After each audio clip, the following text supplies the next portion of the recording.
What up?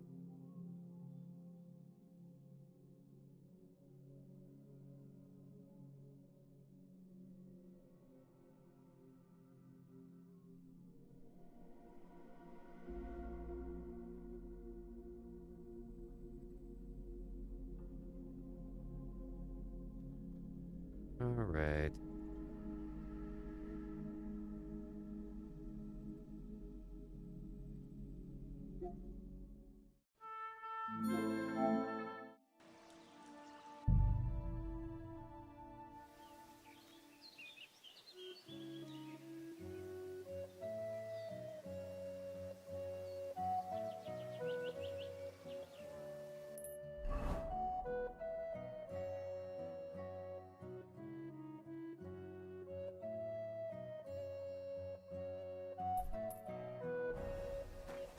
Okay, let's speak to Crispin.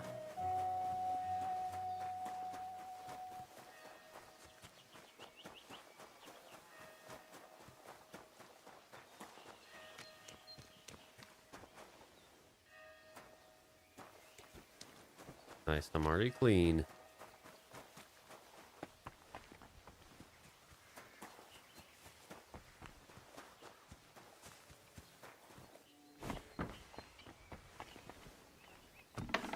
Good day.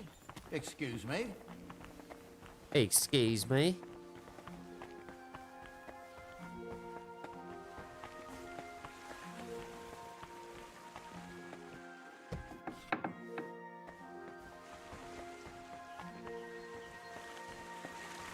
Oh, another cistern. And I still don't know where that water is coming from. Here in the middle of the monastery. That's funny.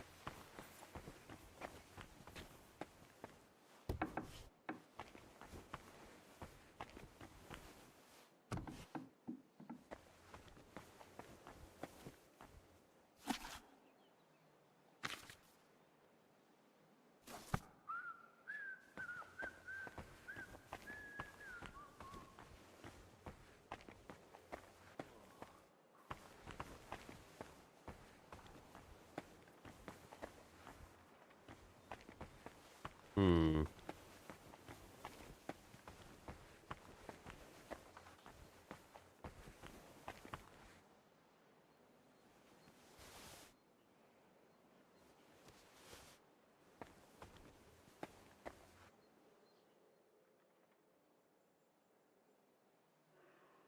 Oh, wow.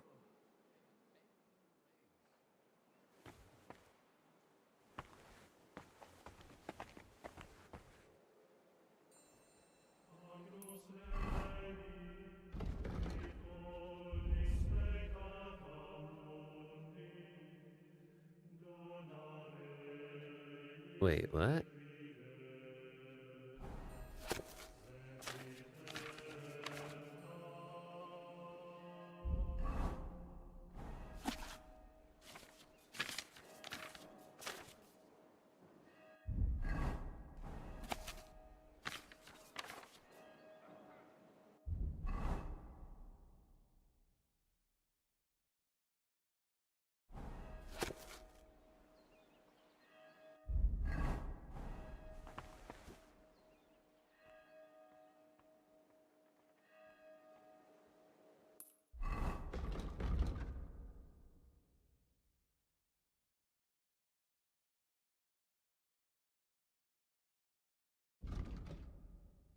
Hmm.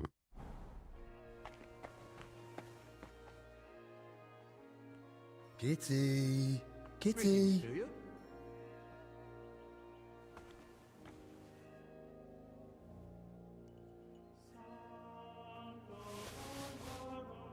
Oh, I'm able just to rob this stuff.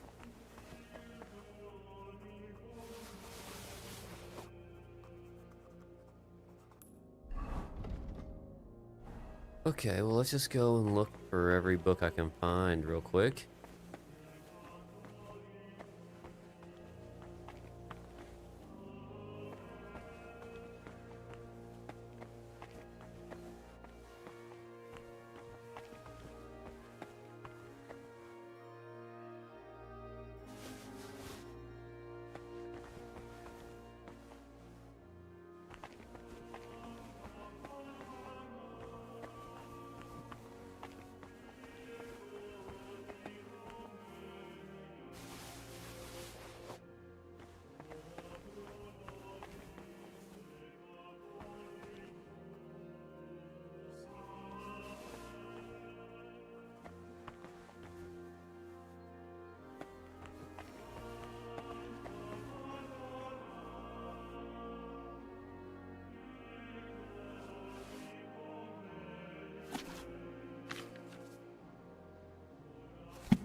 Hmm.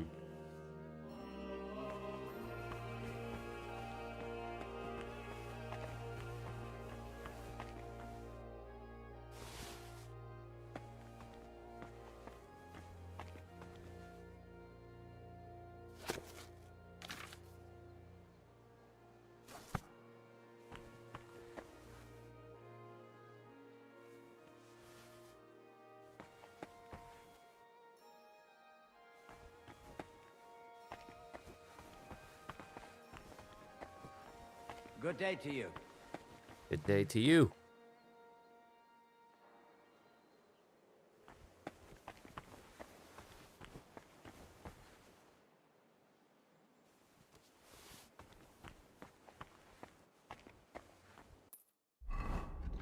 Okay, books.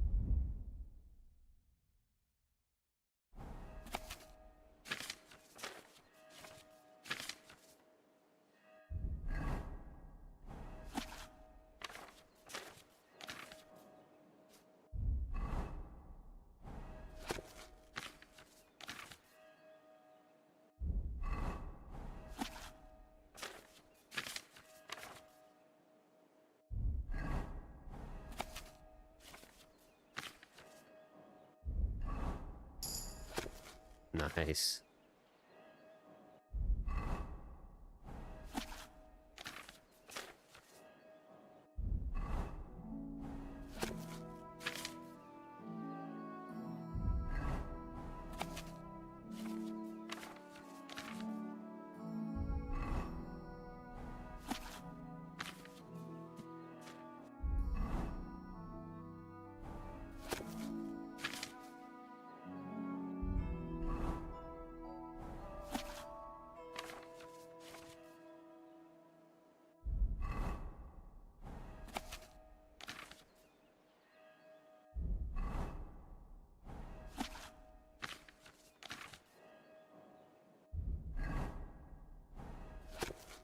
Come on, boost up that fucking scholarship level again.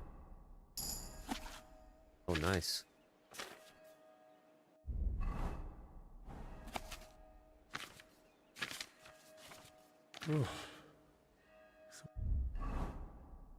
Sometimes I regret learning to read.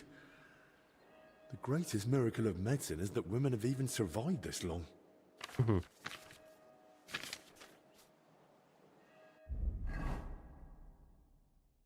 All right.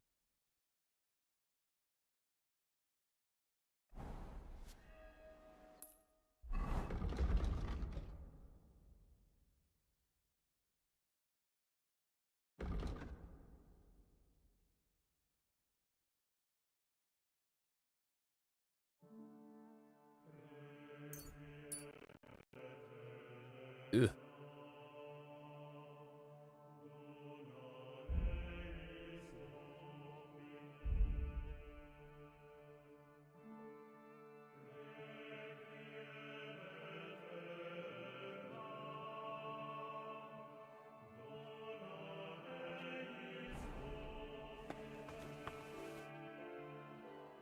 Your brother Crispin, right? I'm here about Yaroslav. I heard he works here as a translator. Ah, yes. Poor Yaroslav. I pray daily for his recovery. God has blessed him with an extraordinary talent and a sharp mind. It would be a terrible loss if... But no. Such thoughts help no one. And who are you, anyway? My name is Henry. I'm helping Master Albic in the infirmary. Very well. What do you want to know about Yaroslav? Could you tell me, please, where he was staying? He has a cell in the dormitory upstairs. Go up the stairs in front of the scriptorium and turn right. Then it's the 5th cell from the door. Thanks. I'll take a look. What exactly was Yaroslav doing here? He's working on a translation of a book that came to us all the way from Genoa. While he was well, he spoke of nothing else. He knows Latin, Italian, and French. And thanks to his work, we have several valuable translated volumes in the library. What book was he translating? It's called the Decameron. And what's the Decameron about? I've not read it myself. I'm not as well versed in Italian as Yaroslav. I was waiting for him to finish the translation, but he spoke of it as a groundbreaking work of indescribable value. He even believed it might one day uplift the Christian people beyond their worldly suffering. He was so excited he barely ate or slept, just kept working. I thought it best to let him focus solely on the translation and assigned his other duties to others. Where did Yaroslav work? Here in the scriptorium, of course. You'll find his usual place right by the entrance. But be careful, he's got something unfinished there. He's spent so much time on it that it must be nearly done by now. It'd be a shame to ruin it just before completion. Well, it might still take a while. I looked through the book and it's almost empty. Nonsense. Yaroslav's been working on it for weeks. I thought I'd have to start supplying ink by the bucket for him. He's probably got the rest of the pages tucked away somewhere. Well, if you say so. Who here knew Yaroslav best? Most likely, Brother Celestine. He helps with copying books too, though he doesn't have nearly the same talent. Celestine, you say? I should speak to him. Thanks. That's all I needed. Till we meet again.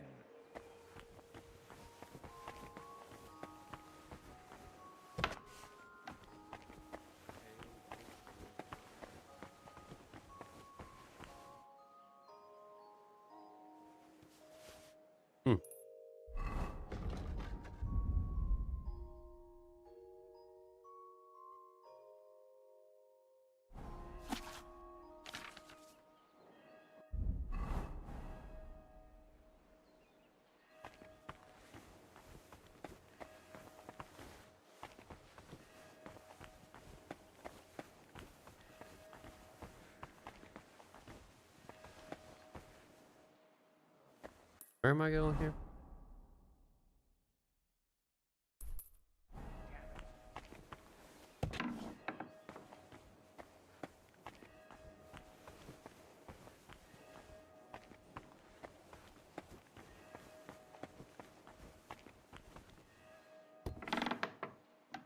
Oh, this one.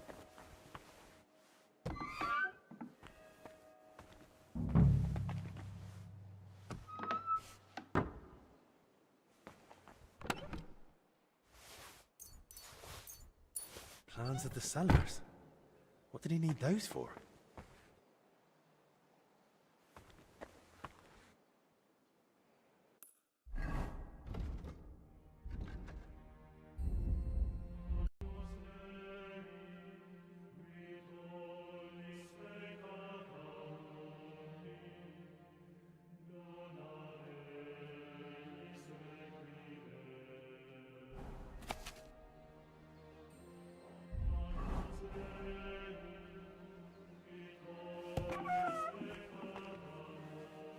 Pretty much nothing here.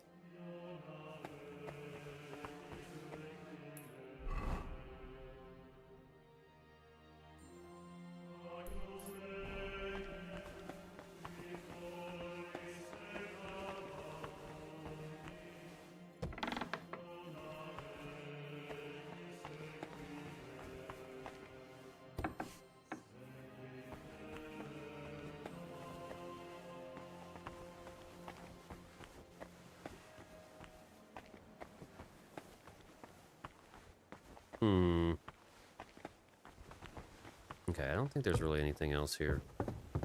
I'm always glad to see polite people like you. God be with you. Cheers. I hope you have an uneventful shift.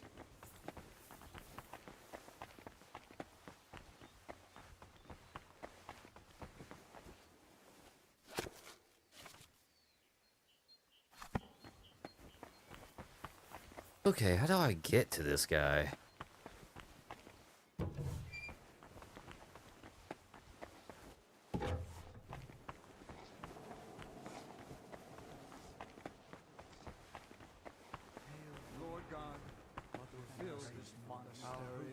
Greetings to you. Show unto us the blessed fruit of thy womb. Scriptures. Amen. What do you know about Brother Yaroslav? The librarian said you knew him better than anyone. That's right. We joined the monastery at the same time and just got on somehow. How does Yaroslav spend his time when he's not in the scriptorium? Why are you even asking? Master Albik put me up to it. He's treating him now. He said it might help if we knew more about Yaroslav. I see. And how is he? Is the treatment working?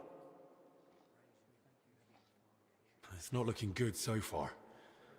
He's still delirious. Barely reacts even when someone speaks to him. God have mercy. If you tell me what you know about him, it might help him. What did you want to know? How does Yaroslav spend his time? Same as all of us. Work, prayer, studying the scriptures, and sleep. Yaroslav is completely immersed in his books. He's currently translating a new one from Italian. It's called the Decameron. He often stays in the scriptorium late into the night because of it.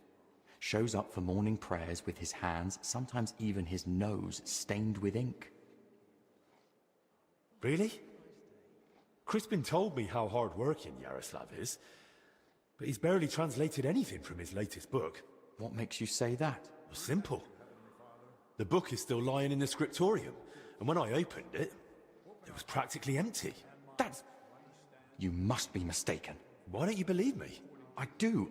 I just don't want you going around and slandering Yaroslav left and right. That's really not my aim. But I think I might be onto something. I just don't yet know what. And if you won't tell me anything, I'll probably have to ask the librarian again. Wait, don't say anything to Crispin. Oh? And why not? Because he simply wouldn't understand. Oh dear. Promise you really won't tell anyone. Word of honor. Now talk. All right. I just hope Yaroslav forgives me.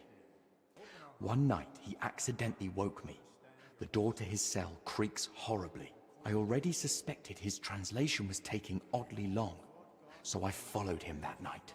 At first, it looked like he was heading to the scriptorium, but after he went down the stairs, he turned right and went down into the cellars. But when I went in after him, I couldn't see him anymore. I lost him in the dark. Then you've no idea where he might have gone? Not a clue. As far as I know, it's just barrels of wine down there. And empty wine barrels. Why didn't you want to tell me? Because I just don't want Yaroslav to get expelled from the monastery. Just for going to the cellar? That doesn't mean anything. What if he was meeting someone down there? Someone no one's supposed to see him with. What, like a woman? Well, I once saw him standing in the monastery doorway with some wench, and they looked like they were having a grand old chat. And where exactly did you lose him in the cellars? In the corridor leading to the scriptorium, at the passage to the stairs to the lower level. There's just one more thing I'd like to know. Has Yaroslav spoken to Brother Stephen recently? About confession, maybe? I don't think so. Yaroslav doesn't neglect prayer or fasting, but he only rarely resorts to confession. So you mean he sins, but avoids confessing it? He hardly sees anything as sin. How can I put it? He chose a life of asceticism, but he's not afraid to live.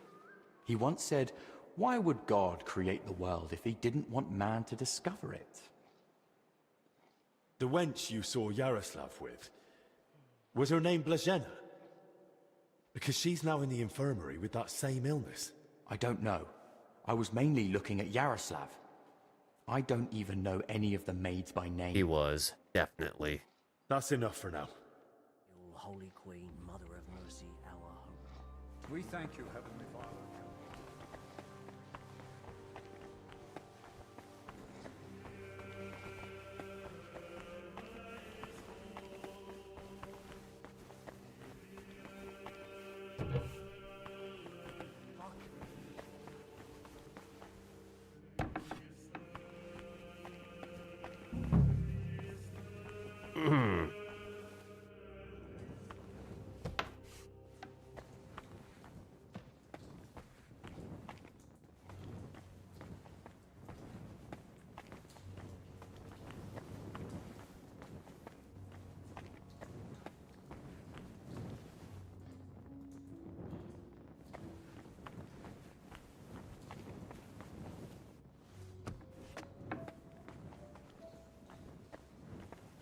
Hmm.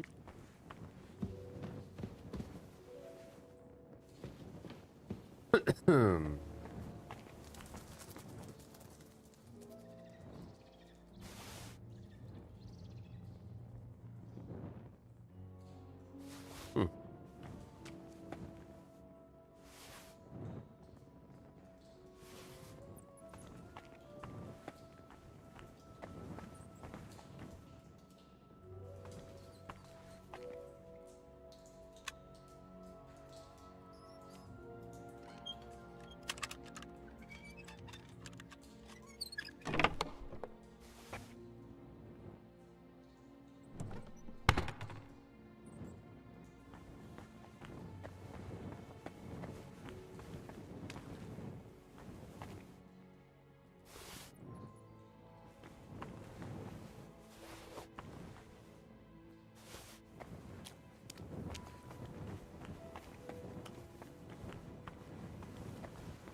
Hmm. What we got here?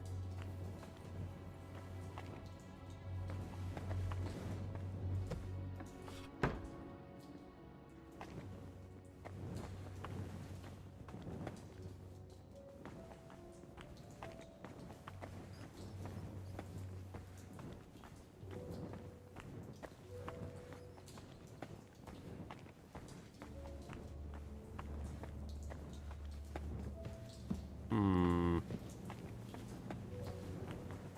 This must be where Yaroslav got lost when Celestin followed him. There's wine in the air. Someone must have spilled a cask. Someone's walked through the spilled wine.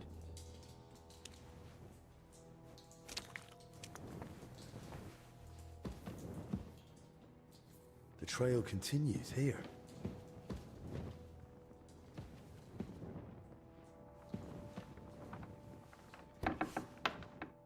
What the? Hey! How did you get in here? And who are you? I'm trying to find out more about the 3 sick people in the infirmary. And all the signs led me right here. Christ's precious passion. May the Lord forgive us. Forgive you for what? And who even are you? Wojtek, we were writing a book here. All of us. What book are you talking about?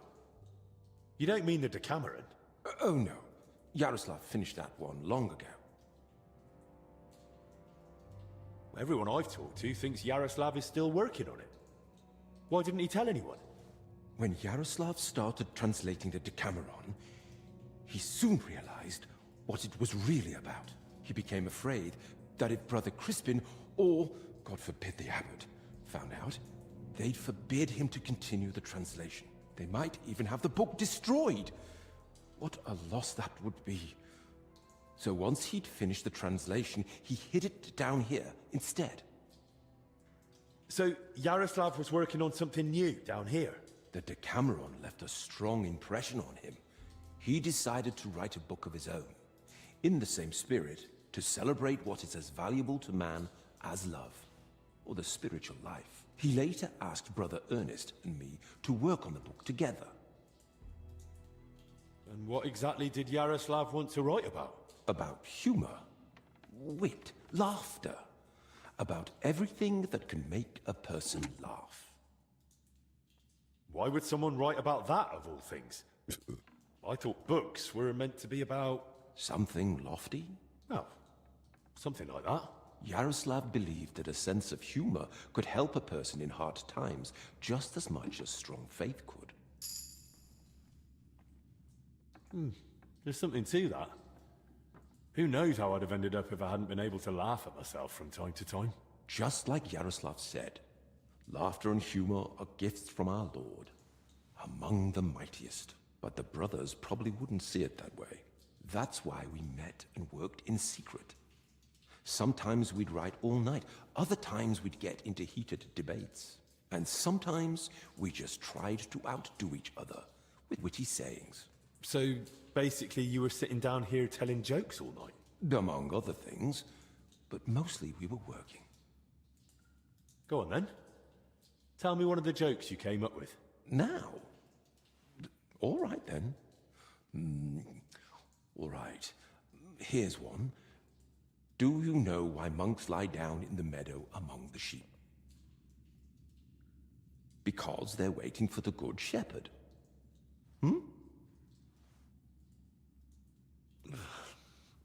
Tell me another one. So I went to see the apothecary, but I didn't like him at all.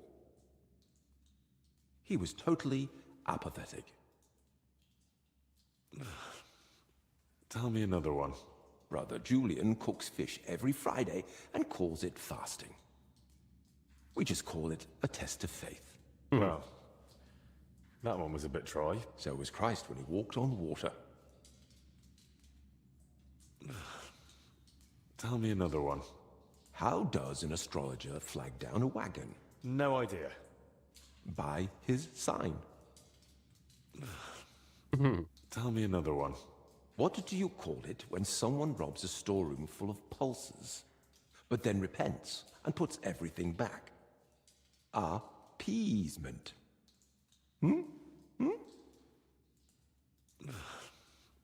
Tell me another one.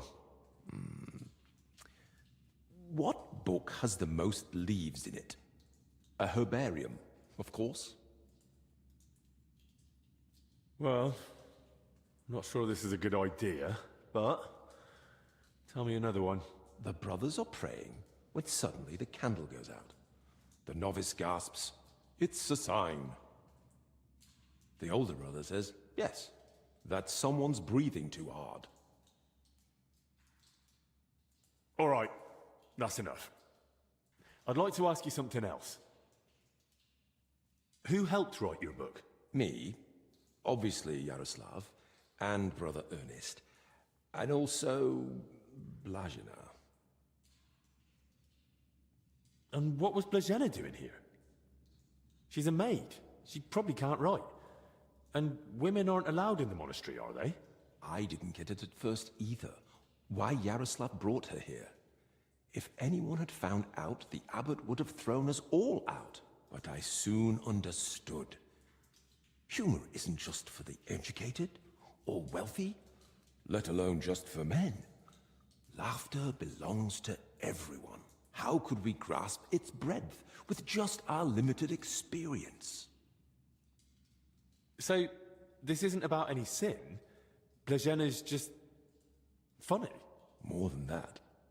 Her laughter, sense of humor, her knack for knowing when to make a joke. It's a true gift from God. Who exactly is Ernest? I don't think I've met him. One of the older brothers. He's in charge of all the building and repairs in the monastery. And do you know if he might have fallen ill, too? No idea.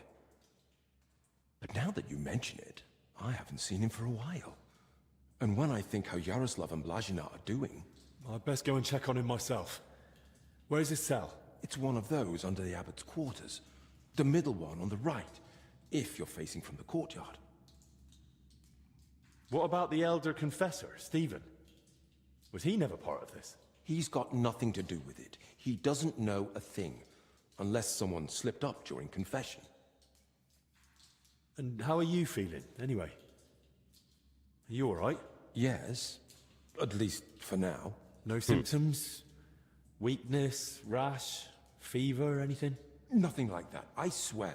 If you start feeling bad, report to the infirmary at once. Understood? Of course. Where did you say Brother Ernest's cell is? It's one of those under the abbot's... How long have you been meeting here? Since the start of summer. So at least 30 days? Roughly. I don't remember exactly. Sorry. I've heard enough.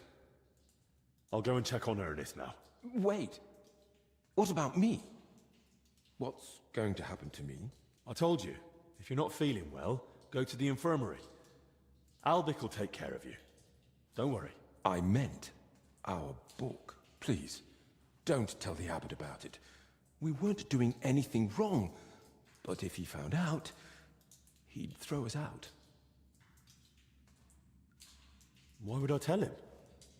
He didn't do anything wrong here. Thank you. And may God protect you.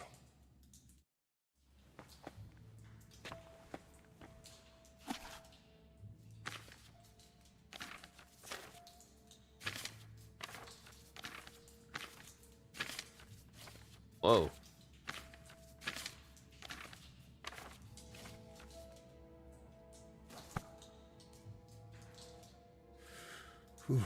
It's damp, chilly, but the air is clean.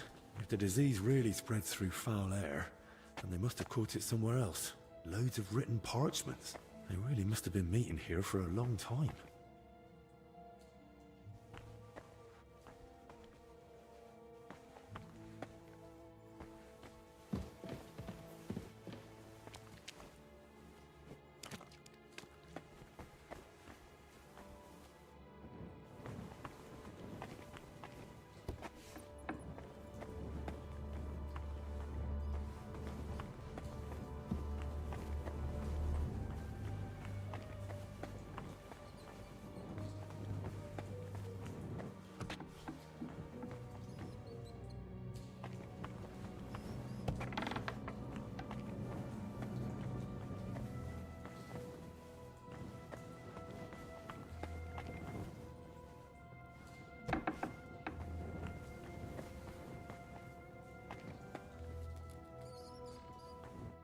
What's this? Playing dice at a monastery? Now what would the Lord think? We're not playing dice. This is a spiritual disputation. We're discussing sacred numbers. Lord, let this man have a short memory and forget what he's seen here. I can just see the abbot blessing this disputation, and God threw 3 wands and saw that it was good. The abbot only blessed fasting and above all silence. He fears illness just from anyone coughing in the choir. Please, brother. The abbot doesn't know about this, and he doesn't have to, does he? Besides, judging by the looks of you, brother, you seem like you're a playful soul yourself. What do you say? One more round before we, repent? Nah, I'll face penance either way, so it might as well be worth it. What's at stake? Nothing less than a consecrated die. This one? It doesn't even look square, let alone consecrated. Not this one. A different one. The real one. The blessed die that lands on 6. Even if you kicked it into hell, and the devil swallowed it and pooped it out. It's now or never, so let's make it now.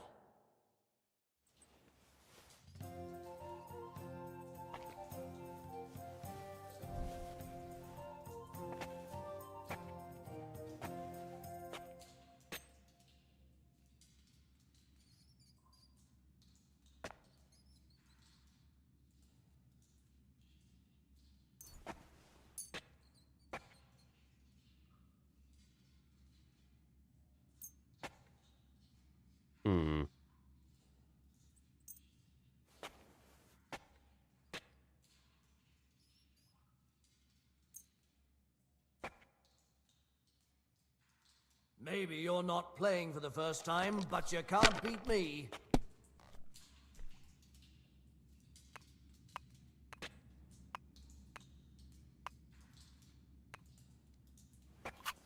Someone's throwing well. They'll be singing odes about that throw one day.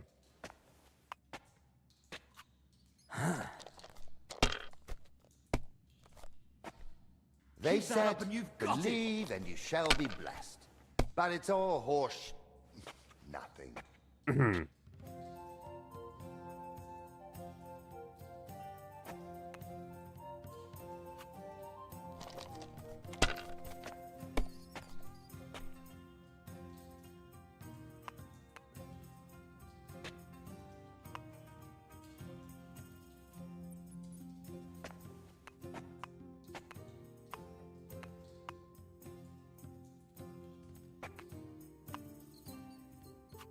Well, you're not afraid of anything.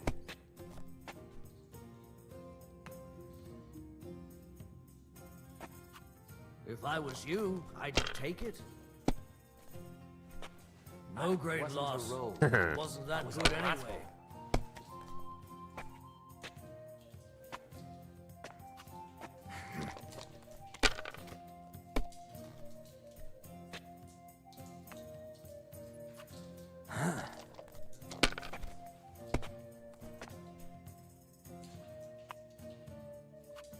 These ones here. That's how it's done. The Lord's That's getting the back way. at me for yawning during the chants. Wait, who threw that?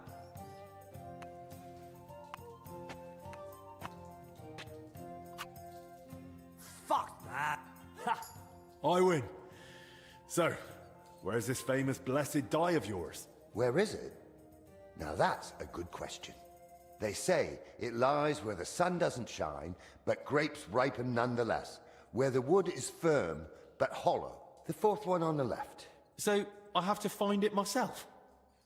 What kind of prize is that? A great one. In the spiritual sense, that is. In the spiritual sense, you can kiss my arse. Besides, why didn't you pull it out yourselves? You see, we would have gone and picked it up, if only it wasn't possibly, maybe a little bit, cursed. It's what? Not for sure, though. Just possibly. Theoretically. Ah, that's just a harmless rumor. An old monastery myth. One that says it brings luck to the good-hearted and to the foolish. A lifetime of phlegm and 5 years of embarrassing accidents. So, nothing too serious. Well, thanks a lot.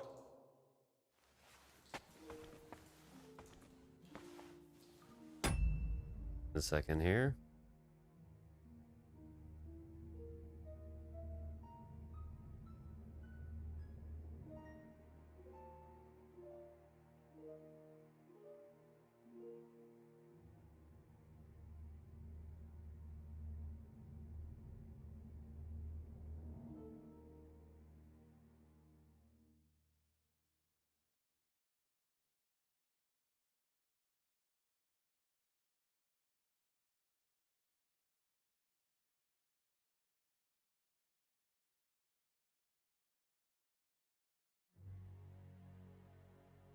Okay.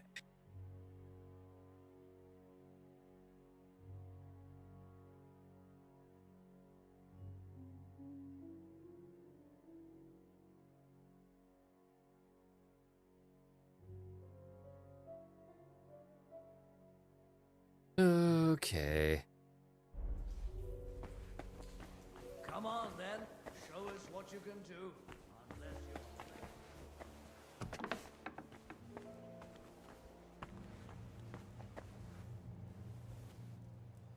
Wait, who am I looking for?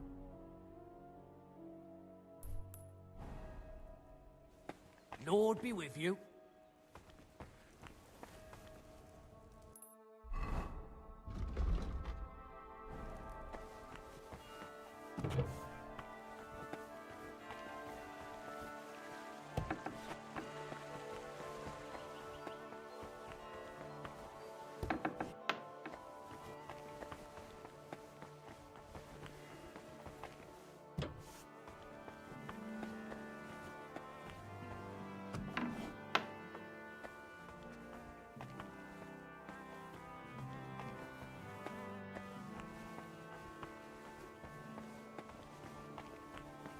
Damn, I think I might have went the wrong way.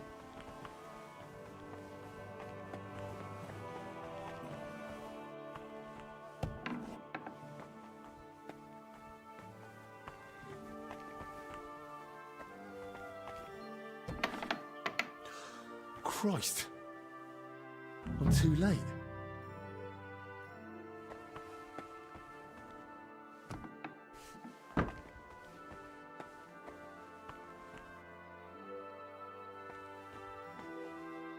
Some building plans.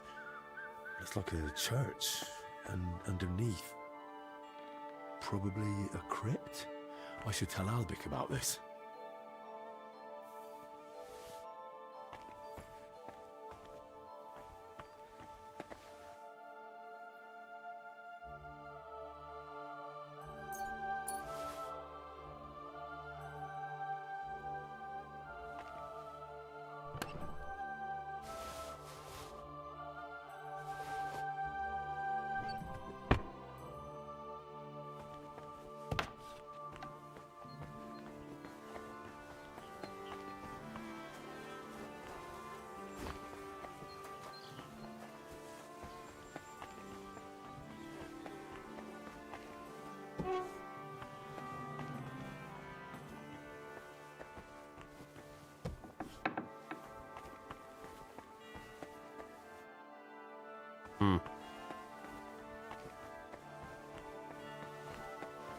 God be with you. Keep the peace. God be with ye.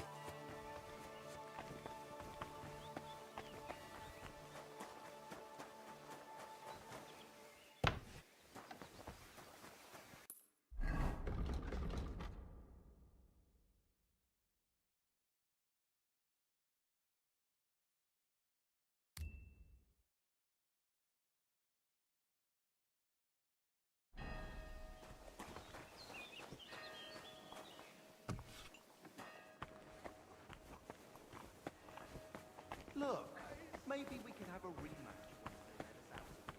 What do you say?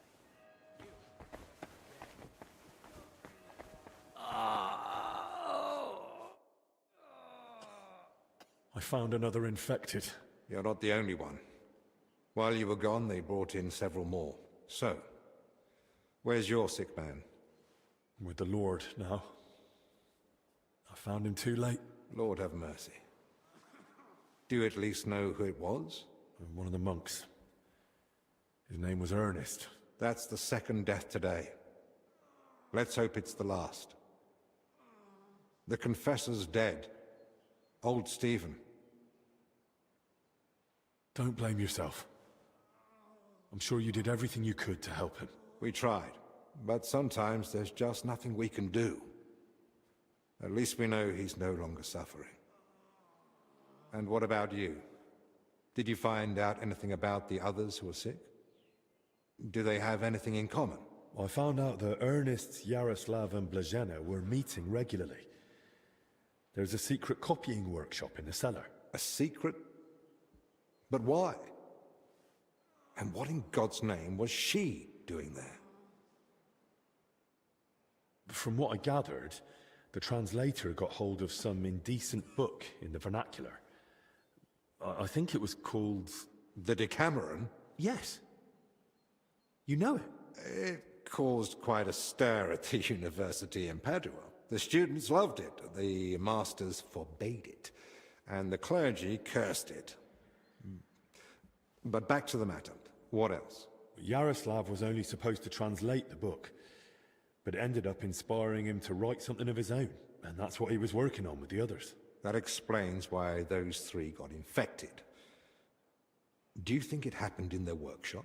Did you notice dampness, mold, any strange smell or bad air? Nothing like that.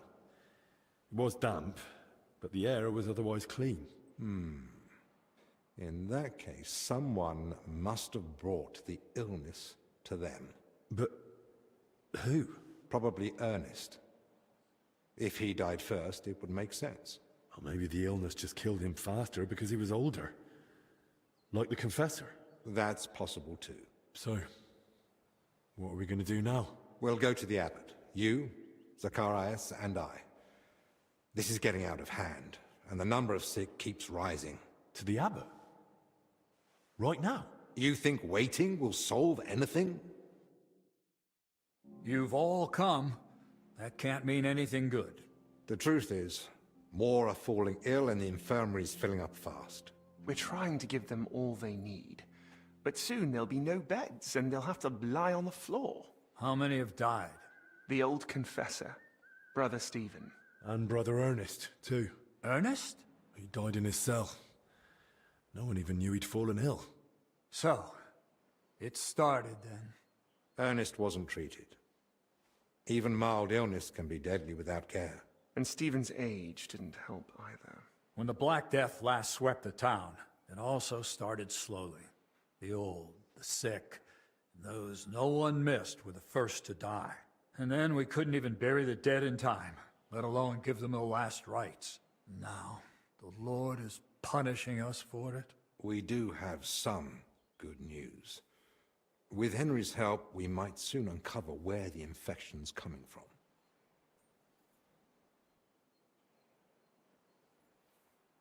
I found out that Brother Yaroslav was meeting with Ernest. And with Blazhena, too. Meeting? Where? And how did that servant girl get mixed up in it? There's a secret workshop beneath the monastery, where they were all dreaming up and writing stories. What kind of stories? They were inspired by the Decameron, and no wonder. That book stirs all manner of urges in people. But what's that got to do with the outbreak? Well, they spent the nights all crammed together in a single little room. So the illness must have spread between them somehow. Just breathing the same foul air as someone infected for a while puts you at risk. And since I found Ernest already dead, we believe he's the one who brought the sickness among the others. If he was the first to die, then he must have been the first to catch it, right? But where did he catch it? I don't know yet, Father. But I have certain suspicions. I found building plans in his cell. Looked like a floor plan of the church. That means nothing. Ernest oversaw all construction work in the monastery. And what had he been working on lately? He'd been supervising repairs in the church. A floor had collapsed above the crypt recently. He was assigning tasks to laborers and overseeing the work. Which crypt do you mean? Some important nobles are buried there. But most of all, it's the tomb of my predecessors. May their souls rest in peace. That might be the source of the foul air. The illness could have spread from the exposed crypt. I ought to go into the church and inspect everything thoroughly. Especially that crypt. That's not a good idea. If the illness is really spreading from there, no one should go in. I understand your concern, Zacharias. But Henry is right. At this point, it's just a supposition, and we must put it to the test. Enough.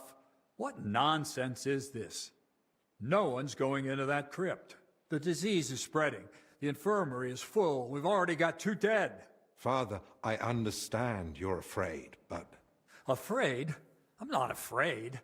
I bear responsibility for the whole monastery, for every living soul. And it's my God-given duty to do everything I can to protect them from the plague. Father, wait. Just give us a day. 2 at most. I'll just find out where the sickness came from. You won't get another hour. The monastery is to be sealed. No one goes in, no one comes out. All the monks are to withdraw to their cells. What about us? You want to keep us here against our will? I don't want to, but I must. And at the same time, I humbly ask for your help. Believe me, you'll be repaid when the time is right. You came to me with a certain request. Help me, you may consider it granted. It's for the best, Albec. Even if it turns out not to be the plague, it's still a deadly illness, and we're within sight of the town. If it spreads to Kuttenberg, it'd be a disaster. I know. But as you wish. I'm sorry, Henry, but I'm afraid we have no choice.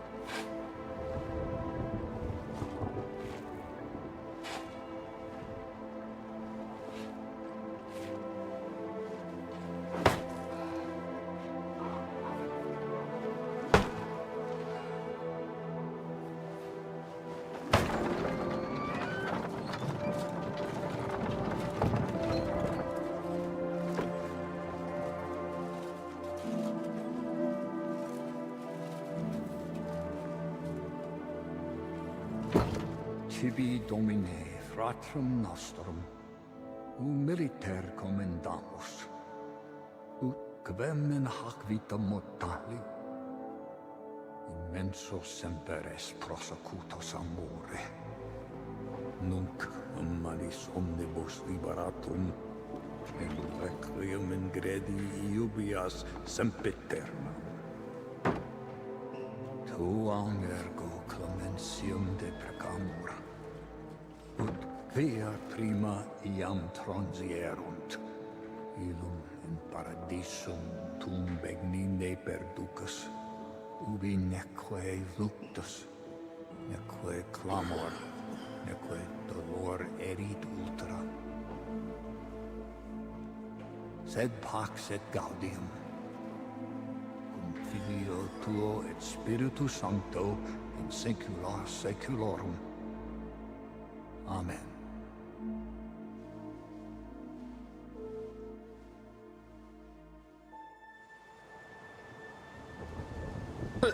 Man.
What now?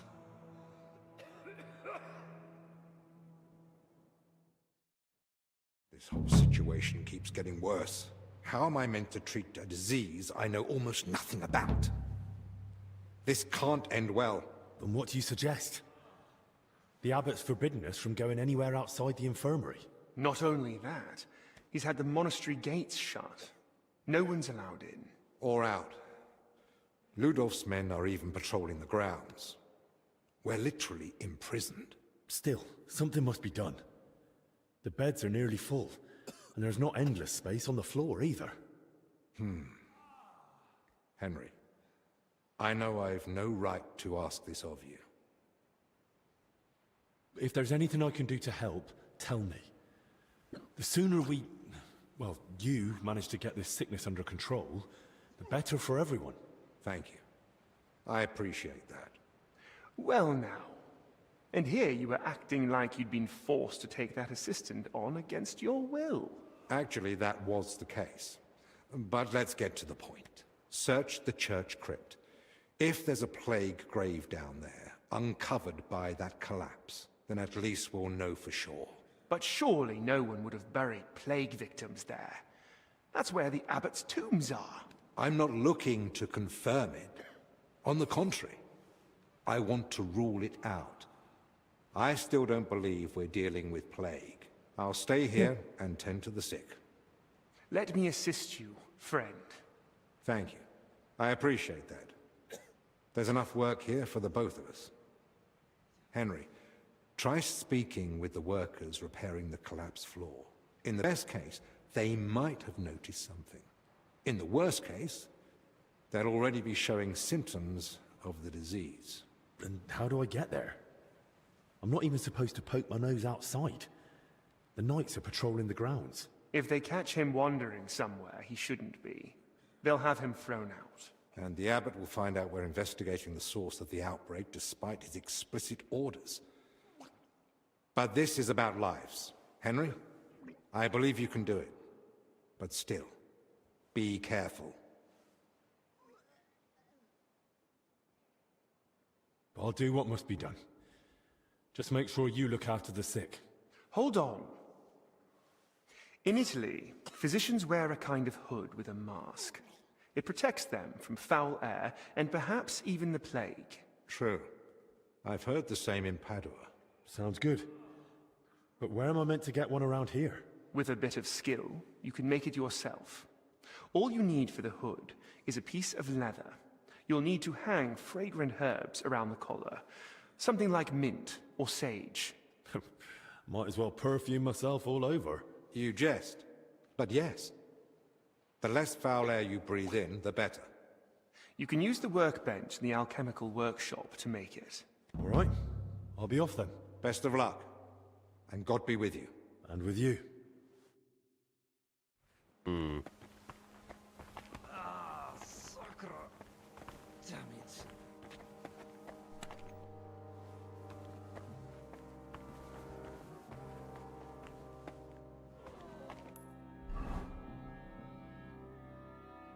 Quest hipster.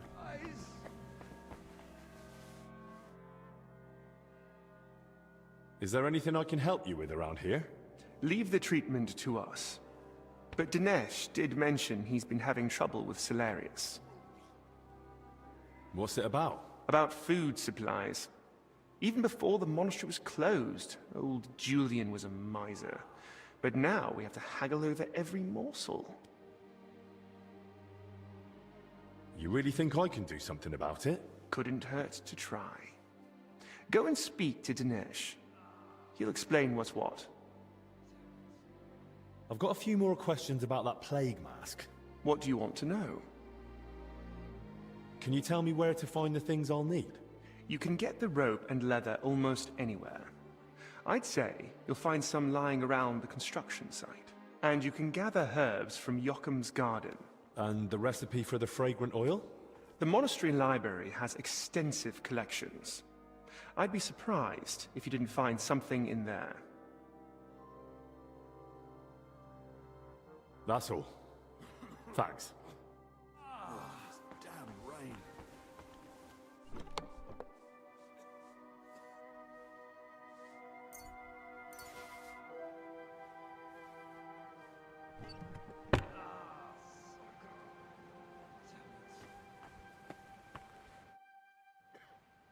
I heard you've been having some trouble getting supplies for the infirmary. That's right. Old Julian seems to think the sick can live on decoctions and ointments. We get nothing but scraps. Oh, if they want to let them starve, I don't know why they need two famed physicians for it. My thoughts exactly. I've told him 100 times, but he just keeps saying he's praying for them. As if that would help. Wouldn't it make sense to take it to the abbot? Surely the Salarius would listen to him. I've already suggested that to Master Zacharias, but the abbot hardly sees anyone, and certainly not folk from the infirmary. Is he afraid of the plague? Either that, or he's ashamed.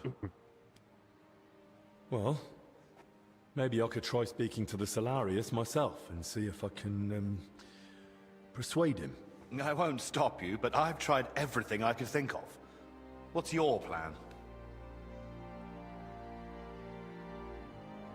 I don't know yet. I'll speak to him and try to find out what might sway him. Suit yourself. Good luck.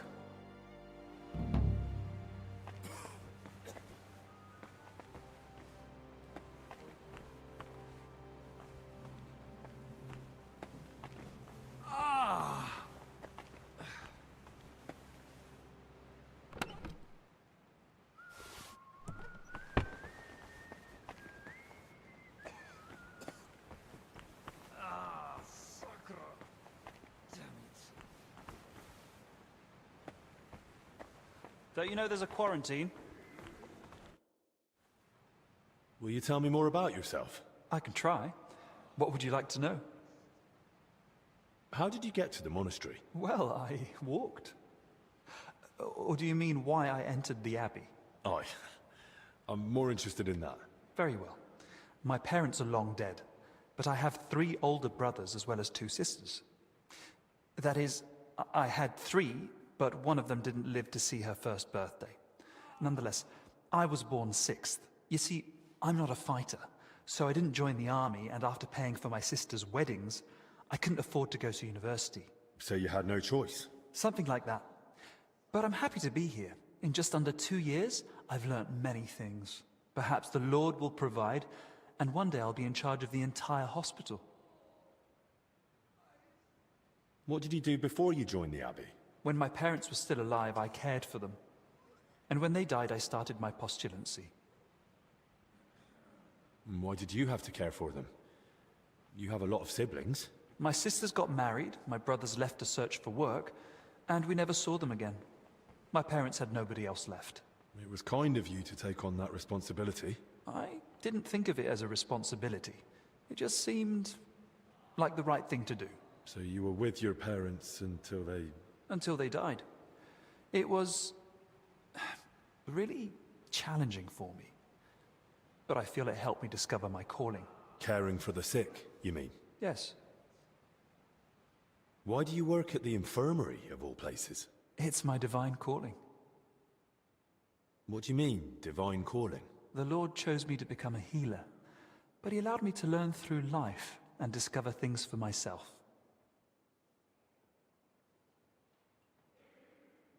How did you discover you were supposed to become a healer? I came to realize diseases don't cause me fear or aversion, or compassion for that matter. But isn't that natural? When you see someone suffering, you shouldn't just be completely indifferent.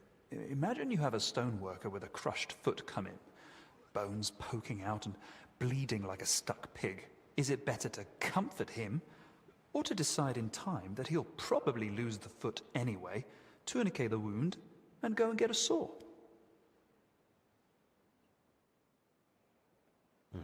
You're scaring me a bit, to tell the truth. You're not the first person to say that, but don't think I particularly enjoy cutting off limbs or bleeding people. I'm just good at it. God be with you.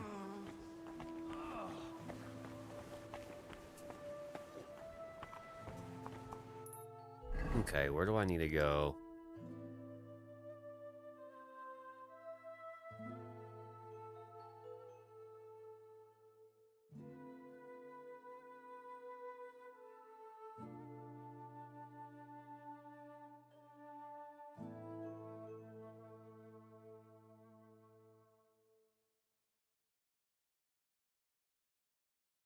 Go to the camp first.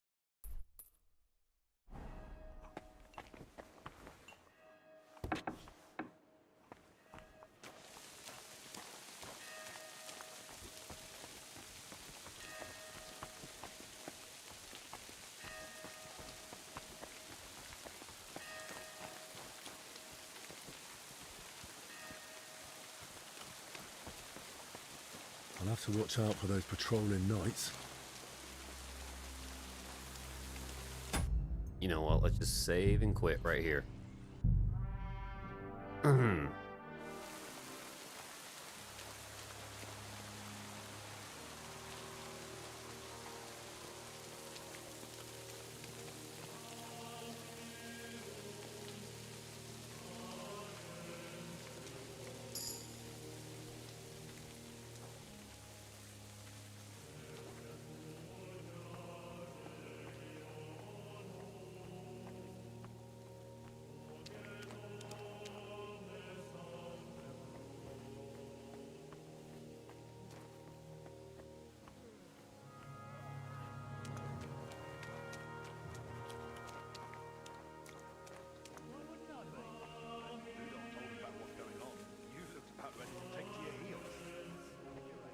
Don't worry, you're not the only one. I had half a mind to do it myself.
What are you sneaking around here for, you crook?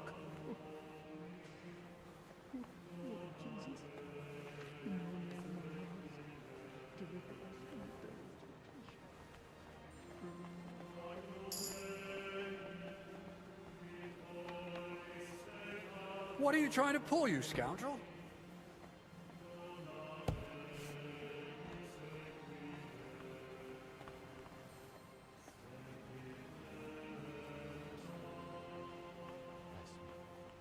What are you sneaking around here for, you crook? Blood of Christ, quench my thirst. You look troubled. Is something bothering you? I'm worried about one of the brothers. I haven't been able to find him since the monastery was closed. You sure you checked everywhere? That's just it. I wouldn't dare disobey the abbot's orders, but none of the others have seen him either. So he must have wandered off somewhere outside the dormitory. Will you help me find him? I'll have a look. But first, tell me about him. How will I recognize him? Wonderful. God bless you. He's quite old. His name's Constantine, and he wears spectacles. Constantine? That name doesn't ring a bell. Do you have any idea where he might be? Any favorite place of his? The church is closed now, so he's probably not there, unless... He does like to spend time in the garden, tending the flower beds, caring for the herbs. In fact, he spends a surprising amount of time there. He might be there now. Then I'll look in the garden first. Bit of fresh air will do me good. Besides you, would you say he's friends with anyone else in the monastery? Well, perhaps Joachim, our herbalist, might know something about him. He's got a hut in the garden. Try asking him. All right. I think I know all I need. Till we meet again. Grace, plead to your Son for us. Lord, hear our prayer. Give us the strength.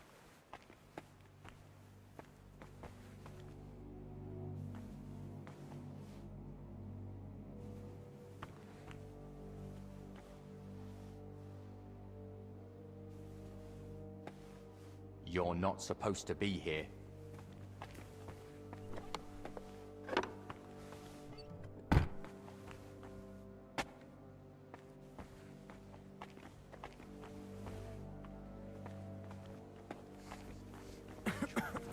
Water from the side of Christ. Wash me. Suffering of Christ. Strengthen me.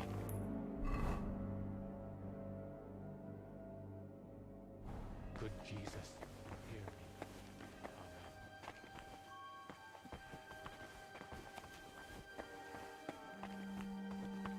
Amen. What are you sneaking around here, you crook?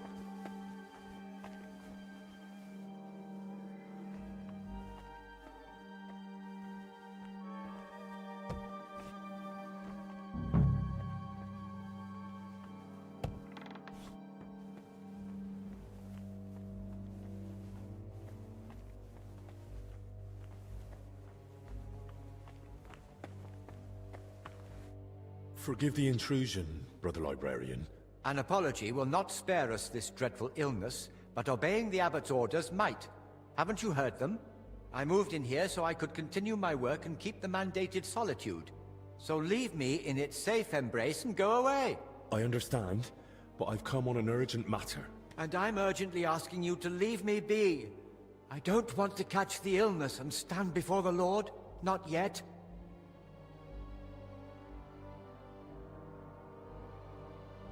Brother Librarian, I understand your fear, but remember our Lord Christ. Did he fear the lepers? And what did he say to the Samaritan who returned from the church to thank him? Your faith has healed you. You see? There's no need to fear the dreadful illness if your soul is pure. So you believe this illness is a test for us?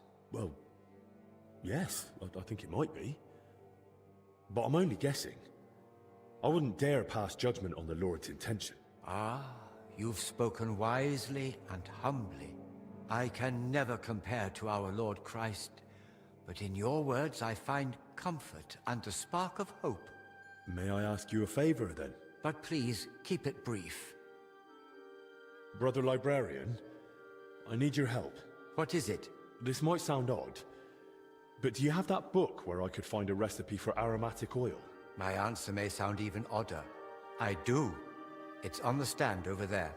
One of my brothers was searching for a recipe, an oil for hardened heels, from working out in our garden. Perhaps it will be of use to you as well.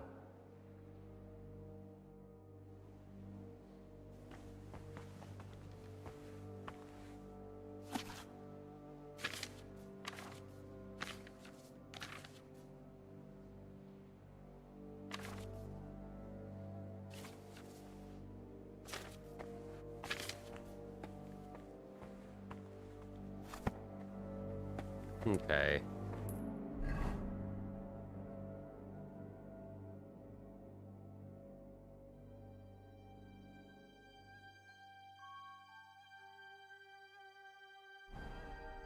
Let's save and quit. In case we get caught. Don't know where it's gonna put me. Wow.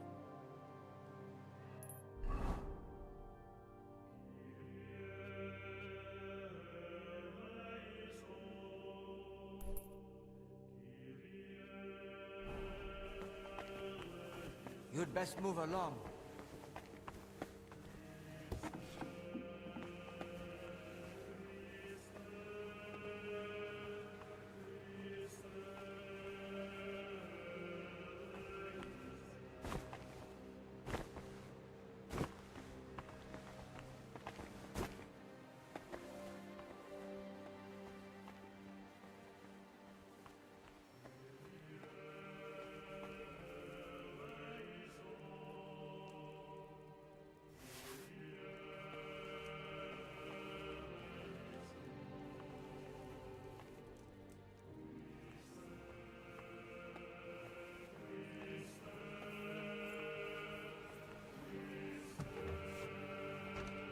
What are you trying to pull, you scoundrel?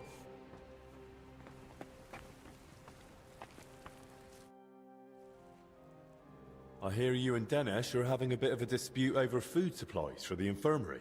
A dispute? Is that what he told you? Well, not in those words exactly. I really would like to help, but you must understand that I can't.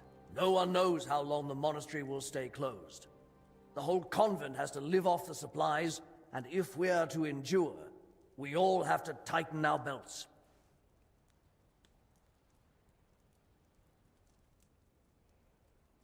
And what about the abbot? Will he tighten his belt too, or is he exempt? Don't insult his grace in my presence. Father Jan fasts regularly and sets an example for us all. Since you brought up the supplies, how much is actually left? Are we talking days, weeks, months? Months. Not even in my most hopeful dreams.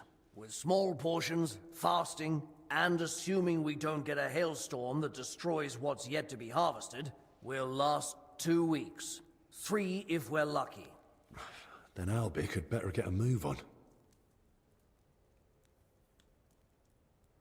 Look, I know it's difficult for you, but we can't just let the poor infirm suffer in hunger. If you help me, I'll be glad to repay the favor. Is there anything I could do for you? Well, to tell you the truth, magpies have built a nest in the tree in the monastery garden. They perch on rooftops, screech like mad, and I can't get any sleep. And they're so brazen. One of them stole my spectacles yesterday. I can't read without them. I'll see what I can do. All right. But make it quick. How else can you save on food? Other than shrinking portions and thinning out the gruel and broth with water, I can't think of much. When the Black Death ravaged the land, Solarius Vendelin ran the kitchen. They say that even though he had limited supplies, he... What, perform miracles? Don't blaspheme! But it's true that he kept most of the brethren alive, even with famine looming. Where could I learn more about this Vendelin? There might be a small manuscript in the library. He wrote it himself once, long ago.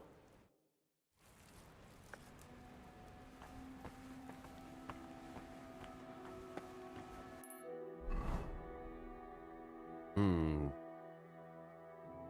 Now this is gonna be sketchy as fuck.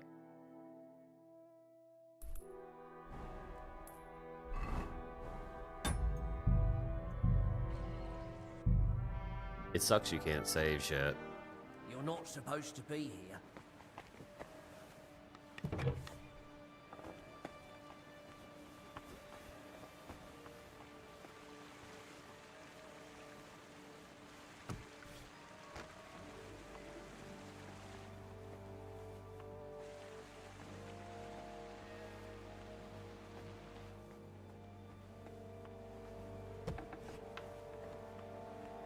What is it? Did you drop something?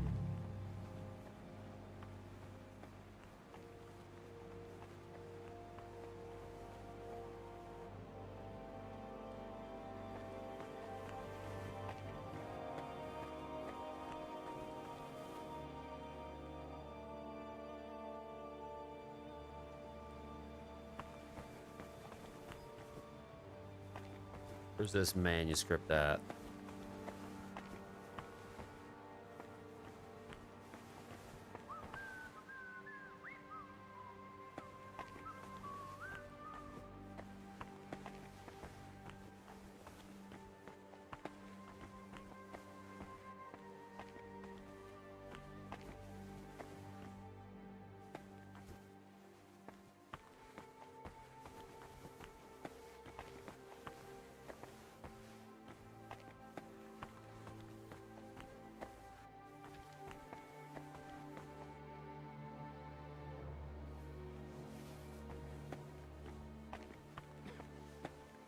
This damn rain.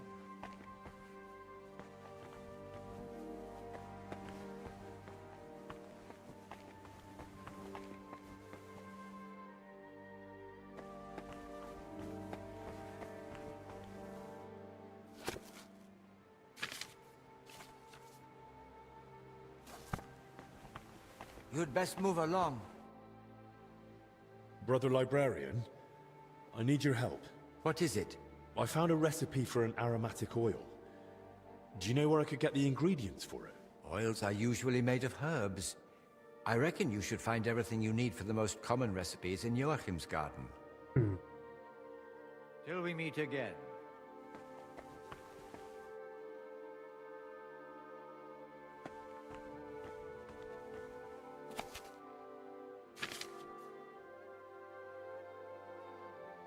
Hmm.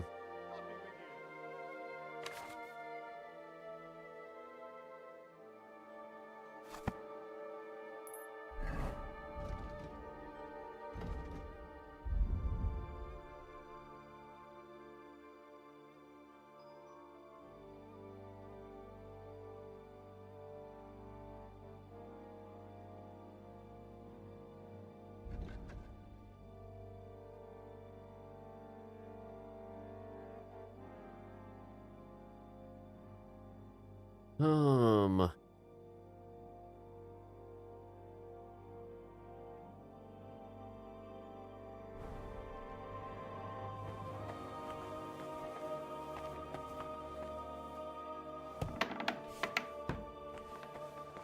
Where's this at?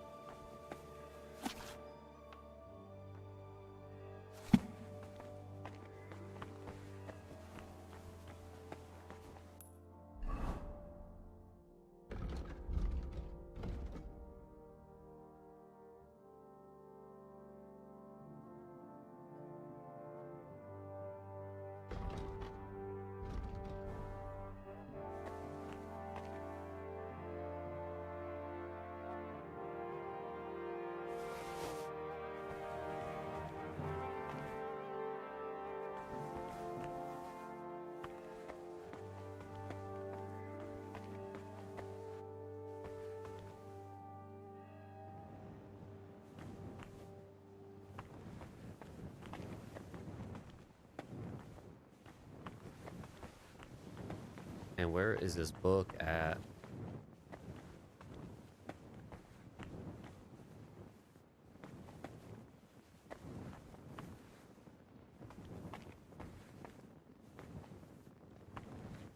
Kitty! Kitty!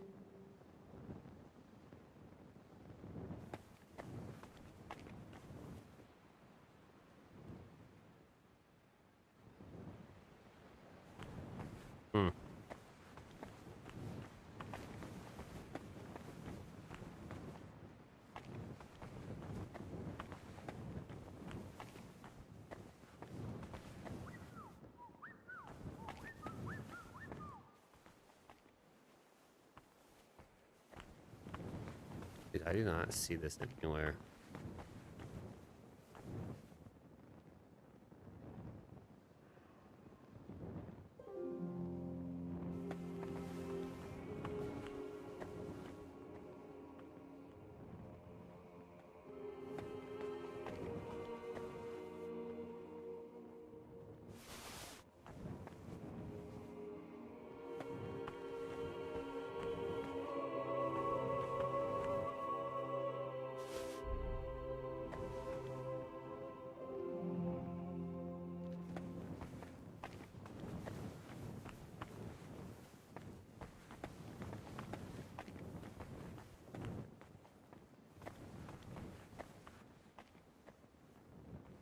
Crayfish, the poor man's salmon.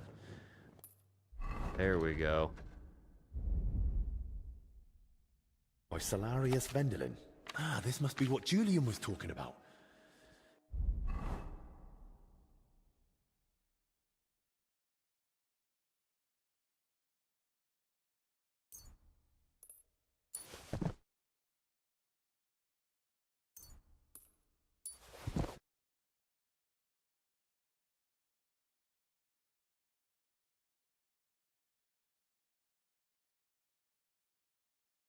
Might come in handy. Seems Vendelin at least had a sense of humor.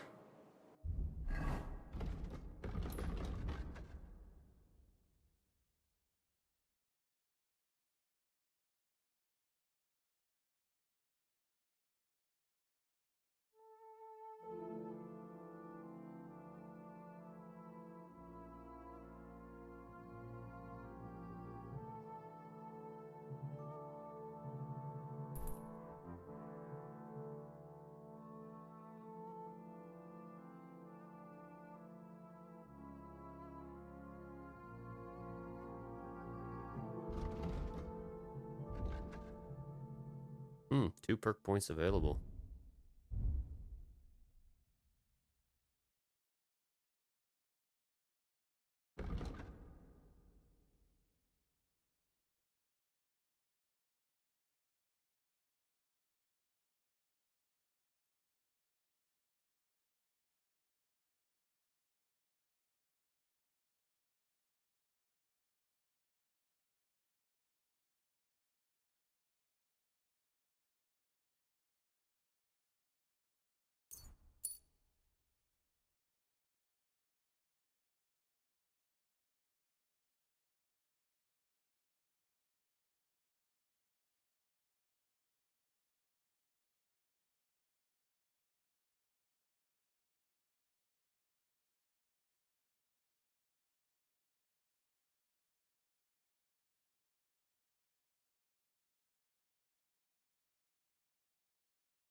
Okay.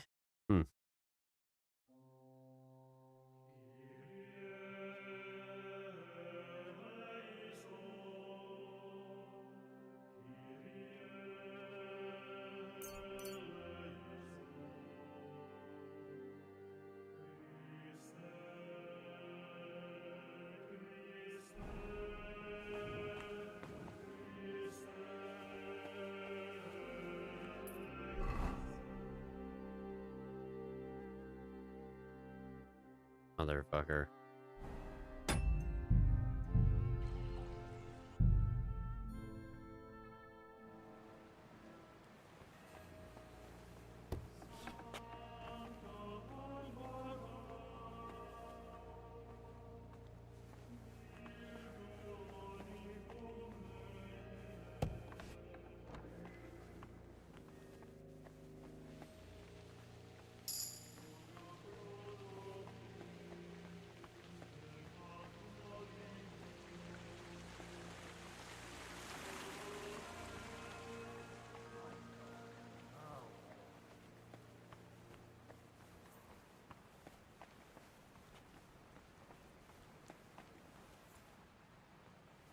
What are you trying to pull, you scoundrel?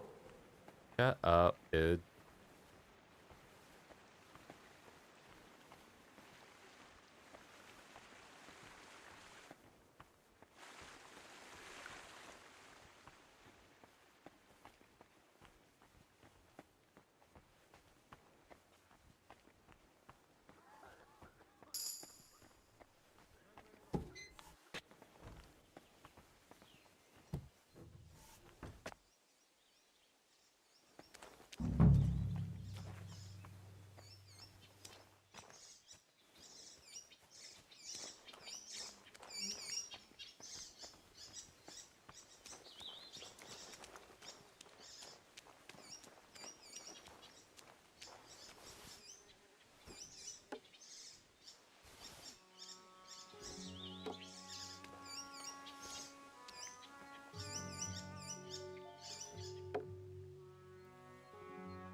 I was just leaving. Well, what'll it be? Hear me?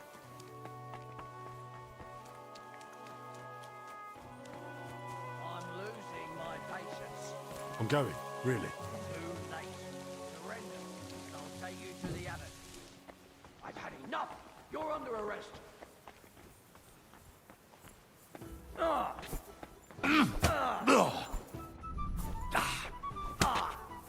Jesus!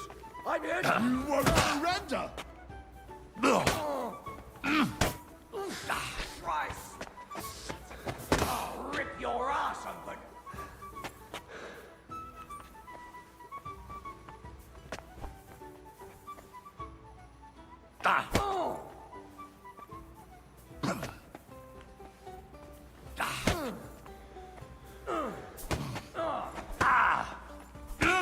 I'll sort you out nicely. I'll whip your ass so much you'll be looking forward to the cane. Jesus! I'm hit! I'll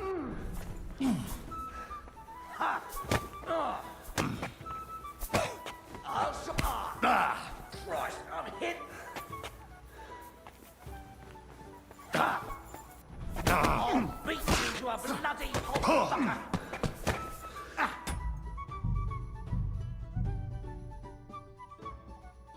Oh, how did they hear me, dude?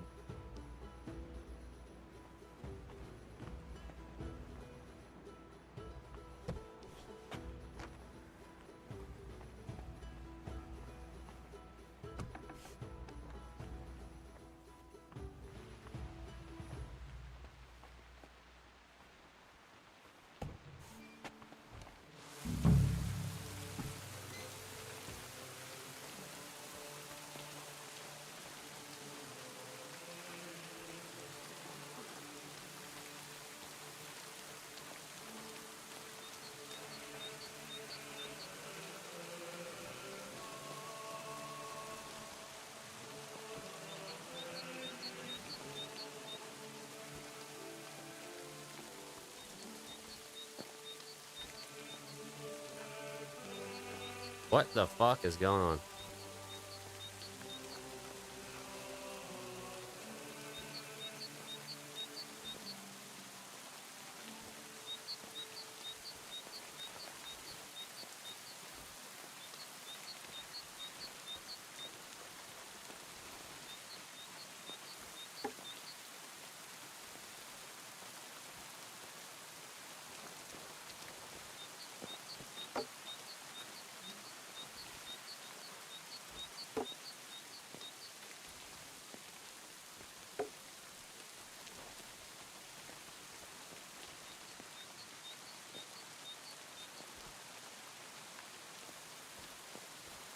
It's like not fucking... Oh my god.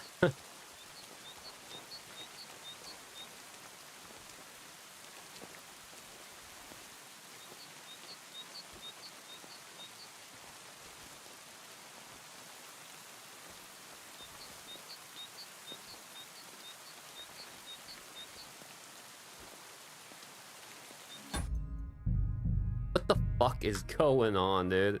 It's not knocking down.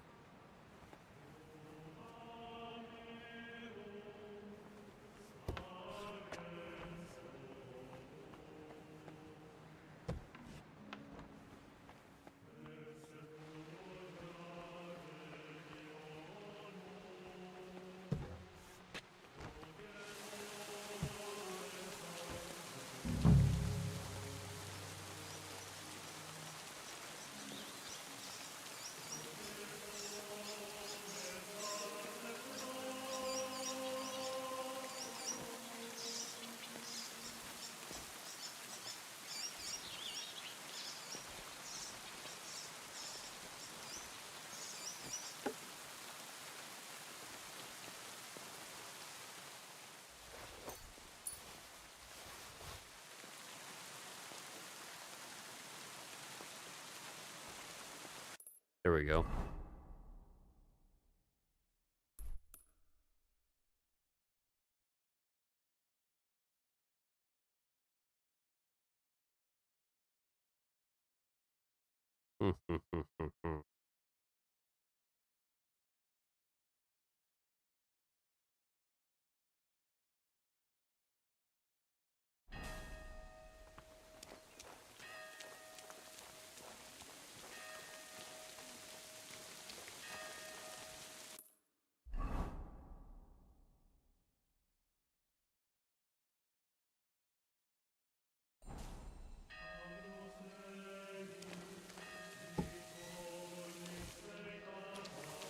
Oh shit.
Holy fuck, dude. Sneaking around shit.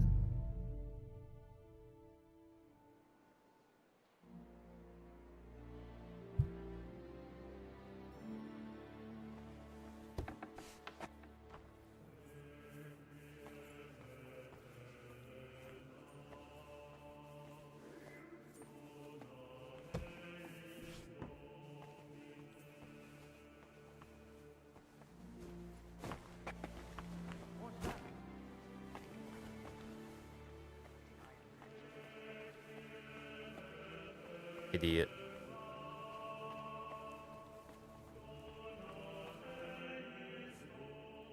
I've got your spectacles.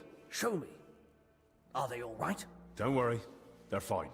Praise the Lord. Without them, I'd be like a mole. You're welcome. Yes, yes. And what are you standing around for? You're going to want something in return for that little favor, aren't you? You said you consider giving the infirmary a larger food share. Did I say that? Aye. In return for bringing back your spectacles from the magpie nest I had to knock down. So, are my spectacles the only thing you found in the nest? There was more in there. Why? I realized I'm missing some other things too. Those thieving pests are smarter than I thought. Go on then, hand over the rest. All right then. So...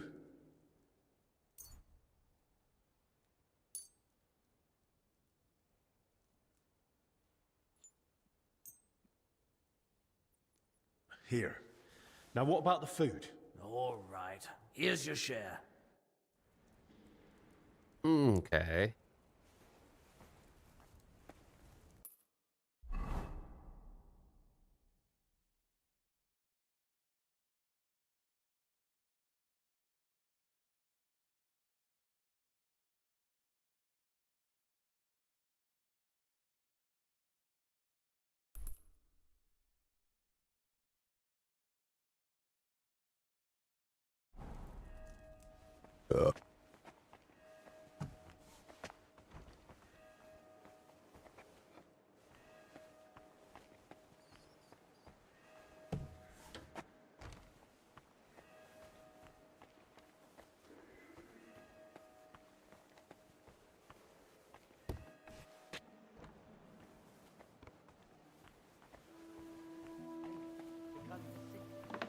Oh. Hey!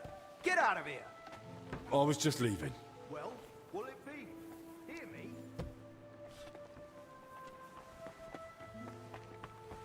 What do you want?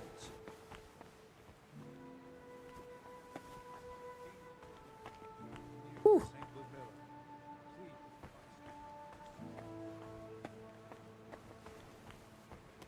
excuse me.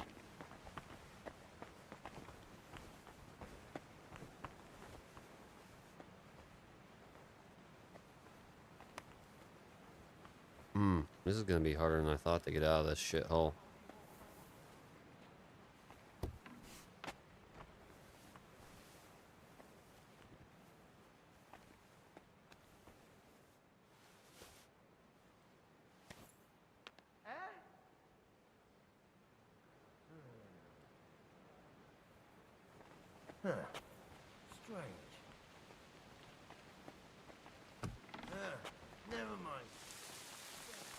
What are you trying to pull, you scoundrel?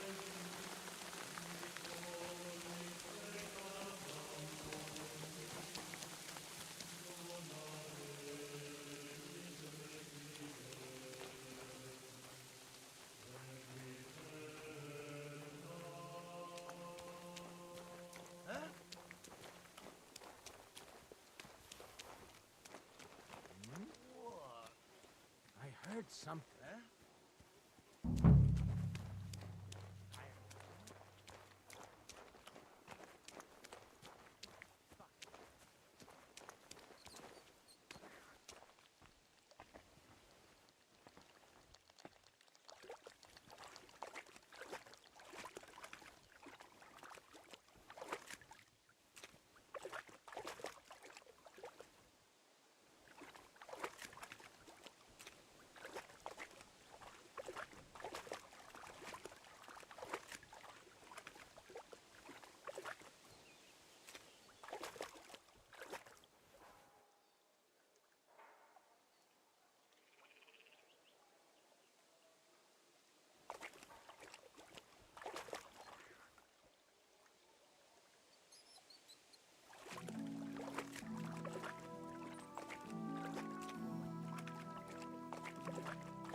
How am I supposed to get these crayfish?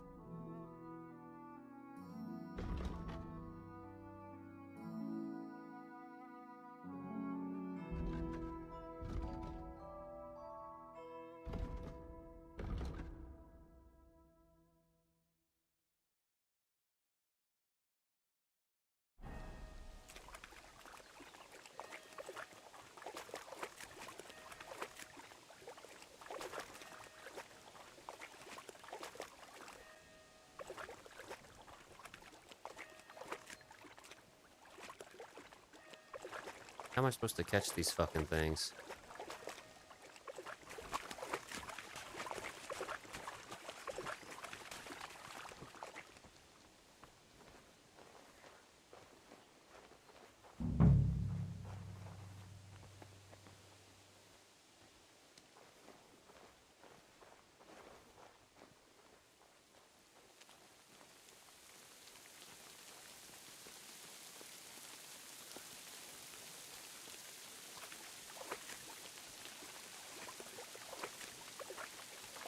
How are you supposed to get those?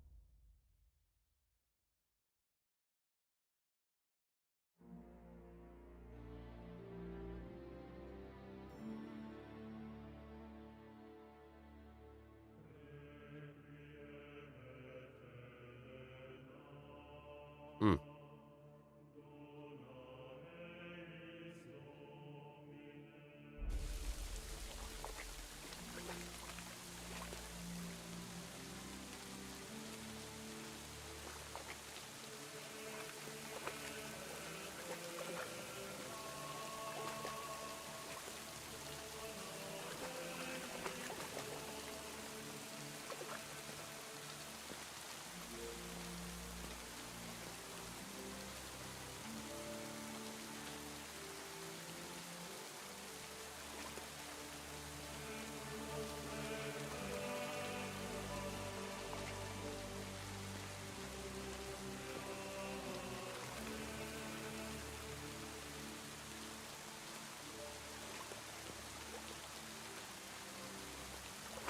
Oh my god. What am I looking for?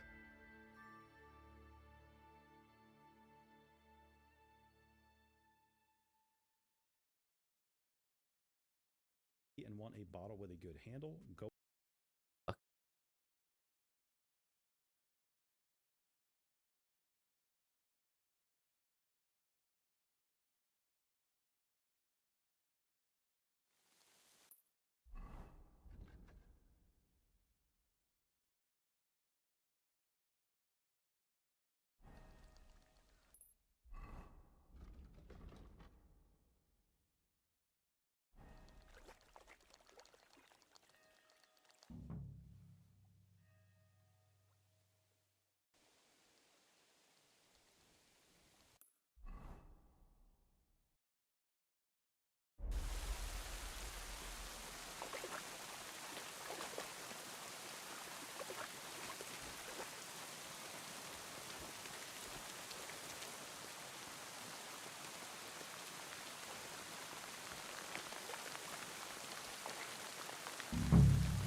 this is fucking dumb, bro.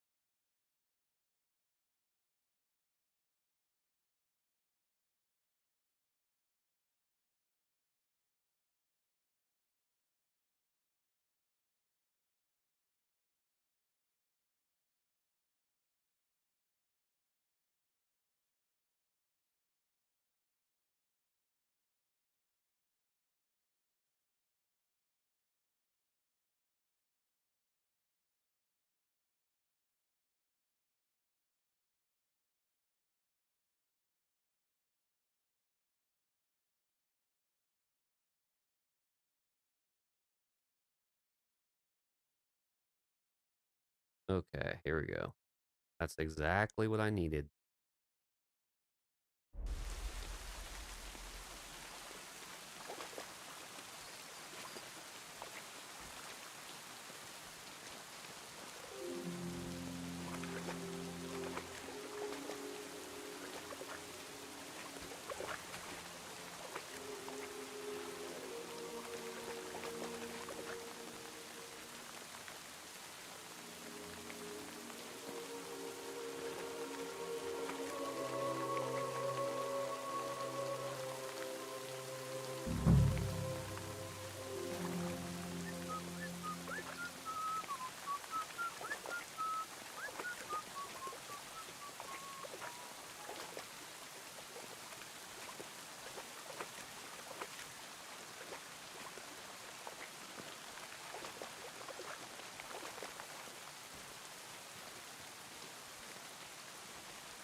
Dude.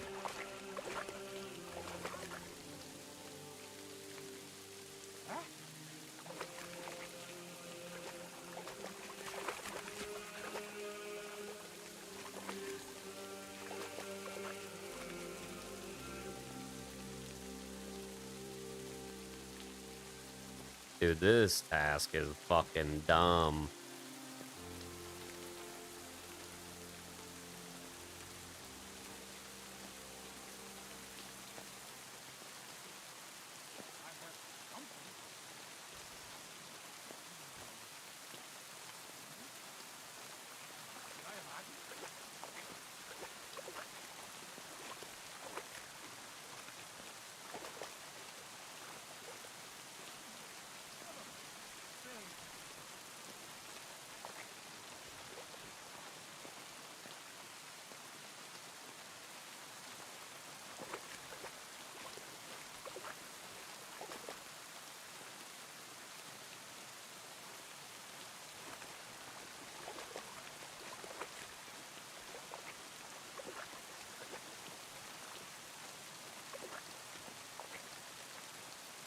Ow! Wretch! Not even a looker.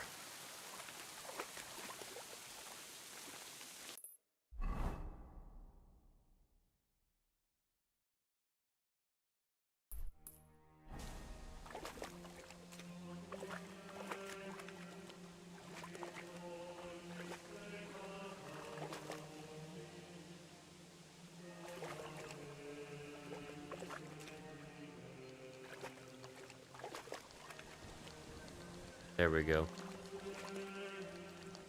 That's sorted.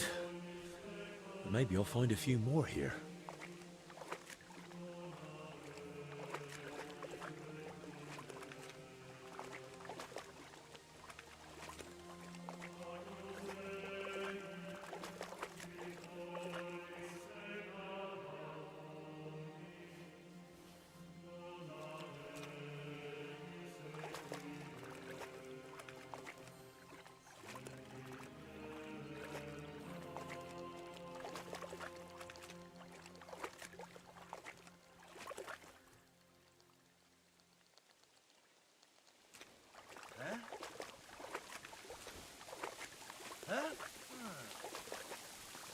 Fucking idiot.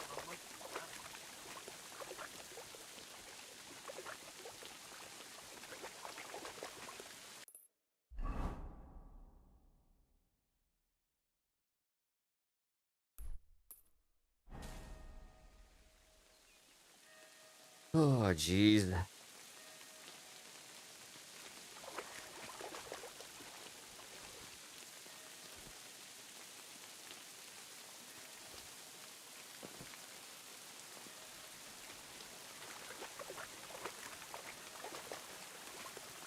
Wait, what?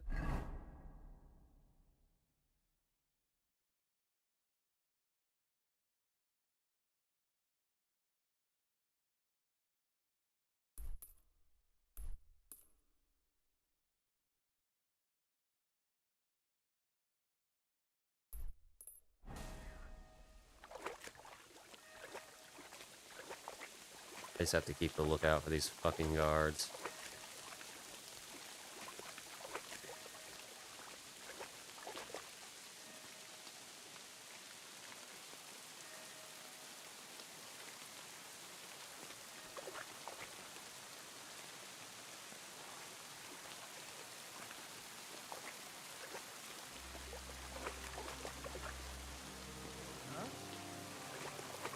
You aren't supposed to be here.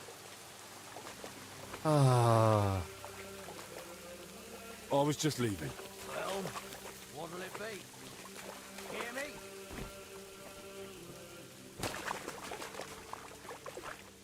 I'm losing my faith.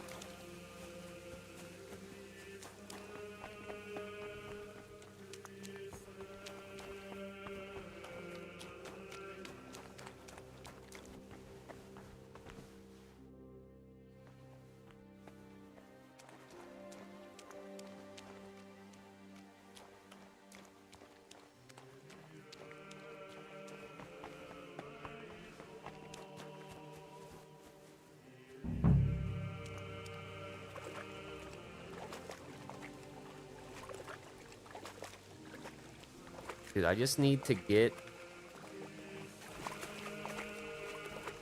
these fucking stupid crawfish, bro.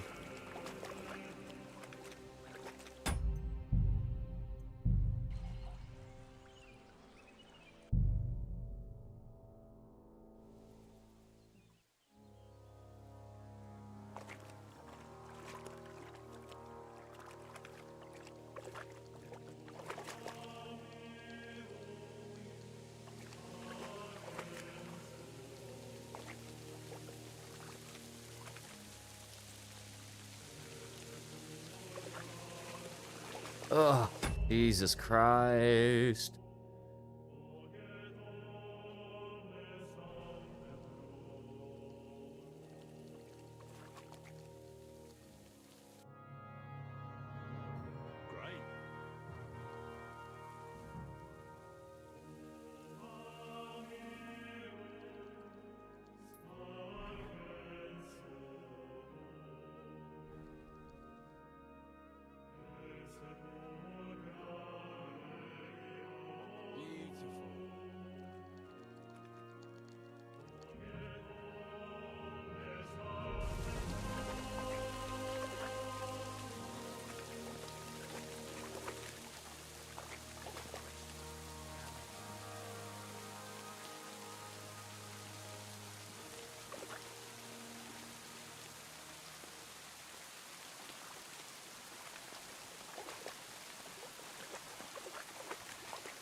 This rain is actually cancerous right now.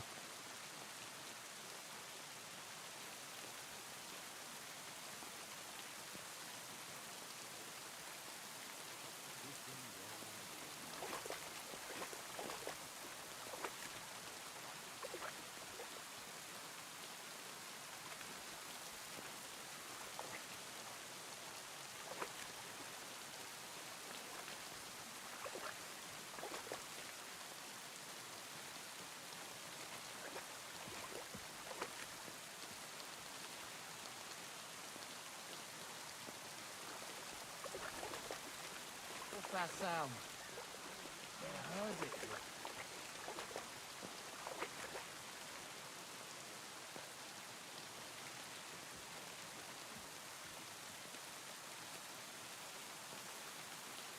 How am I getting, like, RNG'd like this?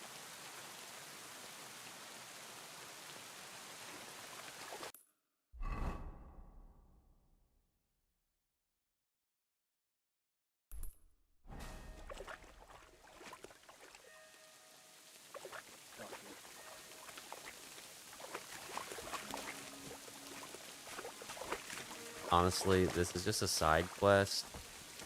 I'm done with it.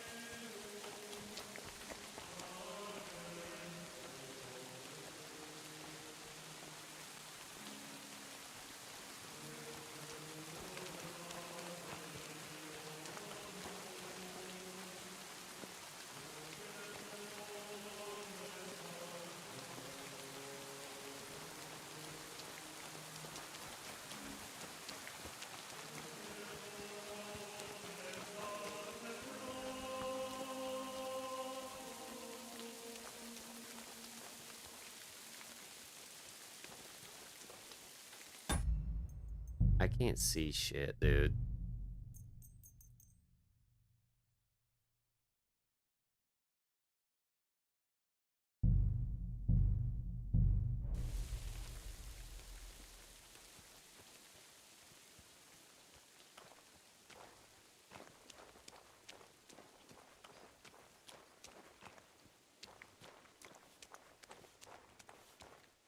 What are you skulking around for, you crook?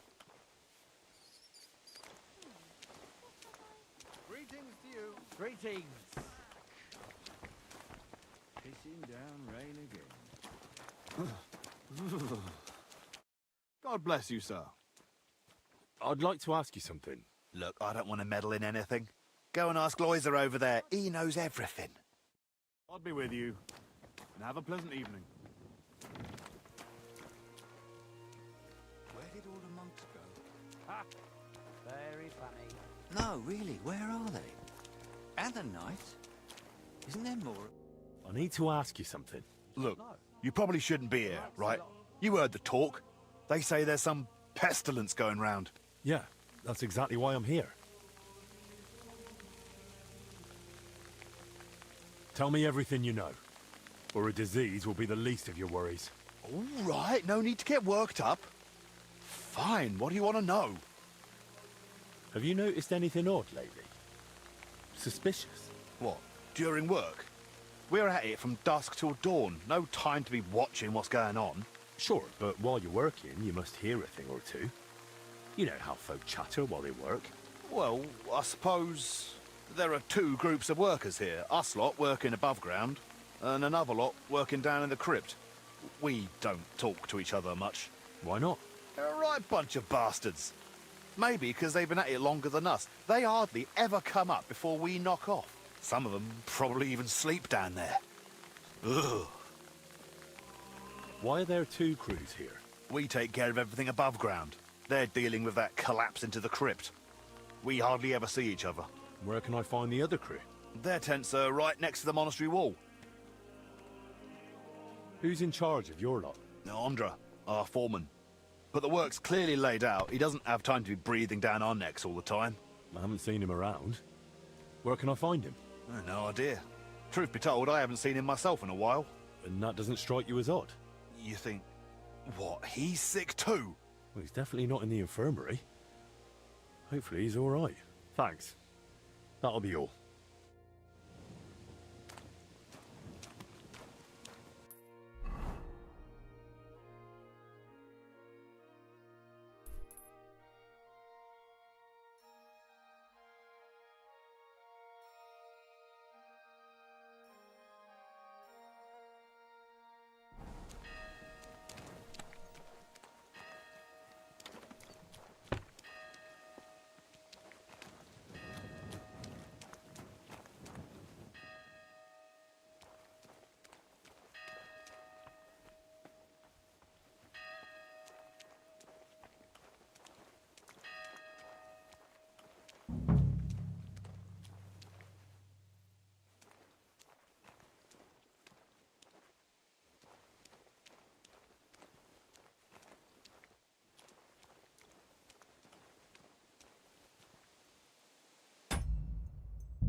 Crazy how often you need to do this.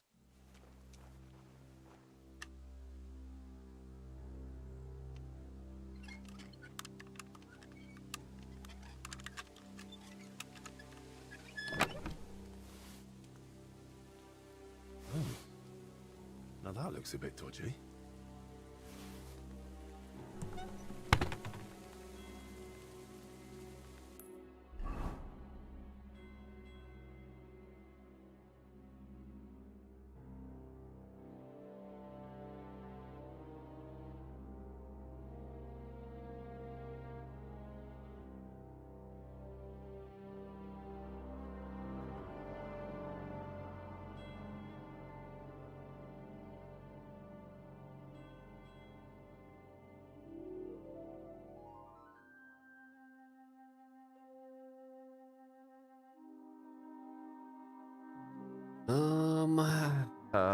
Where's the garden?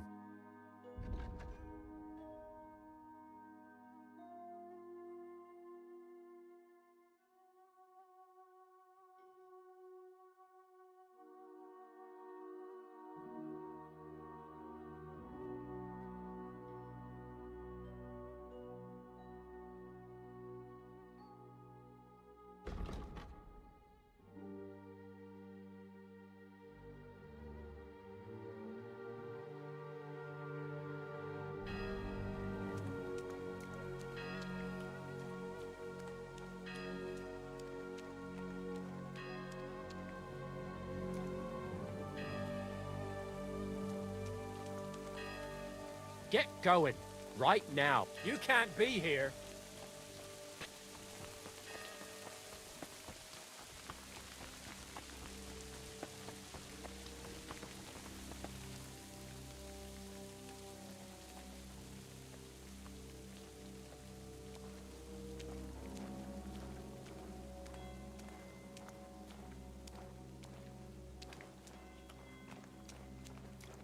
Didn't realize a laborer would be a fucking snitch like that. Huh? I heard something. I must be mad. Oh my god. Nothing, I suppose.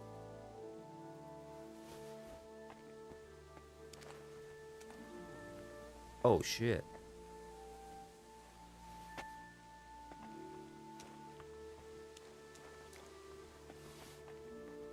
To hell with it.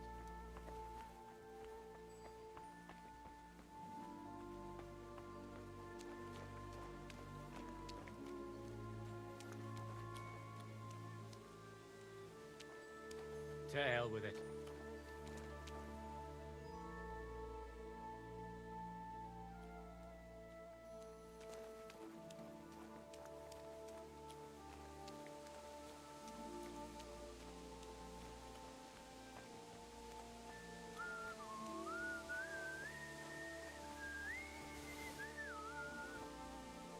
What's that?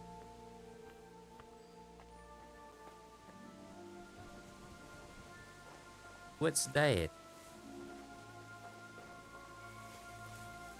hell with it.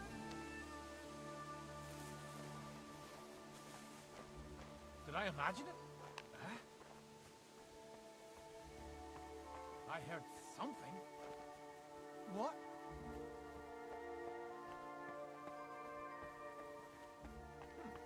Never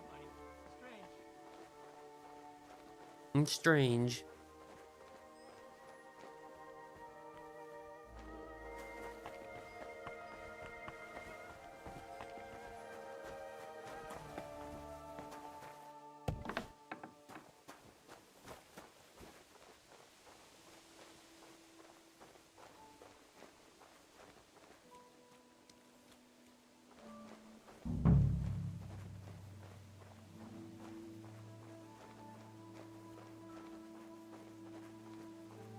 An old monk with spectacles. He must be the one Brother Athanasius is looking for. I should speak to him.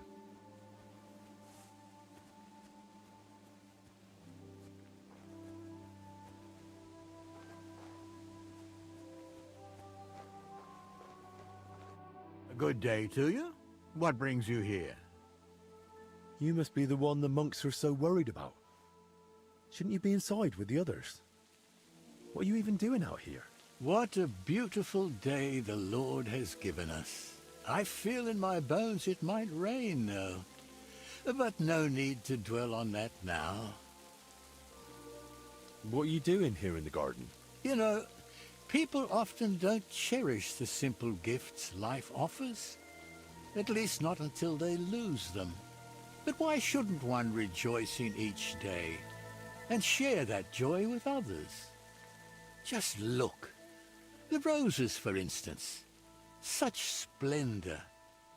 I planted them here myself, years ago. What? Why aren't you with the other monks? Ah, it's beautiful here. The birds don't sing like they used to, but at least I can still watch them. Don't you wish you could fly too? Soaring on the wind and gazing upon the wonders of the world. Are you even listening to me? I'm asking why you're not inside. I heard you. Well? You're asking what I'm doing in the garden. Just look around. Where else could I wish to be in this very moment? Inside? Because there's a contagious illness roaming around? Look at me.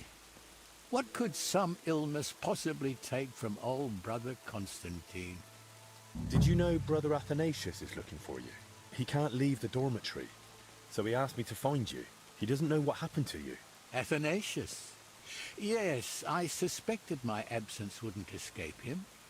He's a good lad. Perhaps I should have said something before I left. Oh, you and think? now he's worried about me, needlessly. Will you tell him that he shouldn't worry about me? If it matters so much that Athanasius isn't worried about you, wouldn't it be better to just go back yourself? You're probably right. Perhaps I acted rashly. I'll return to the dormitory. Till we meet again.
I don't need that.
Hmm.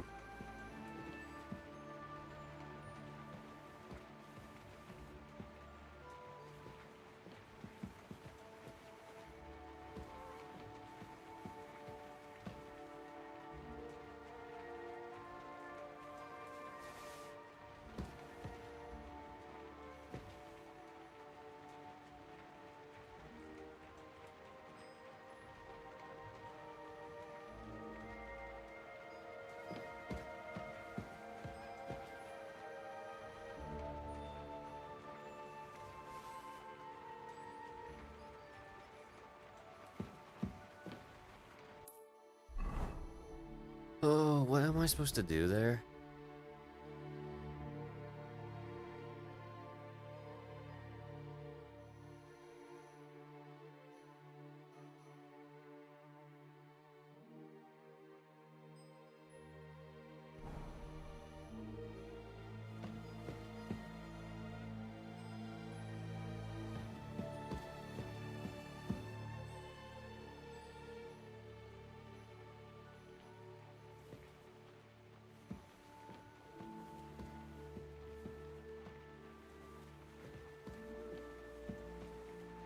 Hmm.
Dry all that shit.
Do I not have the fucking...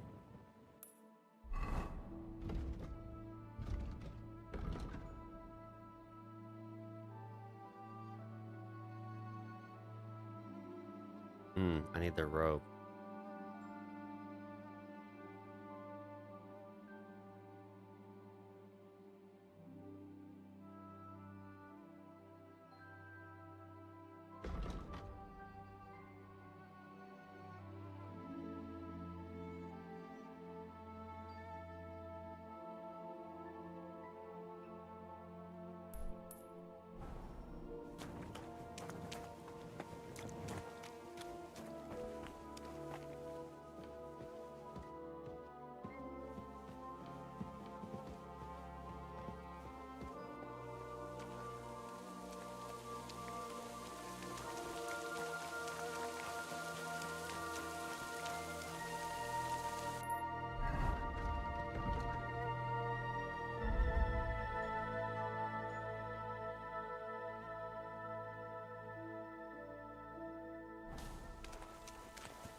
Alright, I'm allowed to be here.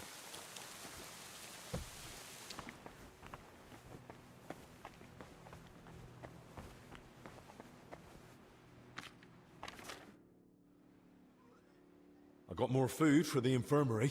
Should I ask how you managed it? You wouldn't believe me anyway. You won't surprise me that easily, but suit yourself. Let's see then.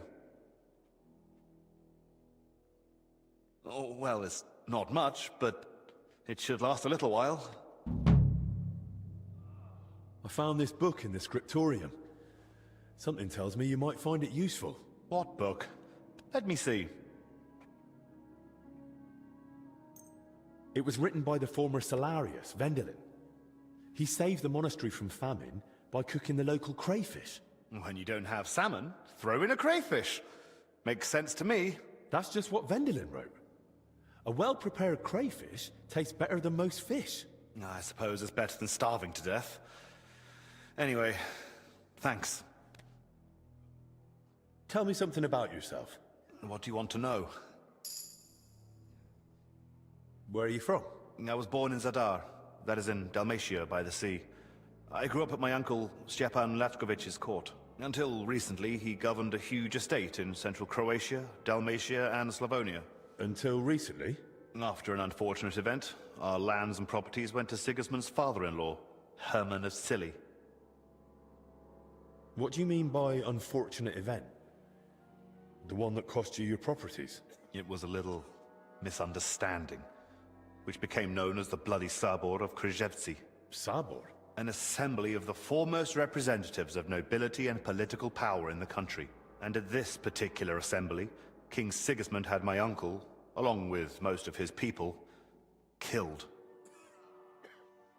1 second here.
Why did Sigismund do that?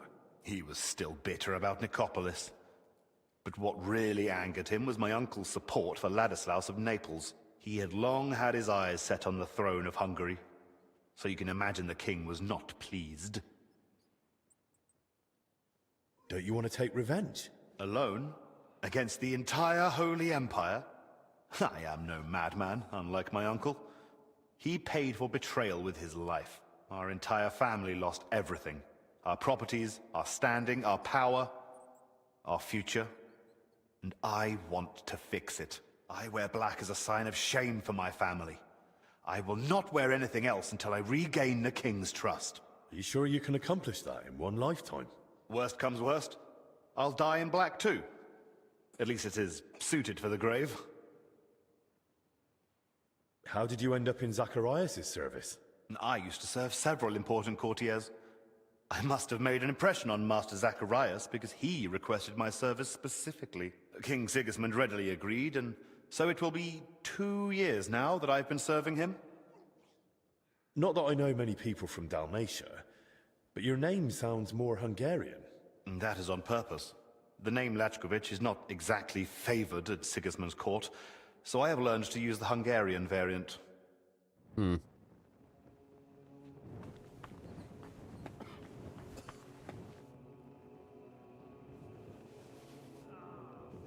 It's so stupid you find all these books here because you can't fucking use any of them.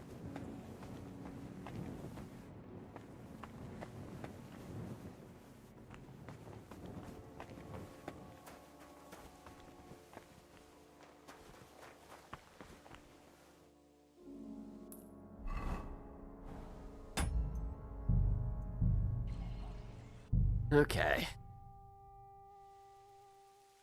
Let's see what we can do here.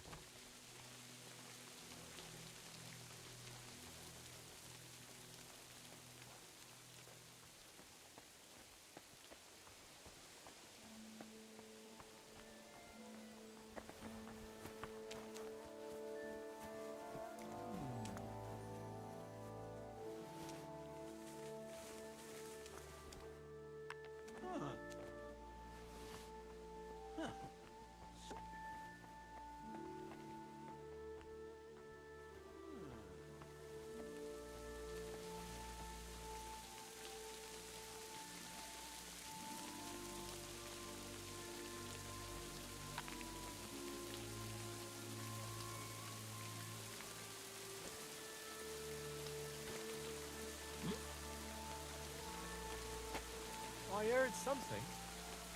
Eh?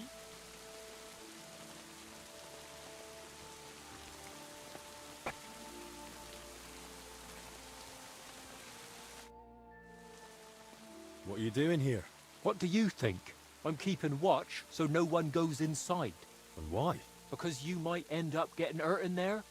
There's an hole in the middle of the floor, like the mouth of hell. If you stroll in there, gawping at the ceiling, you could fall in and break your neck.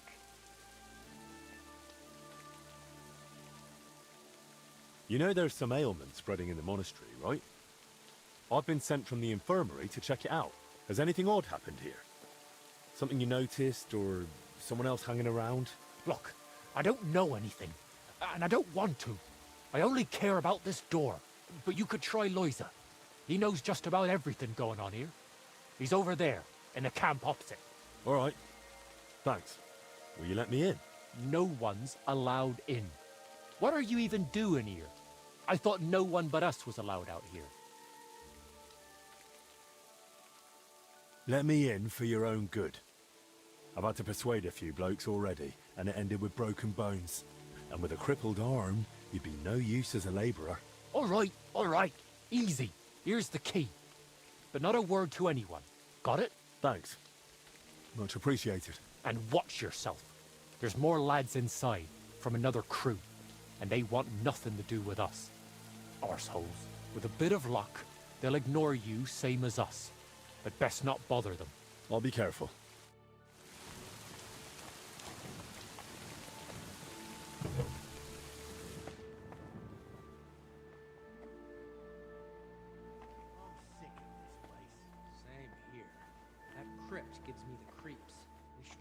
board it up and leave it. Didn't you hear the bomb? Let's just save scum real quick. I'm sick of this place. Same here. That crypt gives me the creeps. Board it up and leave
That's one hell of a bloody pit.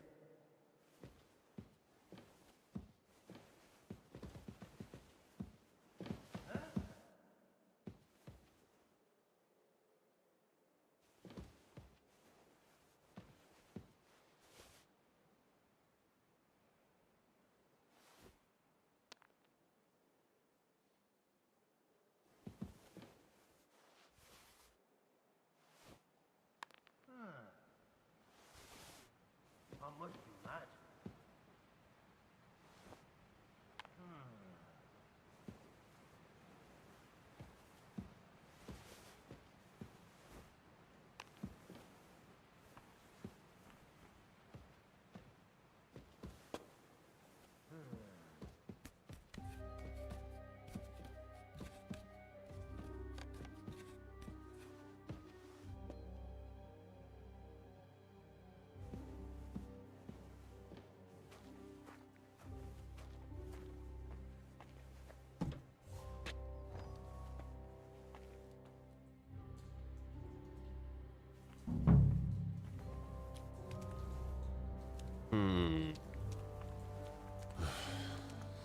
I should have made that mask. A map of the underground.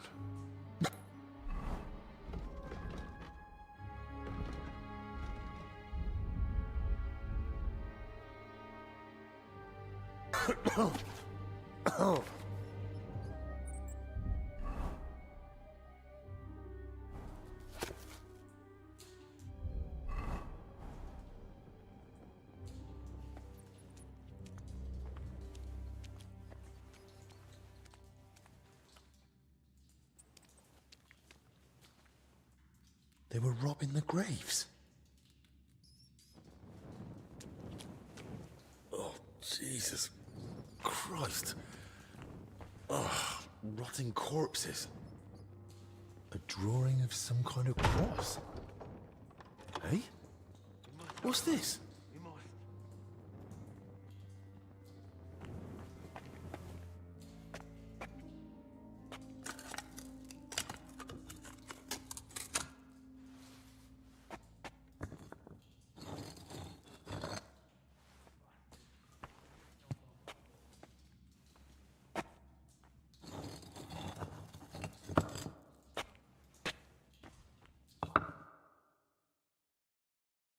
Okay. They trapped me in there. This crypt carries on.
Bastard.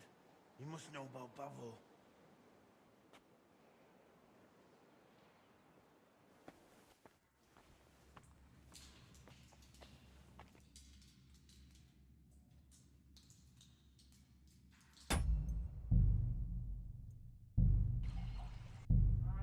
Babo.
He must know about Bavo.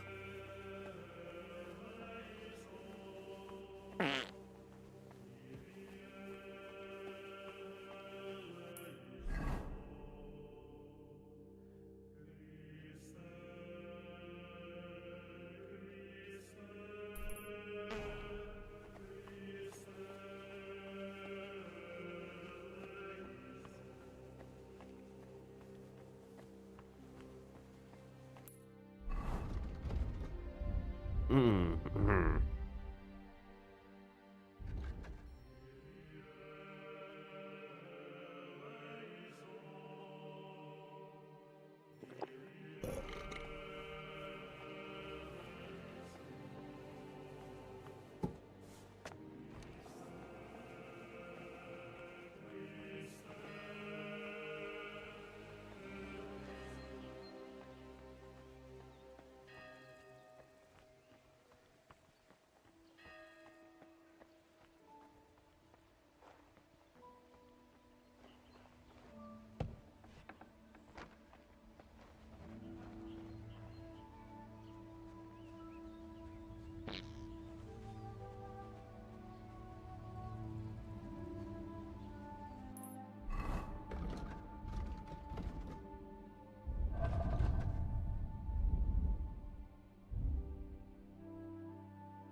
Christ.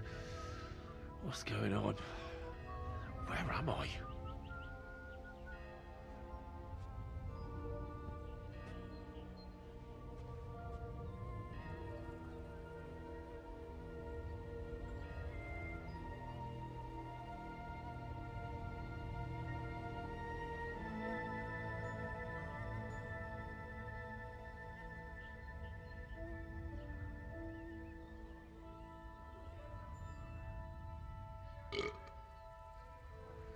Thought this was supposed to fucking cure hangover.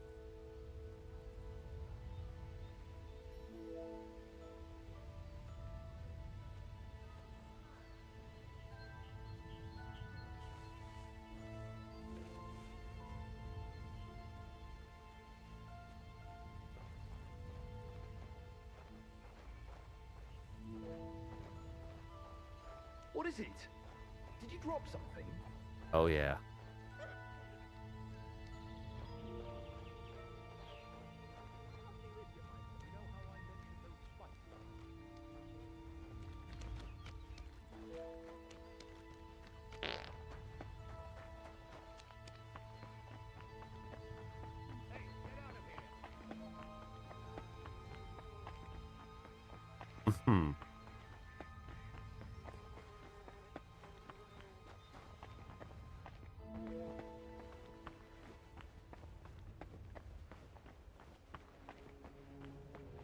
He's as drunk as they come. You know how it is. Easy come, easy go.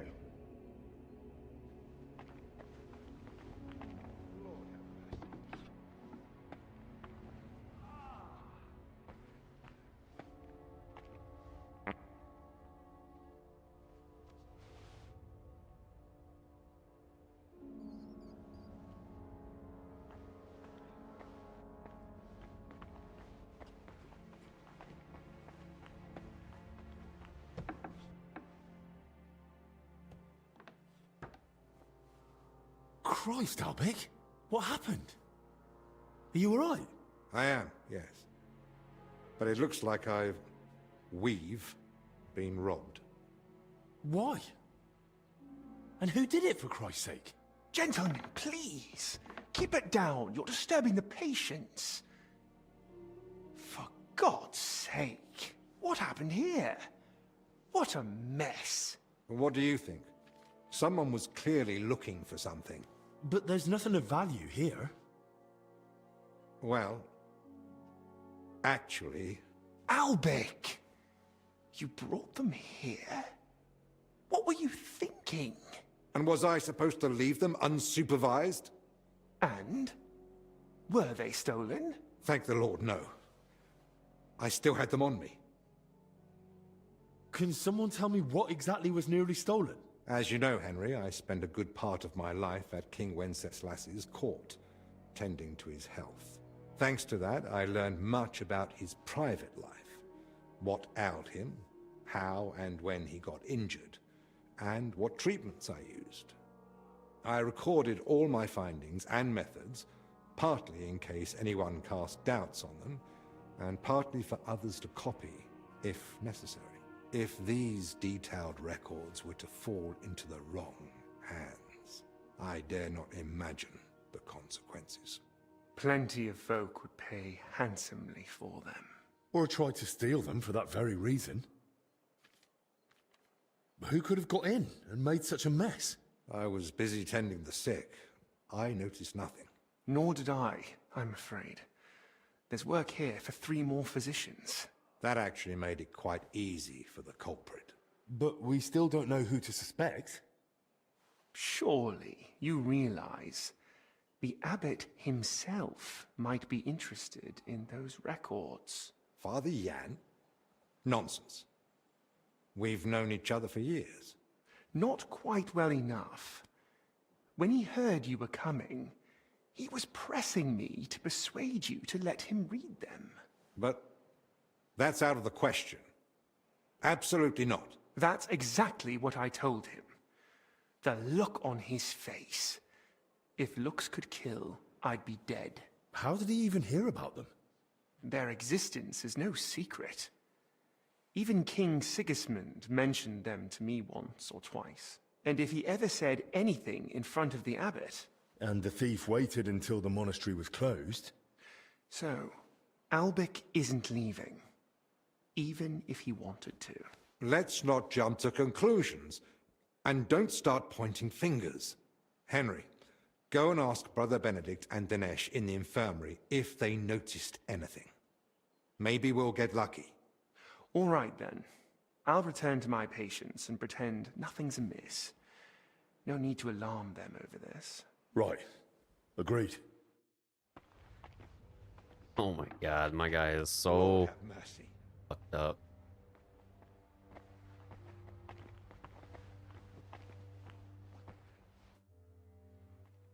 Did you see anyone go in or out of our room?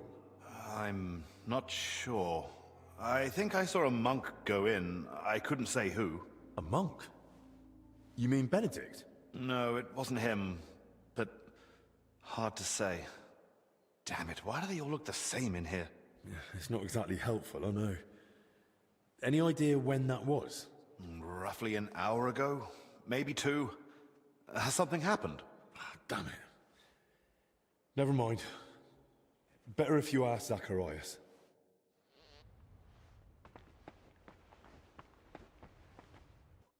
Henry, you're hurt. Oi. Could someone help me out? I'd certainly say so. Let me see. Oh, you're lucky it's not bleeding. Does anything else hurt? Any fever? Blurred vision, perhaps? I don't think so. Just a few cuts and bruises. Good. I'll just clean them up for you then. Nice. There. It should be better now. I feel like a new man. Thanks. Don't mention it. And be more careful from now on, all right?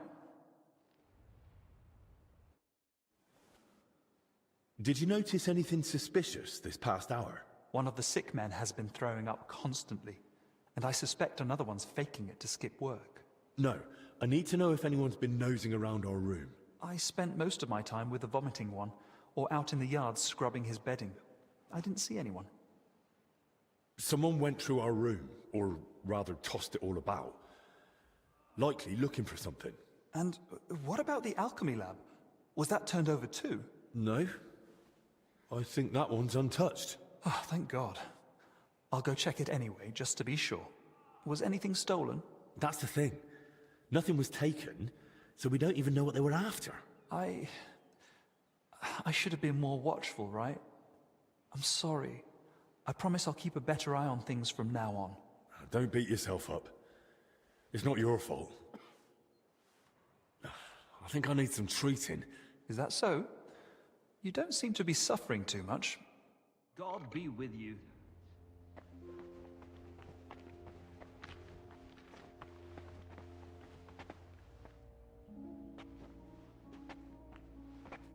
Henry, how are you feeling? You don't look too good. I feel awful. Did you go into the crypt without a plague mask? I did. Do you think I got infected too? It's certainly possible. What now? I can't just go and lie down. We have too much work to do. I know. Try this potion. It should ease the symptoms for a while. Thank you, Albie.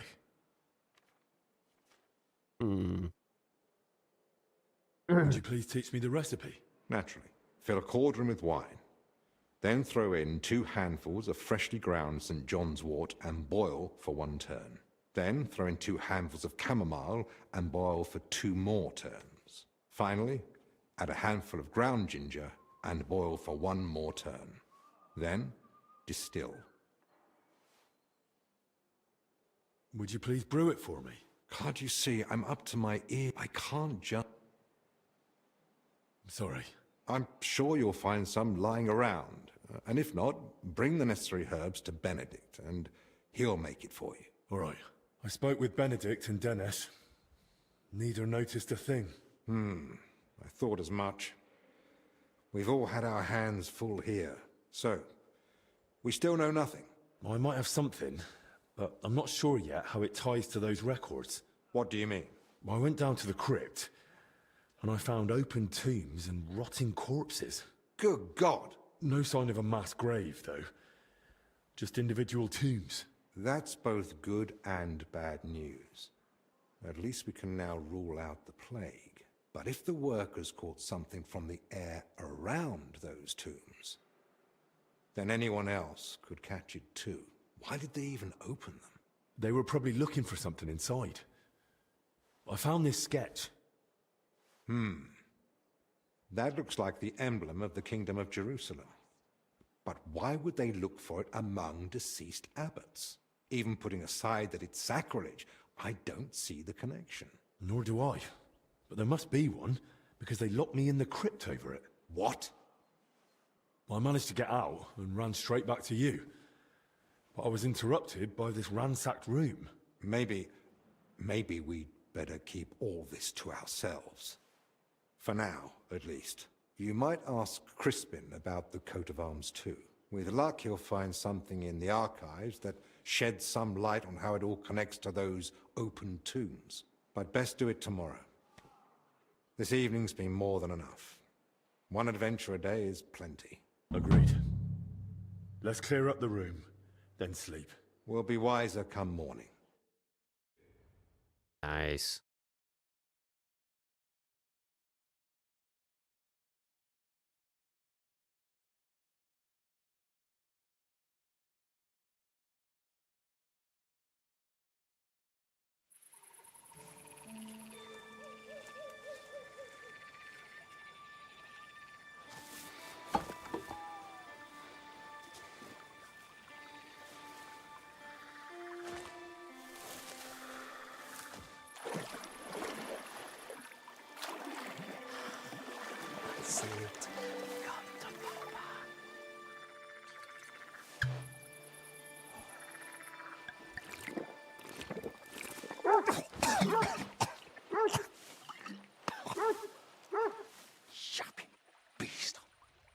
It's ours. You stop that, for Christ!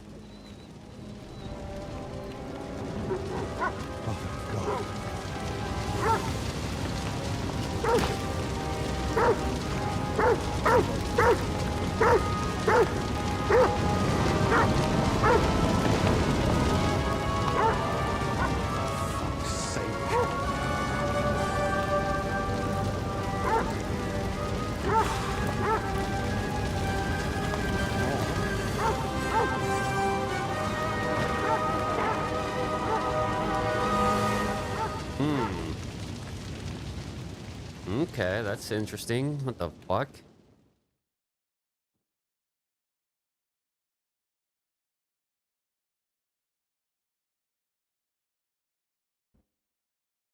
Good morning, everyone.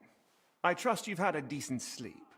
The sick are waiting, and being tired doesn't excuse us from our duties. All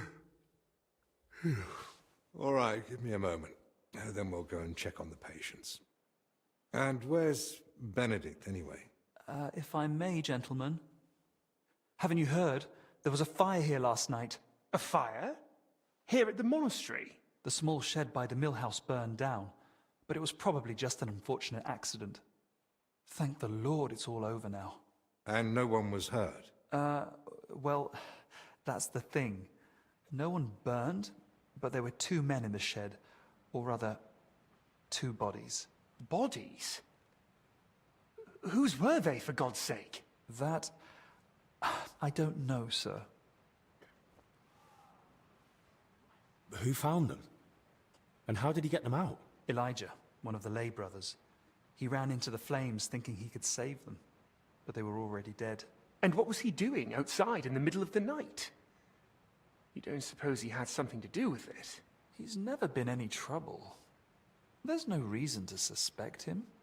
And how do you know they didn't die in the flames? Just because they weren't burnt to cinders doesn't prove anything. I didn't see them, but they said there were no burns, and it didn't look like they'd suffocated either. So, how did they end up there? What killed them? Didn't anyone tell you about them?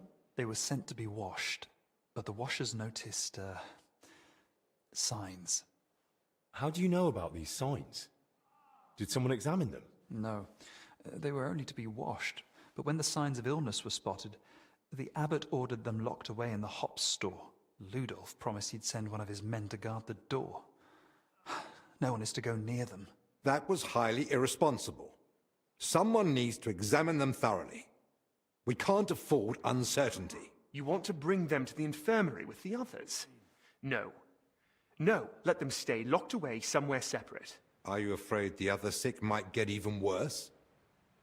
At least we could have them all in one place. Was anyone else there besides Elijah? No, or at least no one I know of. I'll leave you to it now. If you need me, I'll be with the sick. I'm going too. Disease? Fire? What next? A swarm of locusts? First they ransacked my room, now this. I don't like it one bit. Do you think the fire's got anything to do with what they were after in your chambers? Who knows? I feel like someone wants us gone, and they're trying to frighten us into leaving. All the more reason to get to the bottom of this. But I can hardly go poking around myself to find out what really happened. Don't worry. That's what I'm here for. Maybe Zacharias was right after all. You never know when an aid like that might come in handy.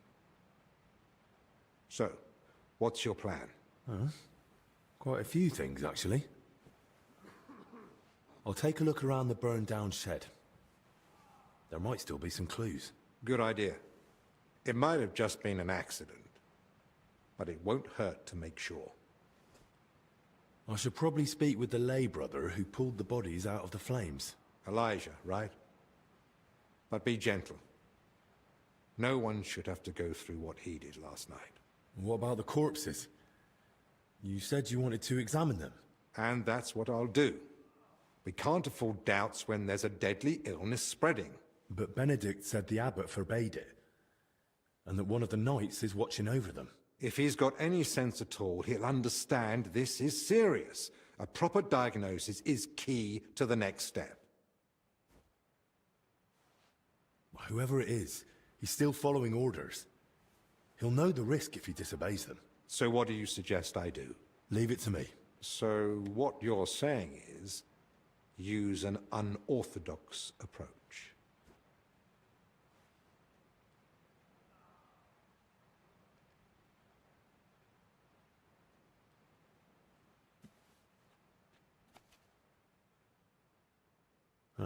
I could always bribe the guard.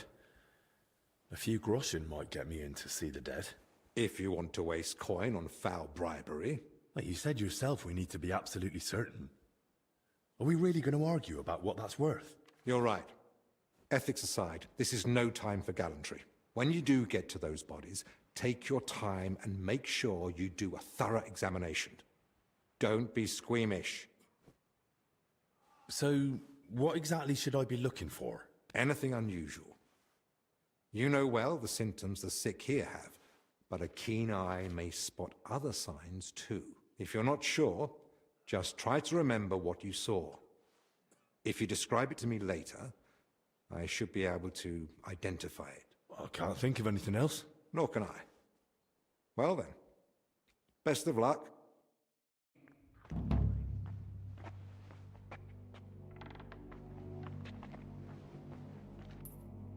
Bro, what the fuck?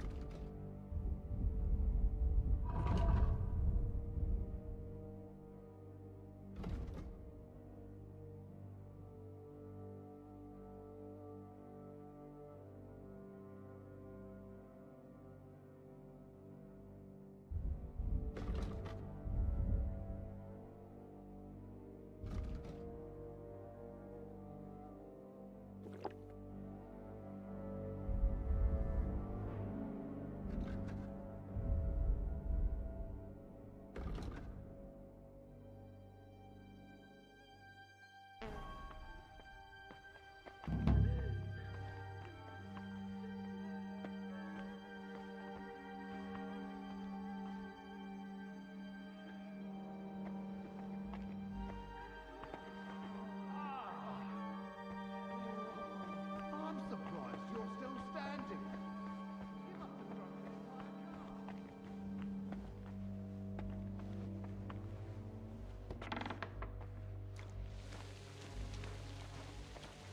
Dude, my guy is absolutely wasted.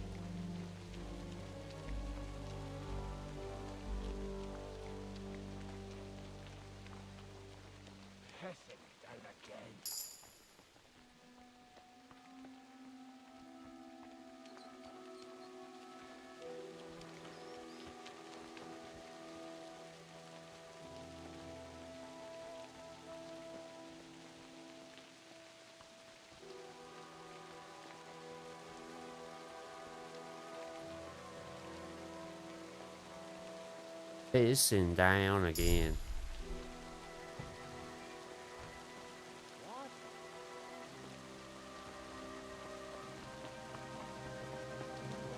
Huh? You aren't supposed to be here.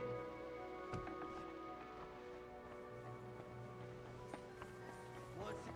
I'm always glad to see polite people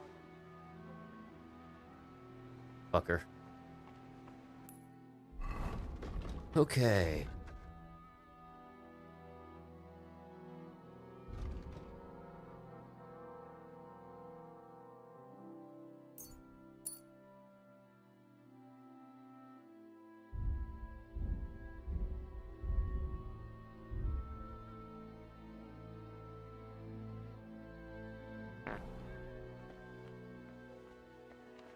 What are you sneaking around here for, you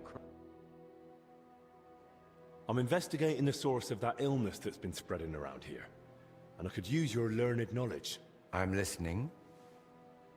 I came across the symbol of the Kingdom of Jerusalem during my investigation, and I was wondering if you might have any records or anything that might be connected to it.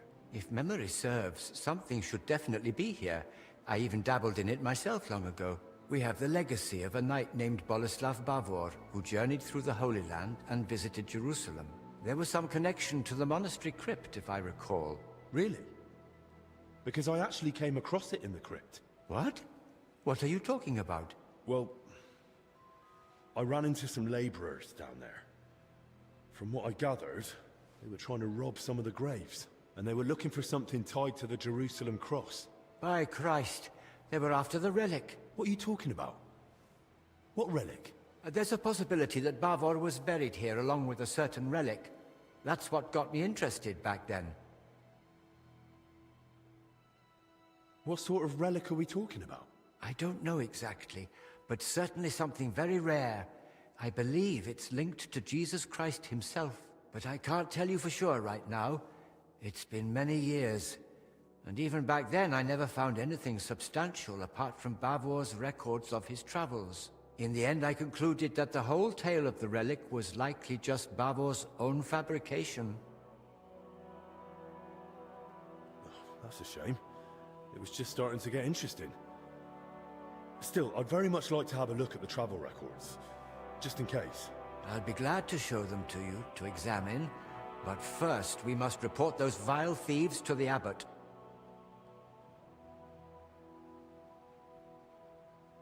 You're right. The abbot ought to be told, but it's probably not wise to burden him with it now. Right now, we need to deal with the illness. Once things have settled down, we can make sure those thieves get what they deserve.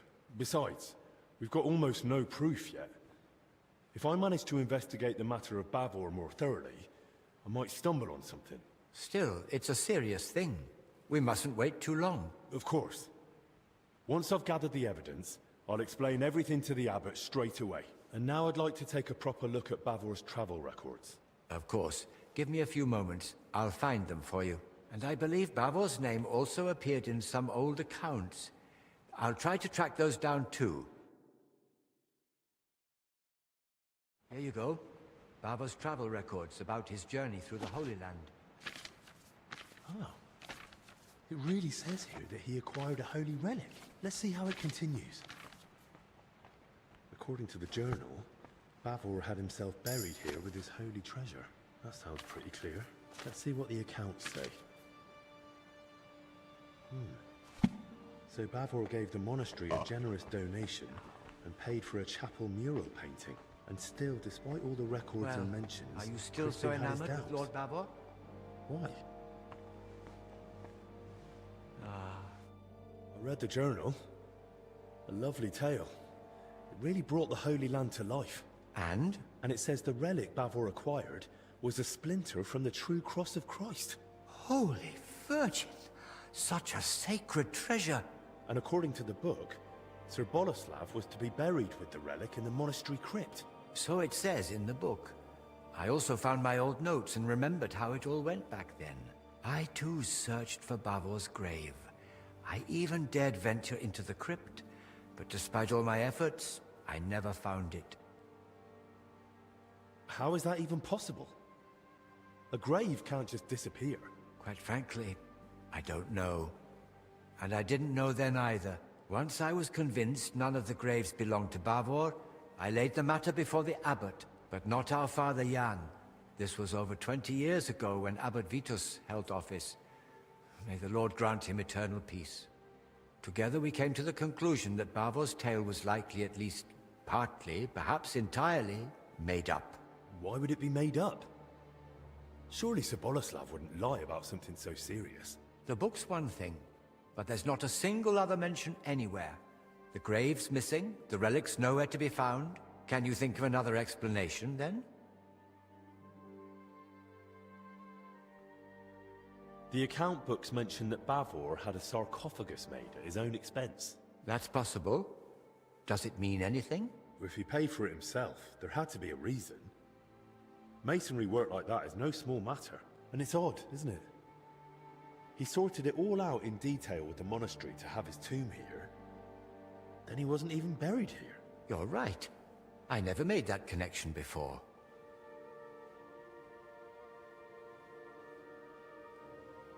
But why would Bavor do that? What would he gain by deceiving everyone here? If memory serves, he had some disputes over property. Maybe he wanted to improve his reputation. And that's mentioned in the text. But lies wouldn't have helped him. Quite the opposite, if he'd been found out. You'd be surprised how short-sighted some folk can be. But I agree, something about it doesn't sit right. And what about the mural mentioned in the accounts? Does it really exist? Yes, it's in one of the chapel naves. It depicts several scenes from Bavor's alleged adventures. Well, then that proves Bavor's story wasn't just made up. Surely the abbot back then wouldn't have approved such a mural in the main church if he hadn't believed it was true. If the former abbot believed Bavor wasn't a liar, but a real hero of the Holy Land, I'll believe him too. All the more reason I want to see it for myself. No harm in trying. At the very least, it's a fine piece of work. Bavor mentions in his journal that he received a great fortune from the King of Cyprus, and the account records say he gave a generous donation to the monastery. Do you think that was made up too? They confirm at best that Bavor had wealth, not where it came from. According to the late Abbot Vitus, he might have gained that fortune by plundering or as spoils of war, and the tale of the Holy Land was just a cover to mask the dishonorable origin of his riches.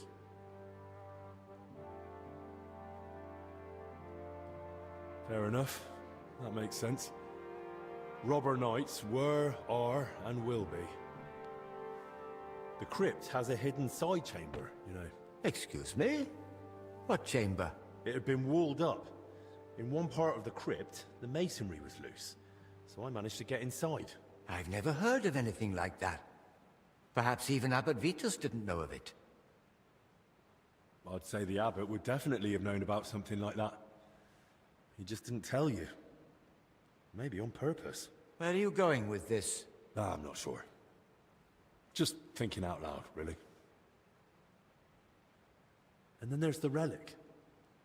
If Bavor had just wanted to raise his reputation with a good story, why claim to have gained something so rare? Perhaps out of vanity? There's no shortage of that among the nobility. But his tale's already heroic enough without it. Making up a relic would only draw unwanted attention. That's a good point. It'd be too risky. Don't you think this whole thing is a bit too complicated? Every explanation for why Bavor would lie seems more convoluted than just acknowledging it's true. Listening to you now, it's like hearing my younger self. And I sound exactly like Abbot Vitus. His view was that Bavor's story was fiction. He told me I'd be better off letting it go. What exactly did he say? That I should stop chasing old crusaders and focus on real, meaningful work. Why didn't you stand your ground? I couldn't argue with the abbot. What he said went. And I was just a lowly monk, barely past my vows. I had to obey. In time, I learned to let some things lie. Those who dig too deep may uncover what they'd rather not. I'm not blaming you. But I think it's time we reopened that old inquiry of yours and saw it through. And maybe we'll finally unravel Bavor's mystery together. If that relic really does exist, and it surfaced now, it'd surely be a sign from the Lord, a sign of hope in these desperate times. Don't get ahead of yourself. We've not even found Bavor's tomb. Without it, we're stuck. But you spoke of that hidden chamber in the crypt. If there's any clue, it'll be in there. Take this and study it closely. It's a drawing of Bavor's family coat of arms I came across years ago. According to this, you'll know if it's truly the grave of Sir Boleslav. Yes, the mural in the chapel, paid for by Bavor himself, also bears his coat of arms.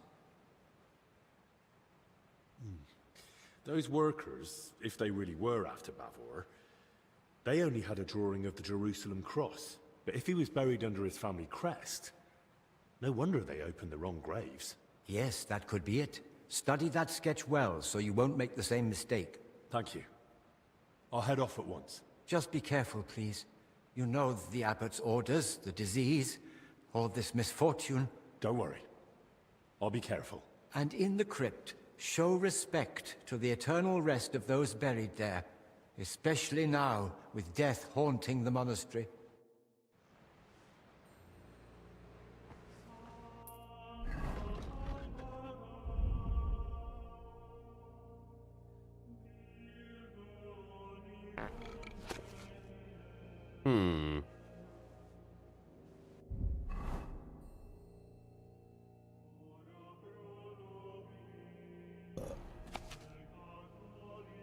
It's like an arrow.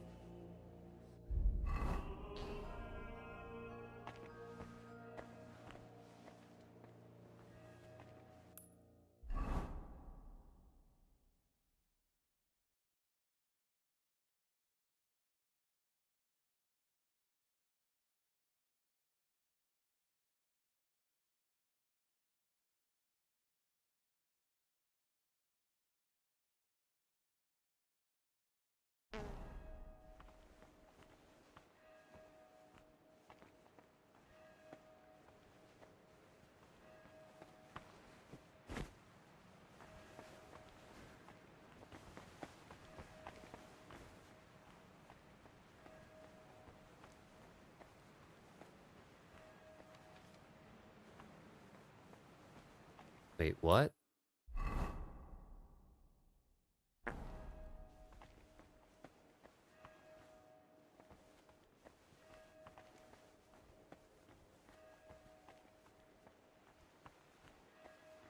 What?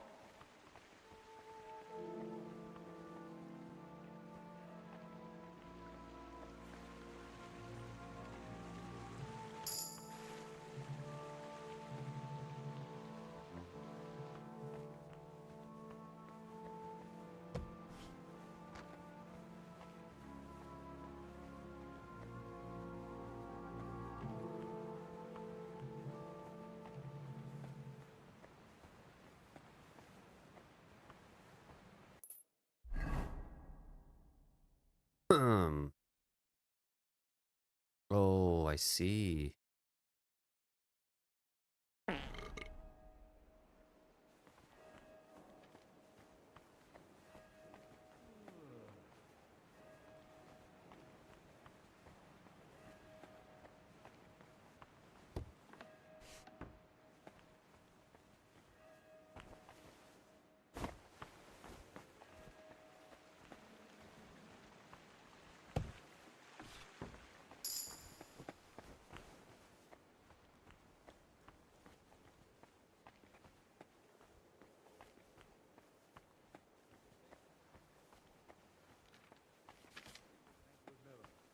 Please, Christ, to have mercy on us. Turn away his wrath from us, and forgive his sinful children. Amen. There's a lot of you here. Which one of you is Elijah?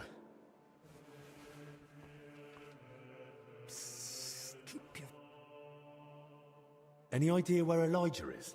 Not a clue. Haven't seen him since last night.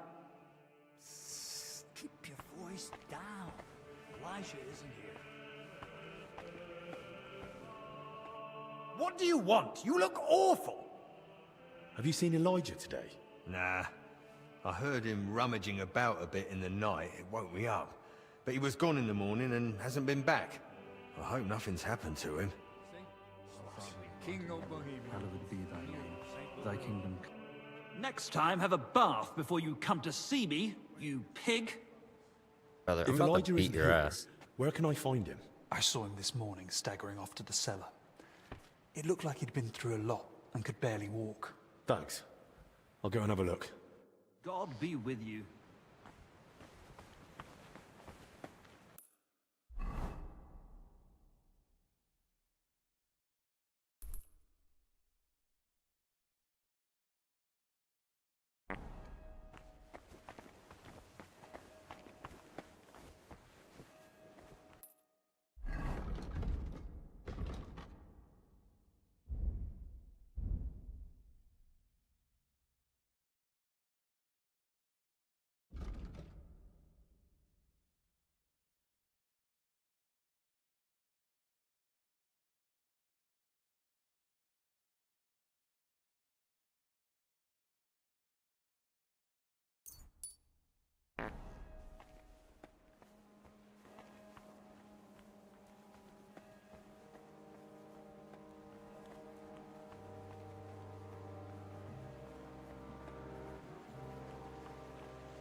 Hmm.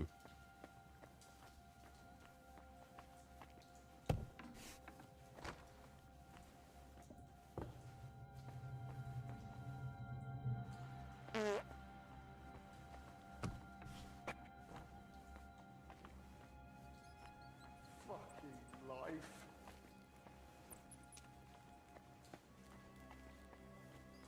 Don't talk to me. He's blind drunk. He can barely speak.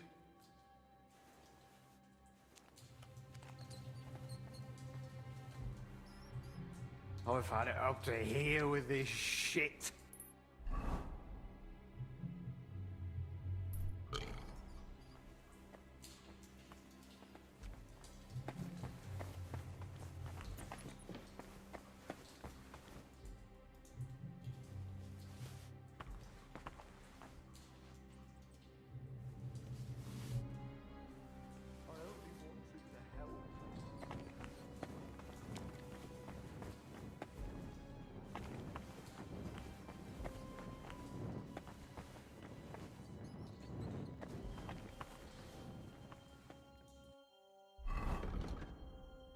Um. I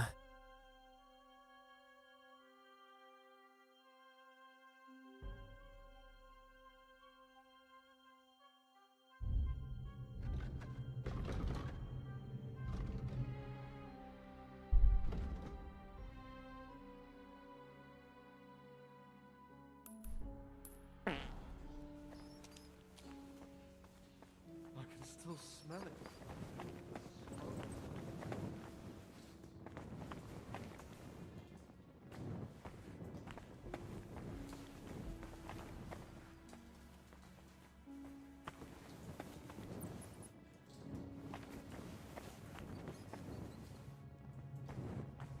He's as drunk as they come.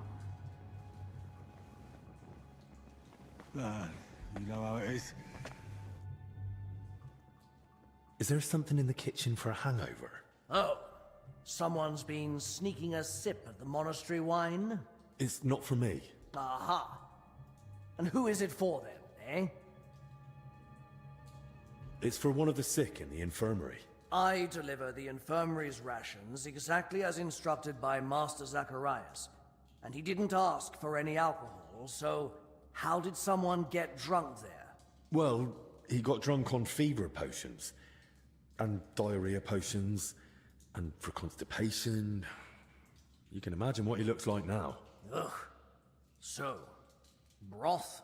It's probably all he can keep down anyway. All right. But just this once and never again, understood? One bull, no more.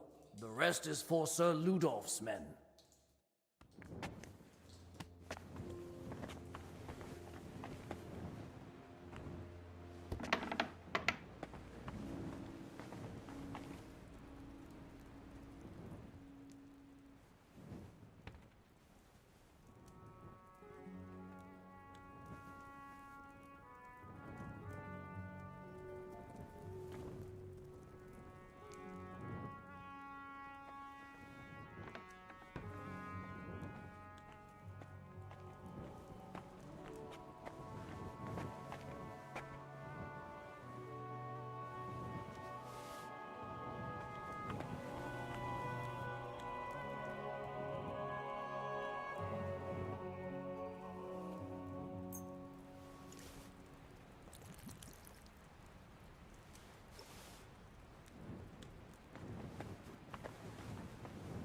Let's see how that goes.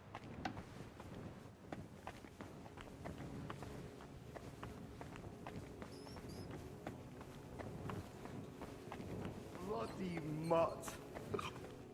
Damn. Are you with me? I've got something to perk you up a bit. What is it? Schnapps? No more schnapps. You ought to eat something, too. Mmm. That's the stuff.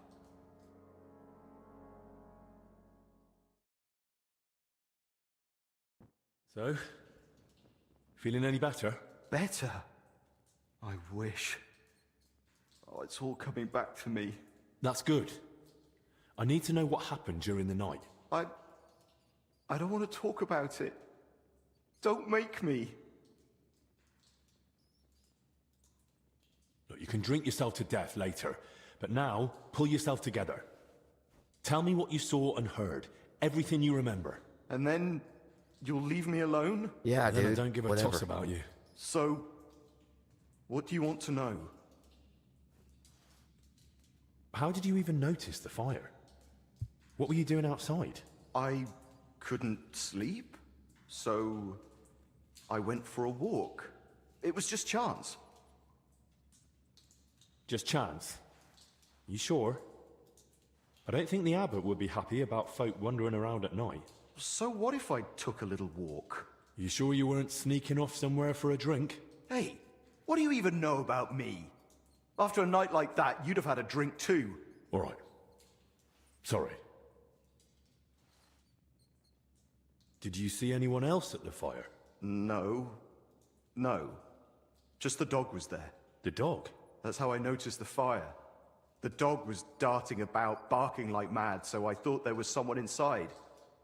Someone alive. When you dragged out those two bodies, what did you do then?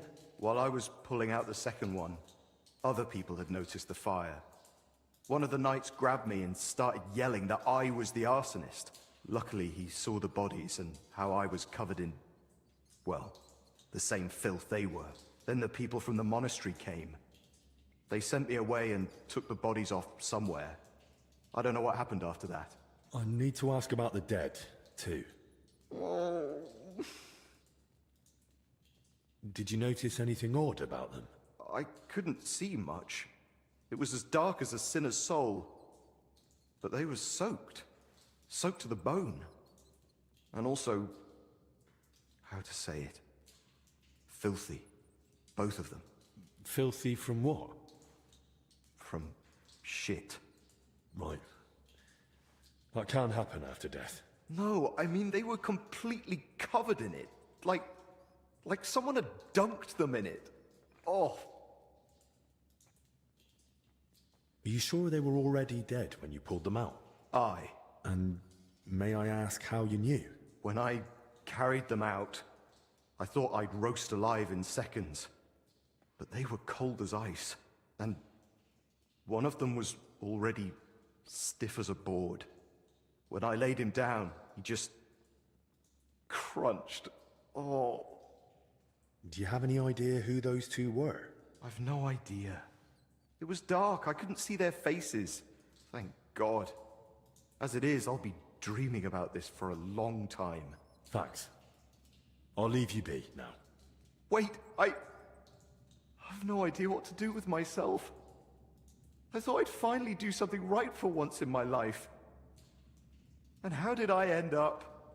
Covered in shit, face burned, and humiliated. I'd rather never step outside the door again. What are you on about? You acted like a hero. Hardly. I'm a coward and a drunk. Who ran into the flames to save his fellow man. Aye. And what did it get me? If not for you, they'd have burned to ash and wouldn't even have a decent burial. This way they can pass on with dignity. So stop feeling sorry for yourself and be a bit proud. All right? Right. Thanks.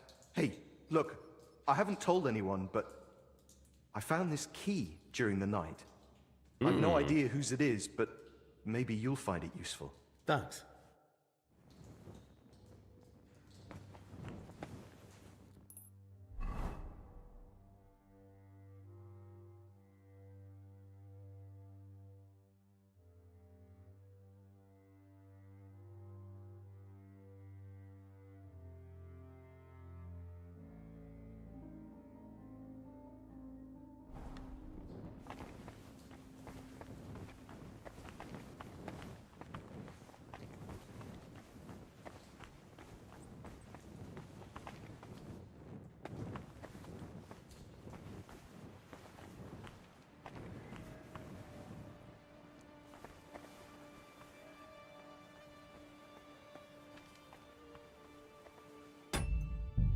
Okay, let's Get a save in right there.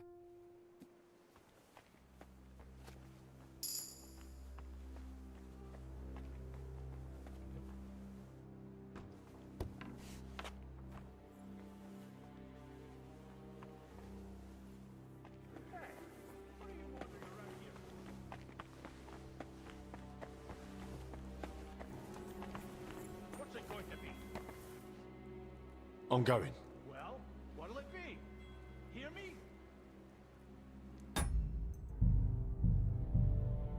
The fuck, man.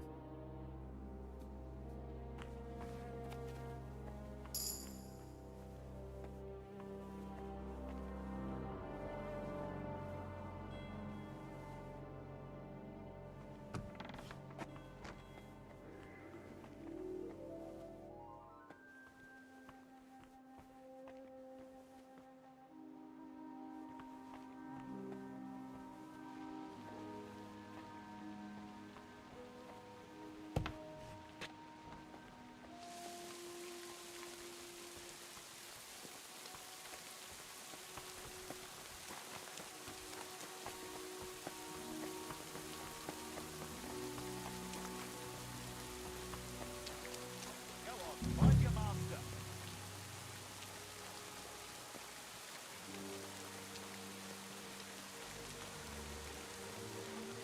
Don't come back.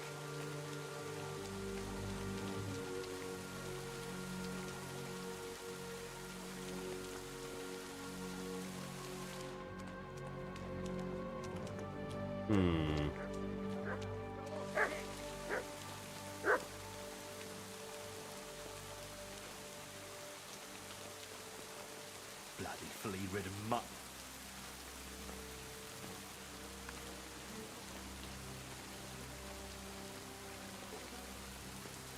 If you crawl back here, you'll get us. Hmm? Did I imagine it?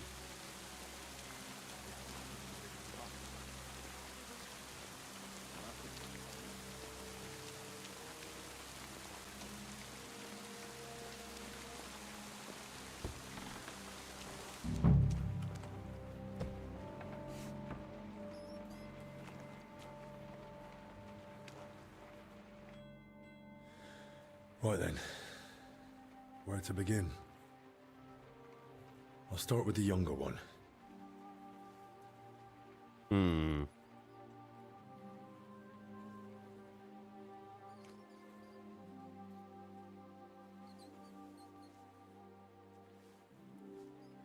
Muscle stiff, but the body looks supple. What's that in his hair?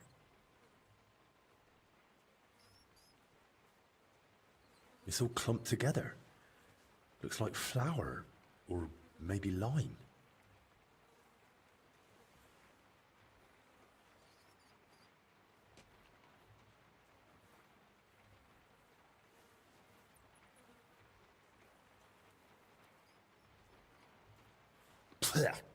Yeah, it's flour. Ugh.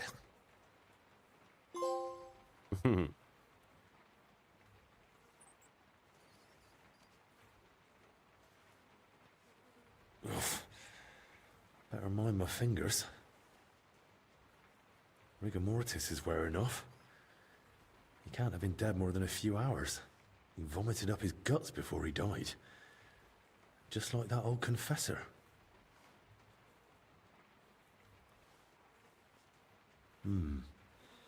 Bruising, some dried blood, but no broken bones.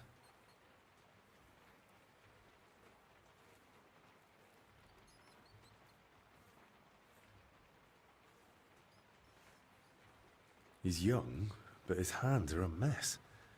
Covered in scars, nails broken, looks like hard labor. And 2 workers did go missing.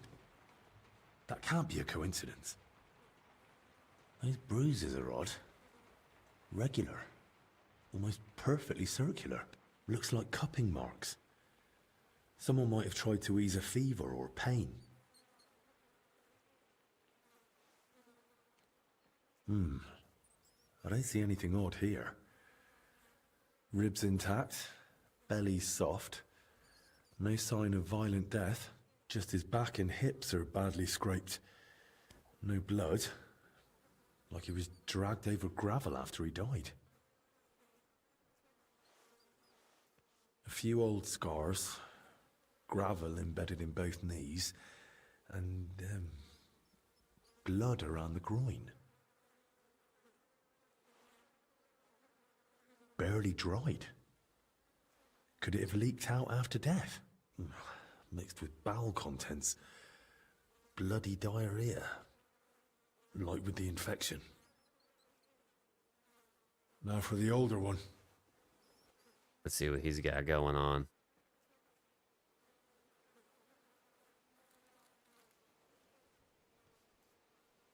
Pale.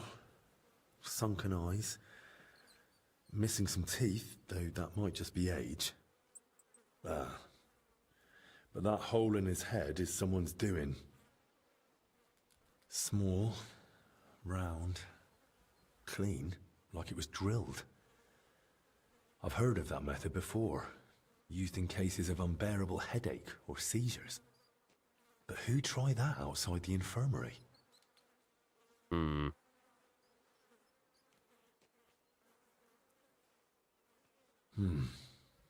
Completely stiff.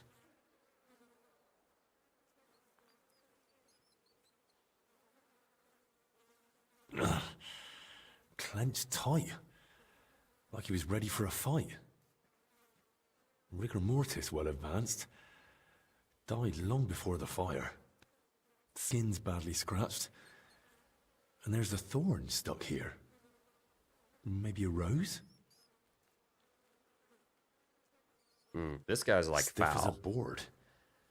But no broken bones. Back and shoulders all scratched up. Like he was dragged through brambles. And around his neck and chest he's got red blotches on the skin. Those blotches look familiar. They're a bit like the ones on that old confessor. Looks like this poor wretch caught the same thing. Knees are scraped and scarred. He must have worked hard in his life. Well, what's clear is they didn't die in that burning hut. More likely they succumbed to the infection spreading in the monastery. The symptoms match perfectly. Either way, it wasn't a cold-blooded murder. Someone tried to treat them, brutally, but still. And it didn't work. Someone must have hauled the bodies into that shed. And it left marks on them. It might be possible to trace where they came from.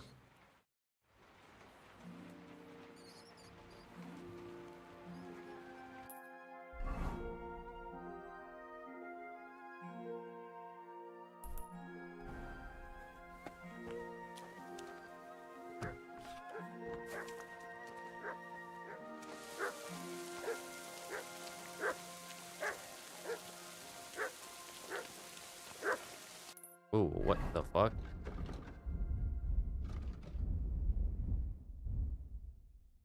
Food poisoning.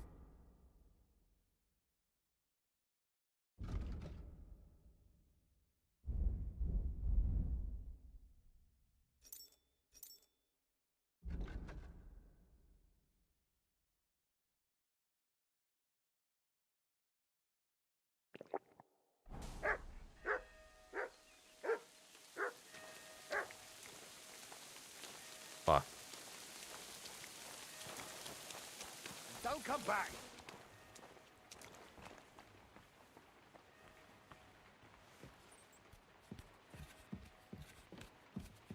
Bloody flea-ridden mutt.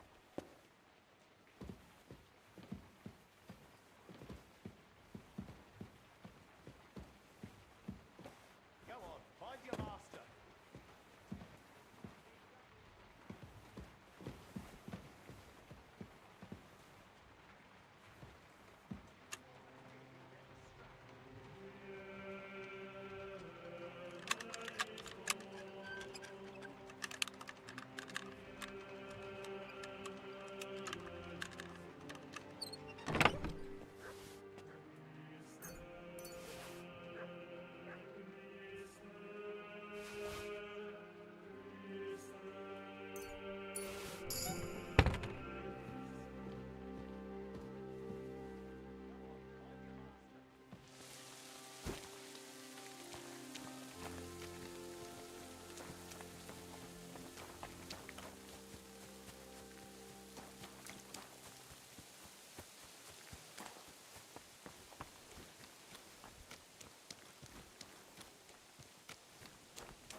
Mm-hmm. Wine. Could Elijah have lost it here?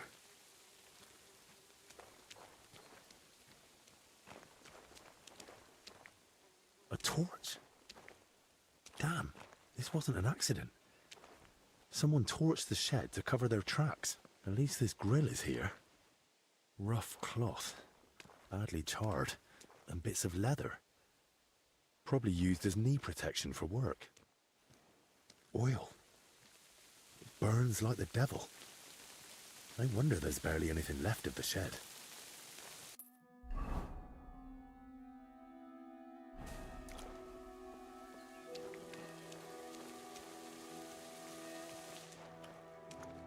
Overturned sacks, soaked ground, so that's why the dead man had flour in his hair.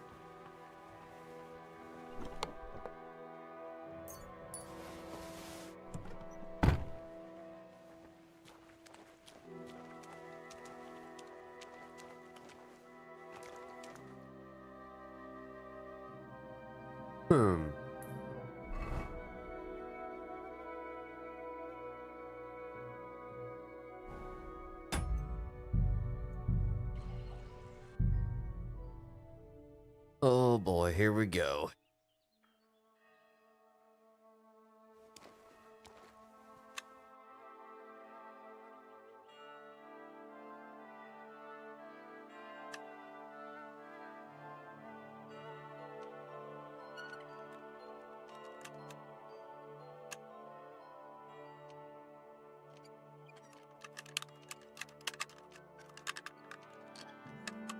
Shit. Let's get a new one.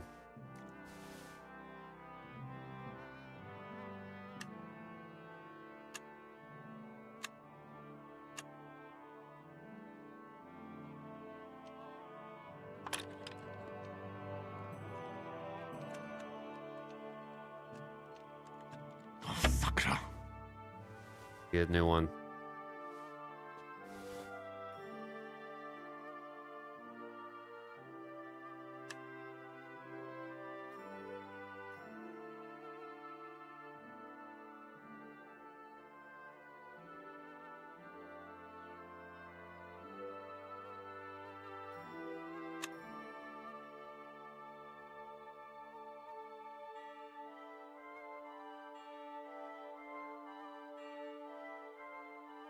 I can't even find the fucking golden ball on that one.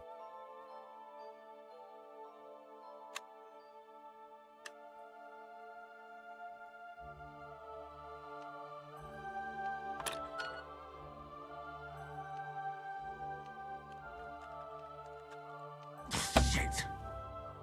Fuck. Must be a better way.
That's one deep rut.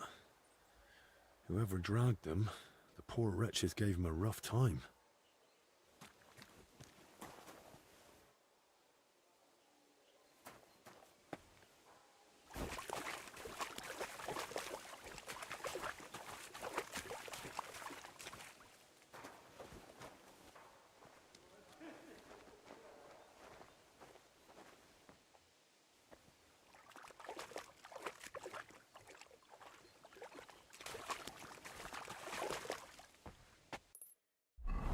Hmm.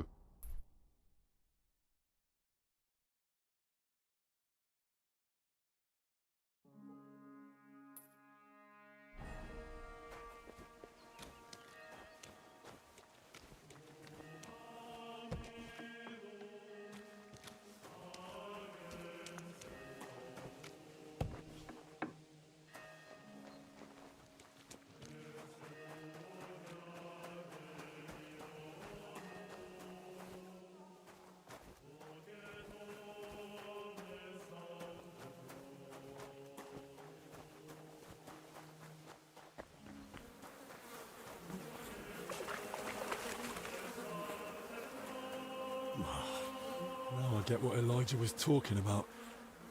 Ugh. Whoa, that's disgusting. But there's no other way.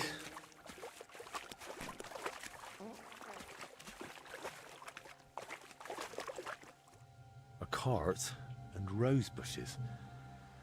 If he dragged them through the ditch, no wonder they were in such a state.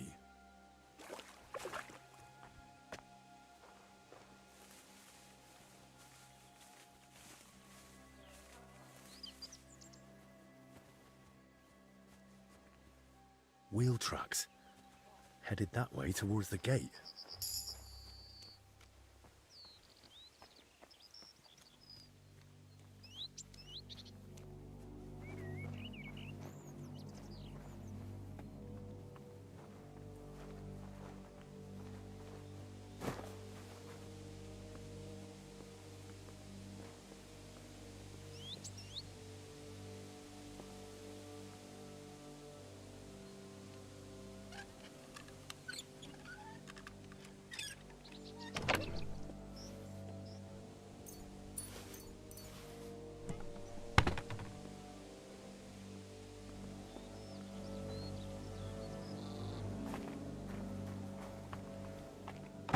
Locked, damn it.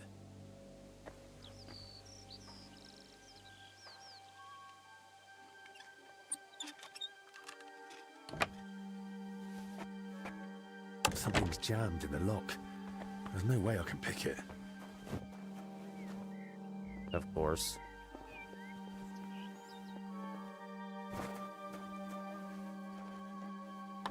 This way won't work. I'll have to find another route. It's hopeless. I can't get it open.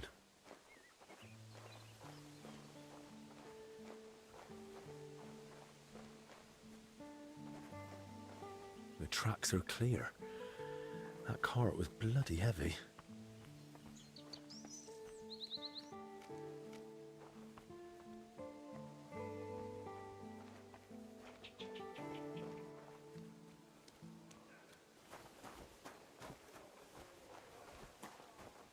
Cart tracks lead to the herbalists.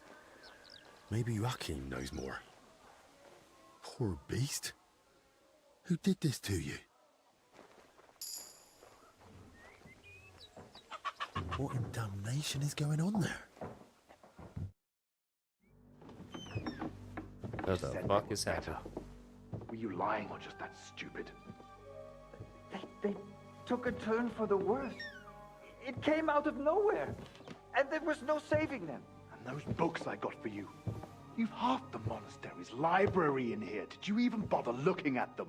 I read every one, but I told you 100 times, I am not a physician. I don't know what you all expected from me. You were supposed to use your head, damn it. Now everyone and their dog is sniffing around here. I couldn't just... I thought I made myself clear. They stay here, you don't leave, and nobody must know a thing. But what was I supposed to do? Your master... Provided you with everything you needed, and paid you generously. Or am I wrong? What about that fire? Were you just covering your ass, or planning to rat on us too? They were infected. For the sake of everyone in the monastery, I did what had to be done. Doing what has to be done. For everyone's sake. Dennis!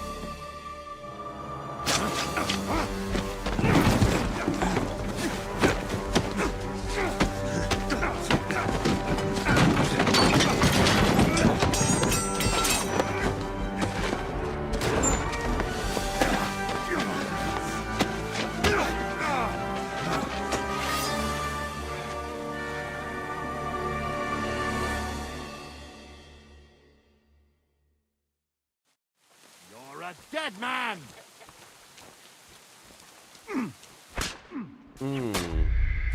What the fuck am I supposed to do there? The cart tracks lead to the herbalists. Maybe Joachim knows more. What in damnation is going on there?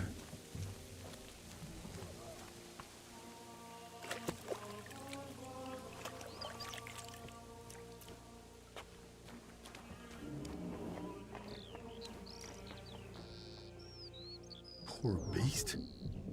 Who did this to you? You never know.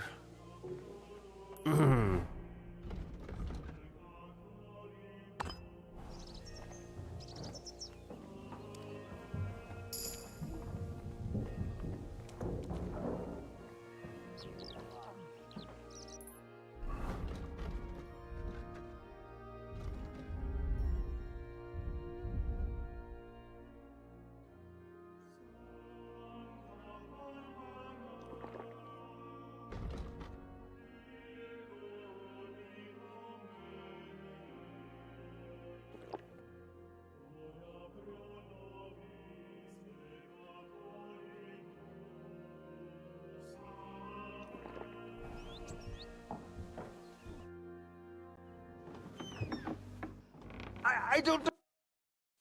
Pray for a quick death, you bastard!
Did you?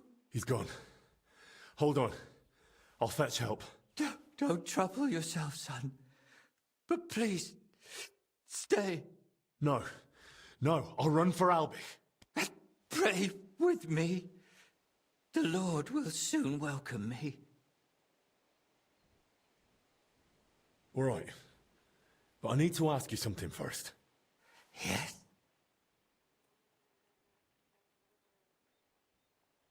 Why did you set the shed alight? Were you trying to get rid of the bodies? Get rid of them? No. But should they rot under my roof? I only hoped the fire would consume them, and that'd be the end of it. Did you try to treat those poor souls yourself? I did my best.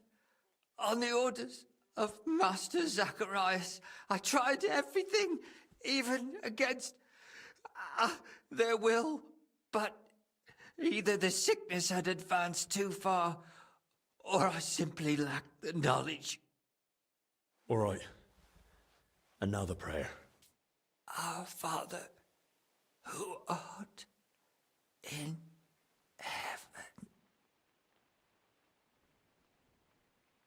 Oh, Christ above. Go with God. Amen.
Where do I need to go?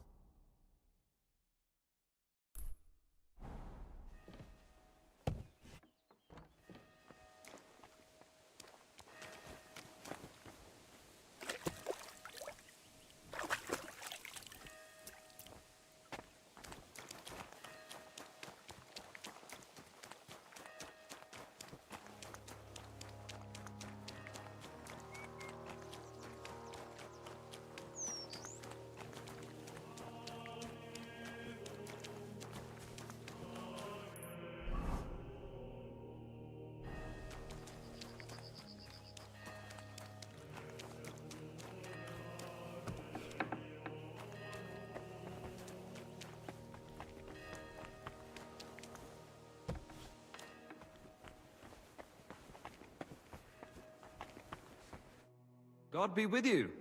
What do you need?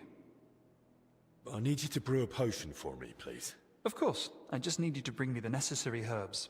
We're running out. I'll need 2 handfuls of St. John's wort, 2 of chamomile, and 1 of ginger. Yes, I have them here.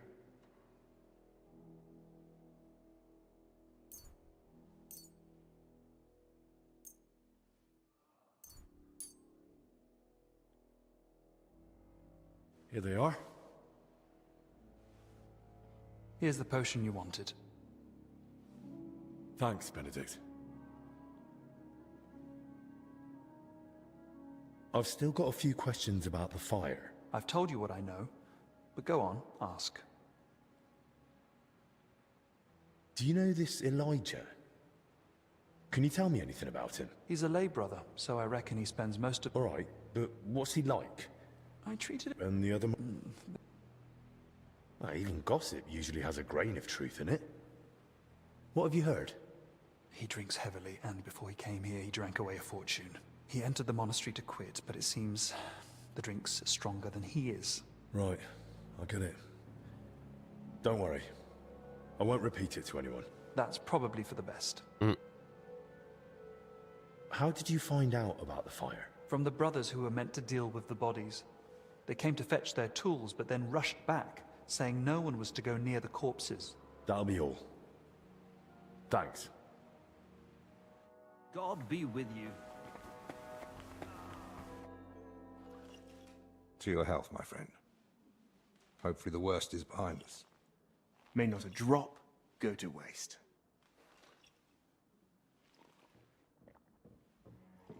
You rats! Hey! Henry! It was his fault those 2 died. He was the first to know about the epidemic, and he tried to keep everything hushed up. He blackmailed the herbalist to hide them and treat them at his place. And when those bodies were found, what did he do? He sent that lackey of his to get rid of him. Joachim's dead. And that Dinesh of yours, too. So now you kill me. Give me just one more reason.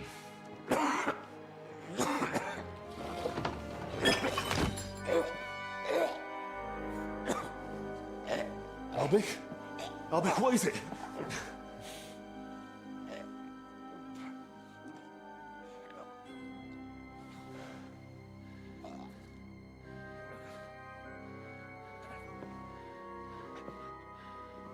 If I were you, I'd hold back a while. For everyone's sake. This fucking douchebag. You poisoned him? Why? Calm down. He's still breathing. What do you mean, still? Whether he survives is up to you, and whether you're finally willing to cooperate. You're mad. You want me to help you? Now? After all this? If you're looking for someone to blame, try yourself. None of this would have happened if you hadn't kept getting in my way. Don't try that on me. I thought you and Albik were friends. He never did anything to deserve this. Albik may not realize it, but half his shining reputation is thanks to me. Next to someone young and inexperienced, it's easy to look like a master. You saw it yourself. Even the Right Reverend didn't trust me. Me, royal physician to King Sigismund. But once Master Albec showed up, suddenly everything was different. And all he had to do was repeat the same things I'd already said. So you only pretended to be his friend? All the while you looked down on him? Speak, traitor. What do you want from me? I want Albec's closely guarded records on the treatment of King Wenceslas. What? Why? Don't play dumb. Albec spent a lot of time with him. I want to know what he wrote down. So, it was you who turned our chamber upside down? Me? No, that was Dinesh. You swine. Albec confided in you that he had them, and you poisoned him so that... I was hoping to frighten him. Maybe he'd give them to me for safekeeping. But the mad old fool went and hid them somewhere. So I need you to find them. And if I bring you the records, you'll give me the antidote? Not so fast. There's one more thing. Something King Sigismund himself would greatly value. Apparently, somewhere in this monastery, there's a relic from the Holy Land, brought here years ago by a knight. And that's what those workers were after. But they failed. Morons. I've no idea what you're on about. Sigismund wants you to find some relic for him. King Sigismund knows a legend of Sir Boleslav Bavor of Blatna, who brought a relic from the Holy Land to Bohemia. What he doesn't know is that Sir Boleslav was buried with it, right here in the monastery. So you plan to present it to him on a golden platter and hand it over in exchange for a medal and a fat reward? Something like that. I have good reason to believe the relic is of great value to the king. Once you've got the relic and the records, come to the church. We'll meet there. And one last piece of advice. Hurry. The substance acts slowly, but the longer you make Albec wait, the worse the consequences. And what's to stop me grabbing you by the neck, beating the antidote out of you, and dragging you to the abbot? The fact I'm not a fool. I haven't got the antidote on me, so we can go to the abbot and spend hours blaming each other. Meanwhile, Albec will die right here on the cold ground in a puddle of his own vomit. If he's to survive, we do this my way. Do we understand each other? You miserable bloody bastard.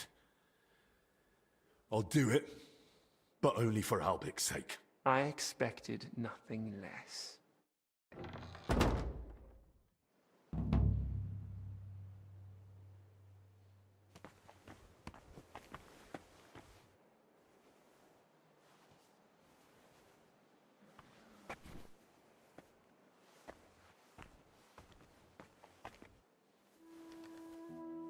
Henry, the records, they're behind the scales. What? What scales? Albec?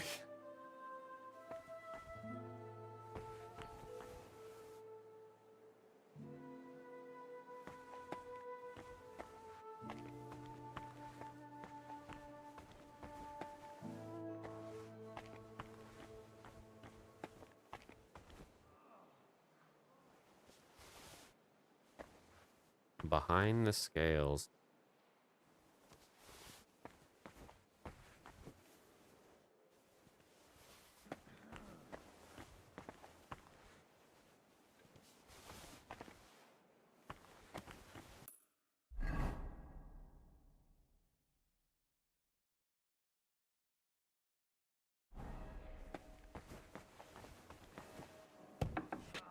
I can't just hand the real records over to Zacharias.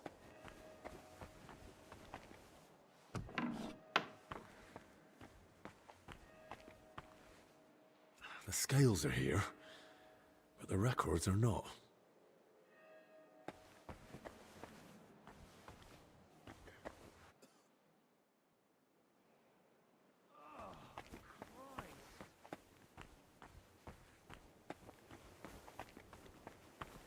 Henry, is something wrong?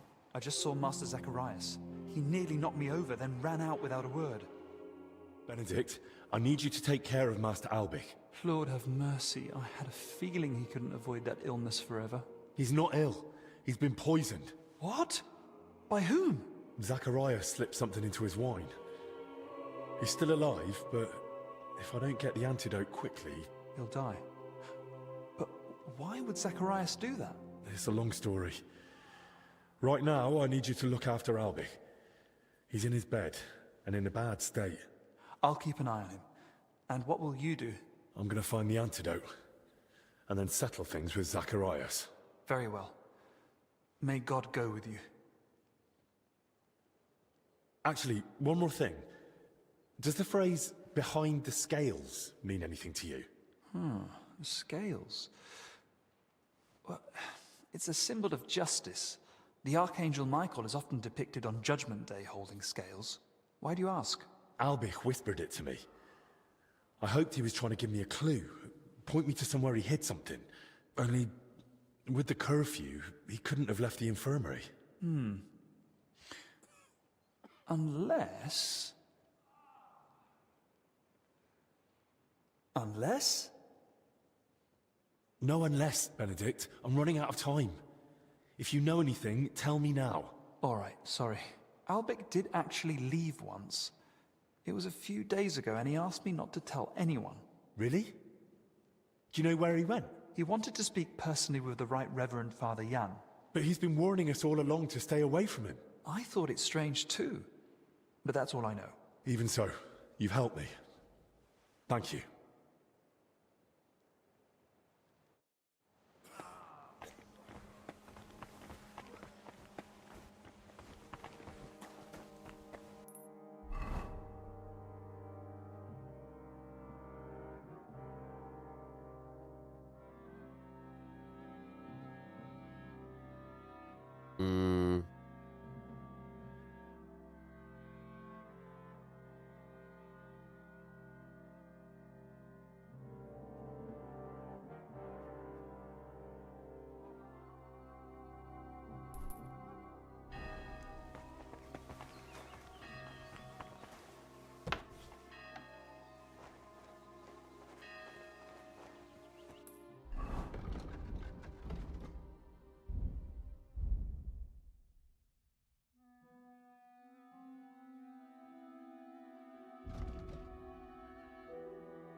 What am I doing here?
What? Did I imagine it?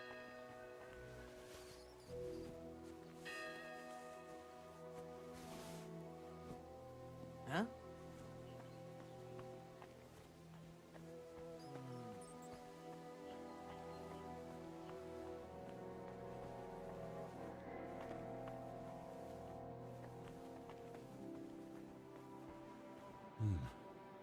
There are scales here, too. In the hand of Archangel Michael.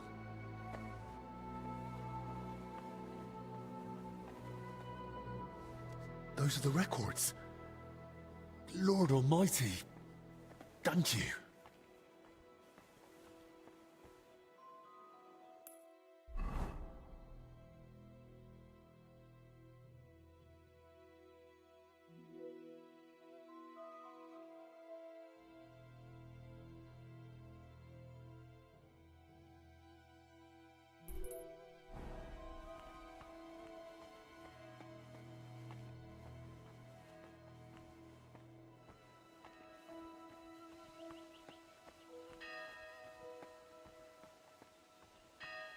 Hmm.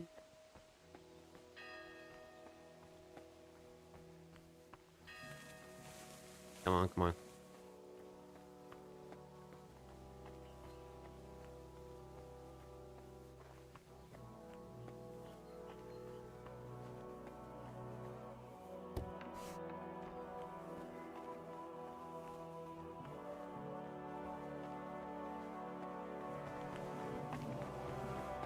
What do you want?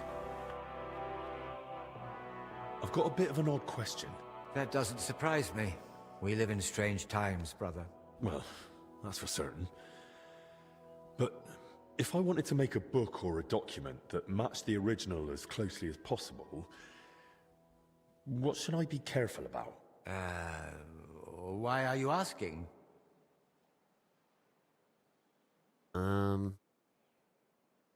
Brother, I'm speaking to you scholar to scholar, and I won't take much of your time. In my studies, I came across certain writings with rather intriguing ideas. I'd like to spread them beyond the walls of this monastery. A most noble idea, brother. I shall advise you. You must make sure to choose matching covers and the same type of parchment. If you have the original in front of you, it shouldn't be hard to imitate the script and style. Covers? Parchment? Where would I find such things? That I truly don't know. Here in the library, we only have very basic parchment. It depends what exactly you need. Perhaps in town, some scriptoriums might be better equipped. Scriptoriums? Right. Thanks.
Maybe I should read the real records first. Good call.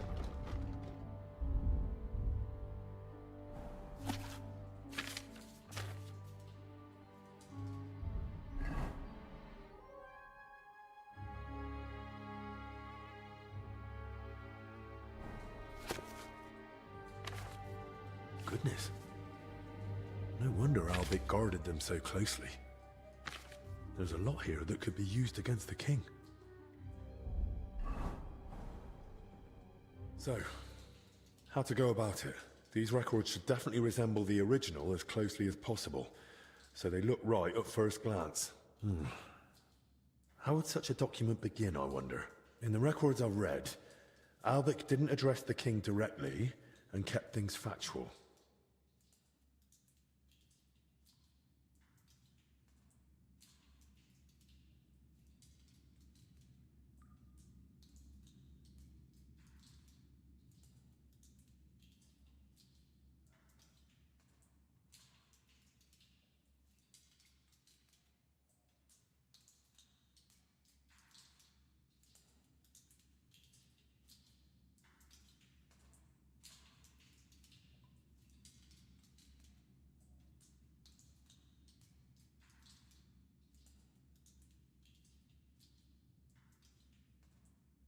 There's no greeting. Albert just goes straight into advising the king.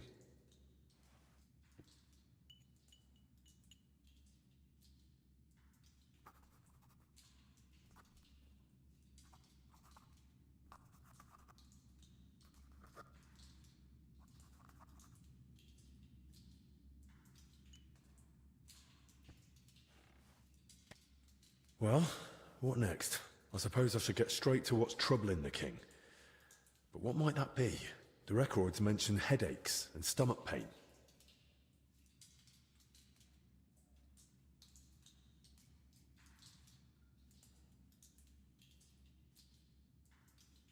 So the king's got headaches and stomach cramps. But what did Albic advise him?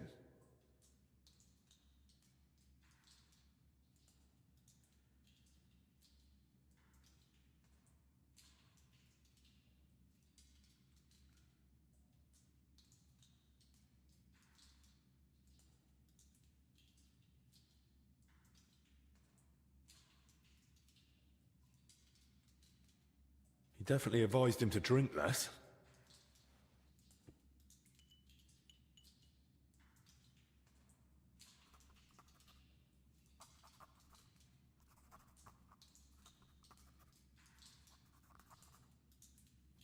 Right, that's about halfway.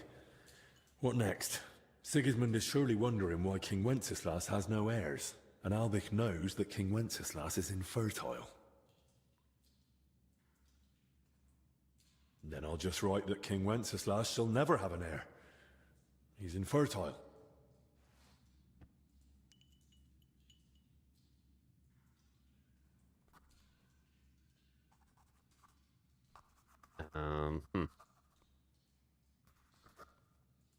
Right, that's sorted. And how to end it? Maybe some general recommendation? Don't lose your temper, and plenty of salt and pepper. That's advice.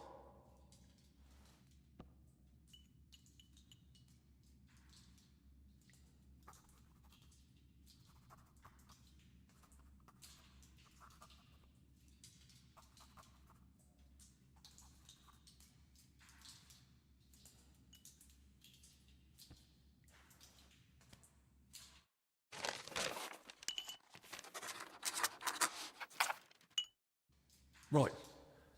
That looks good.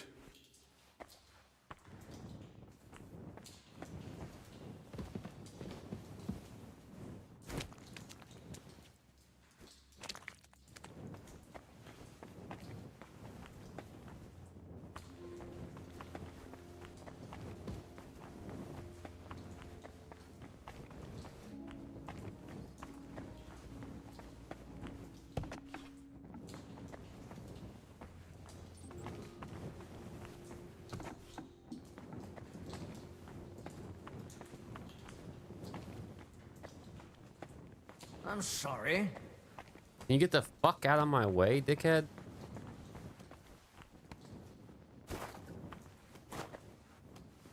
Oh my god.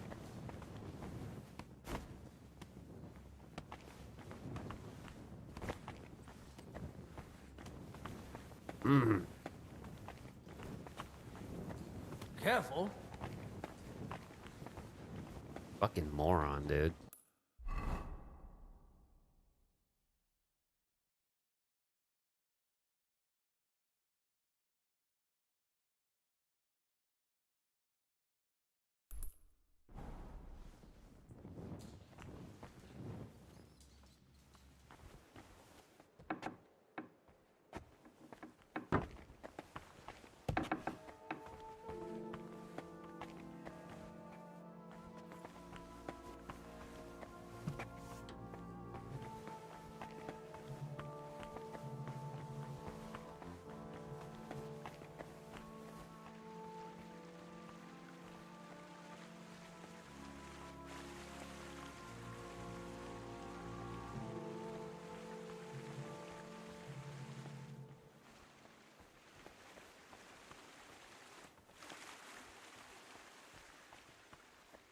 That was close.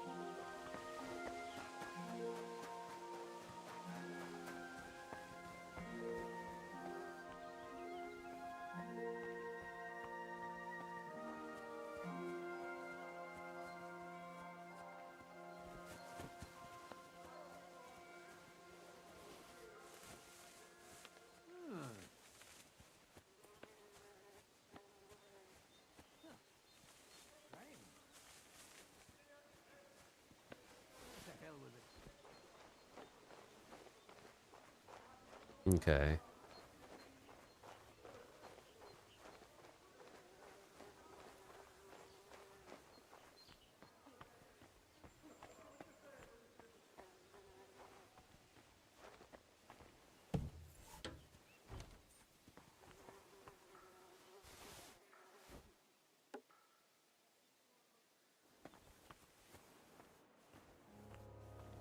I heard something.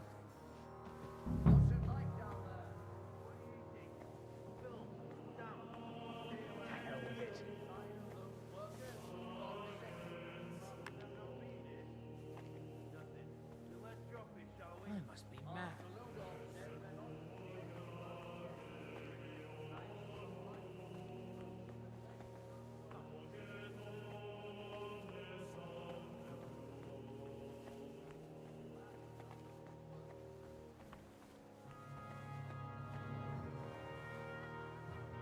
The start of Bavor's journey. That's probably Venice and Jerusalem.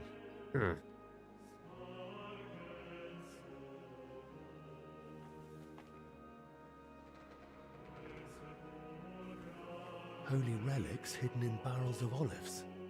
Just like he wrote in his travel records. And the attack by Mamluk bandits. No doubt Bavor had courage aplenty.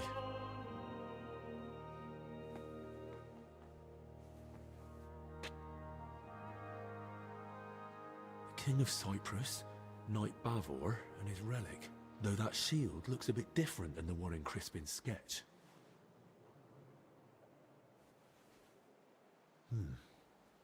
Almost the same. Only on the mural, it's got that inner scutcheon added. They gave a lot of space to Bavor's crest and his elevation. Likely at the knight's own request. And the crest's all in one, with an angel and the relic. That must mean something.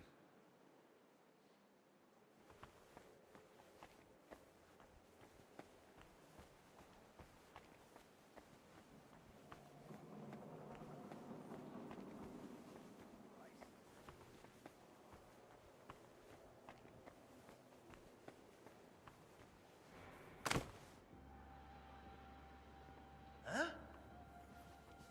I see you, you thief. Halt!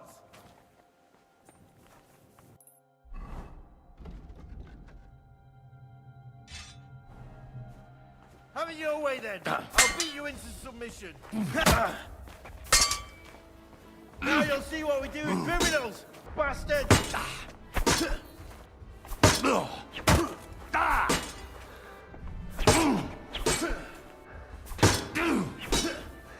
Fuck you!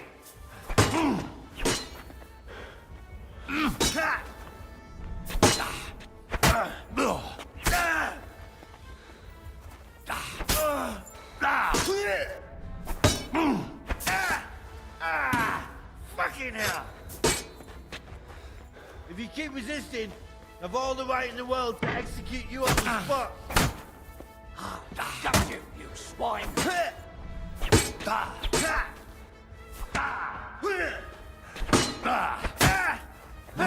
Show what you're made of!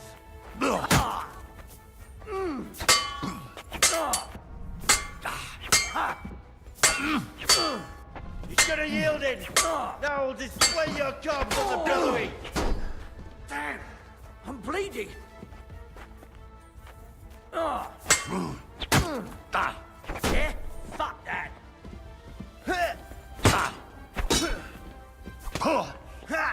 Damn it.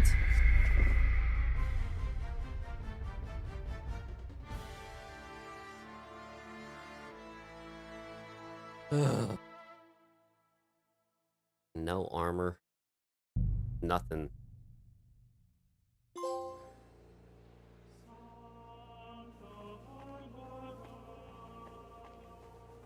Nothing. No armor, nothing.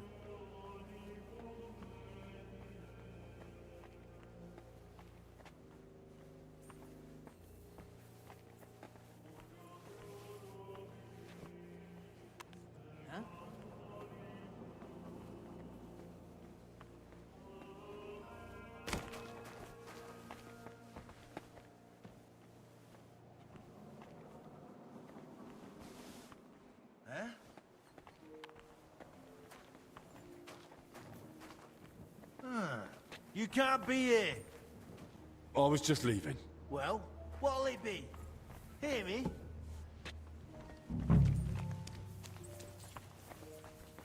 I'm losing my patience.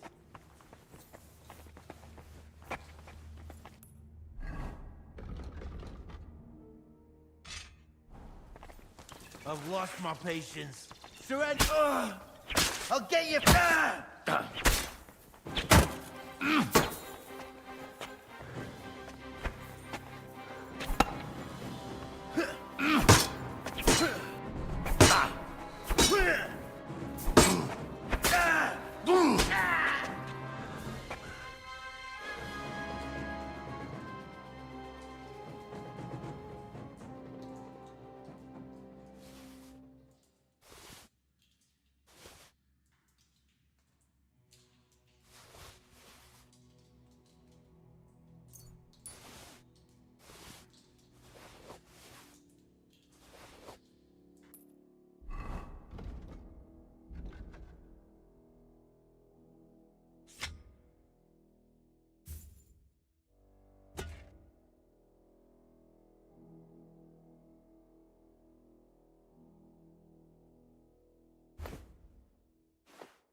Okay.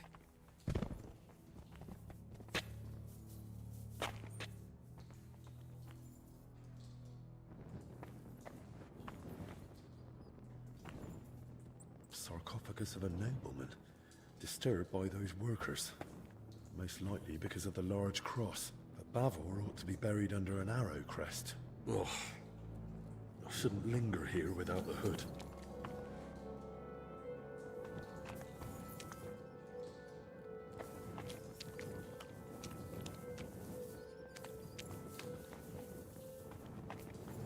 Abbot Vitus.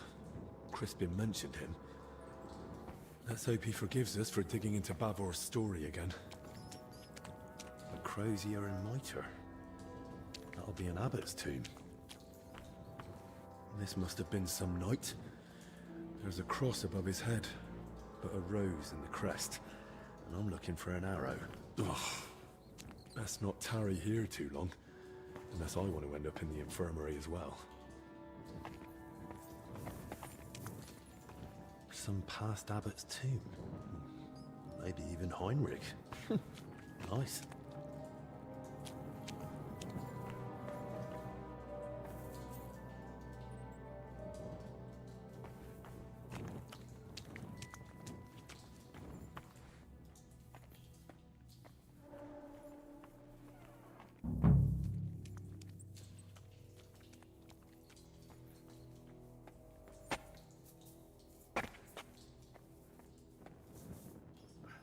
Looks more like an abbot's tomb from the carving. Good thing. I'll be shifting that rubble for days on my own. This one's rather worn down. I think I can make out the abbot's symbol. Bavor's crest. So it's true.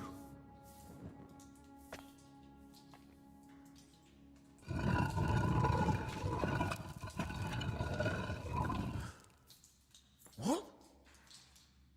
That's not Bavor. I need to tell Crispin.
Nowhere. Maybe there's something in the depository. Brother Crispin? Henry, I searched through the archives again to see if I might still find something on Bavor, but so far nothing. And your search in the crypt? Did you dare go down there? I dared. And more than that, I truly did find Bavor's sarcophagus in the hidden chamber. By all the saints? And the relic? Was it there? No. I was hoping, but I don't think it's that simple. There's a sarcophagus with Bavor's crest, but Bavor isn't the one lying in it. What? You? I had to know. Judging by the robes, I'd say it's an abbot or some other high-ranking cleric. Good lord, that's truly strange. And do you know what's even stranger? I think someone was watching me down there. Watching? Who? Did you see anyone? I just heard voices. Could it have been one of the workers again?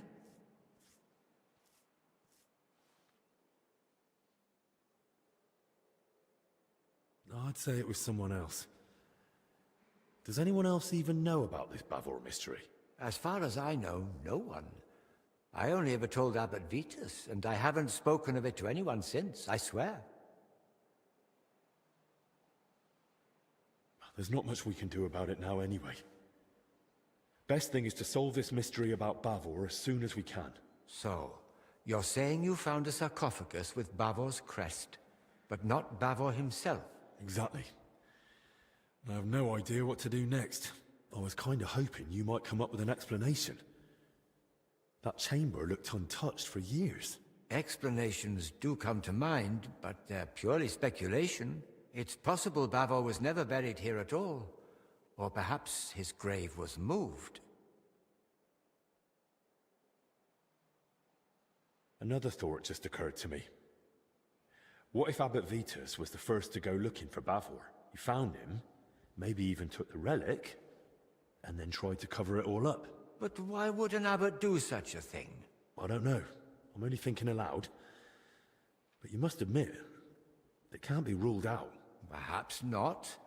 But before jumping to conclusions, let's examine the other possibilities. It's quite possible the remains were moved, and that's why Abbot Vitus shut down my investigation. It is a sensitive matter, after all. But why would anyone move him? Isn't that against God's will or something? There are reasons for it. They're internal matters of the monastery. I shouldn't be discussing them with a layman. Oh, come on, Crispin. We're searching for Bavor together. Surely you can make an exception. Just forget for a moment I'm not a monk like you, and tell me what you know. Please. Oh, very well. Since you're so insistent, to be laid to rest in the monastery crypt near the altar is the best one can hope for the soul of the departed. Normally such places are reserved for abbots, but this privilege can be granted to others in rare cases.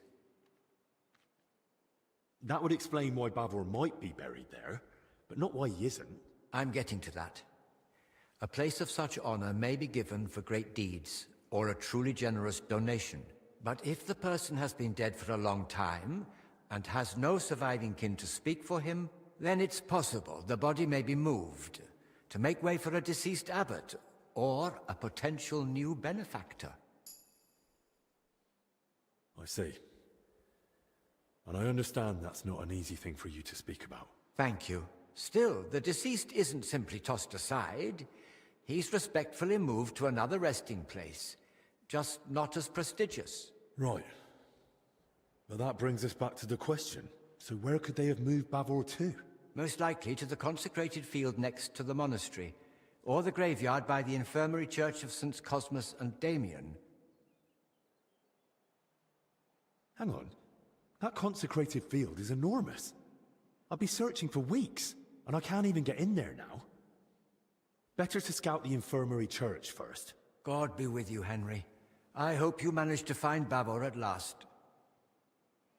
I saw that mural of Bavor you spoke of, and I think I noticed something slightly unusual.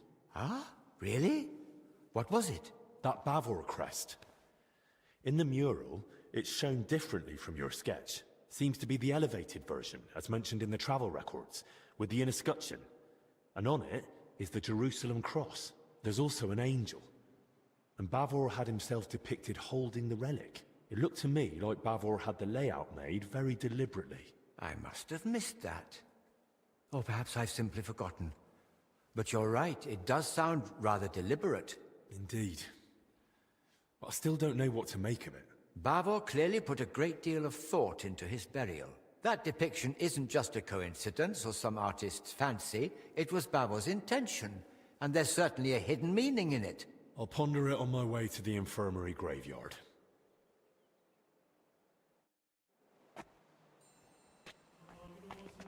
Okay.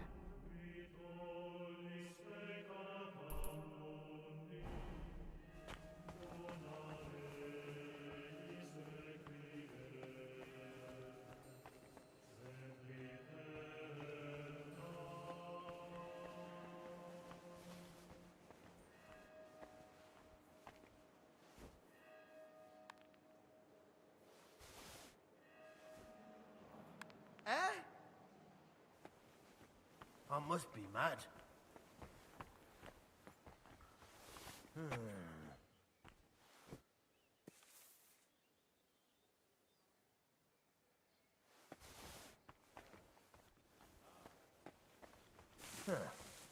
Strange.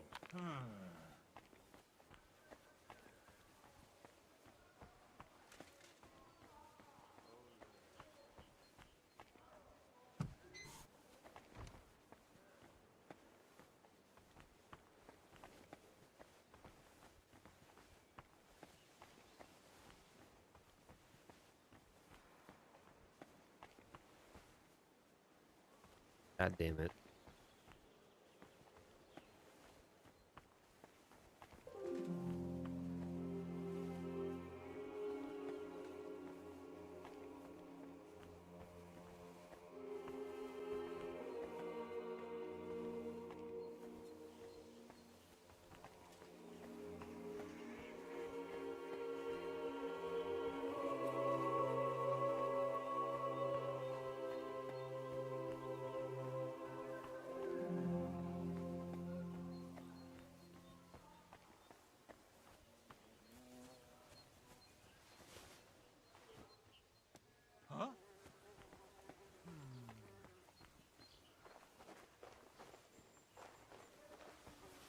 Did I imagine it?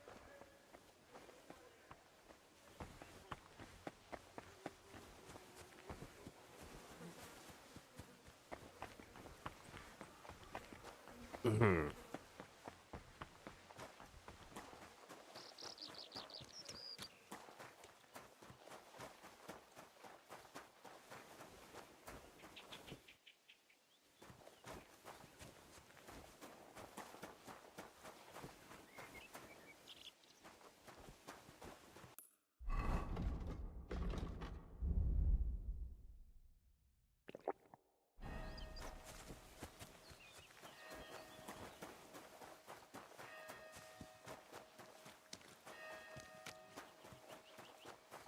Oh, Jesus Christ, man.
My God! Why are you all covered in blood? What do you want? God be with you.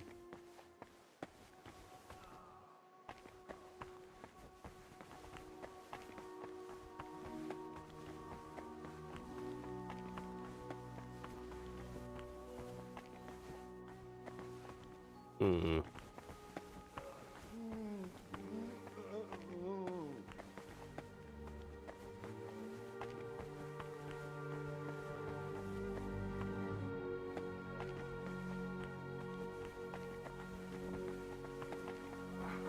Damn it, Del.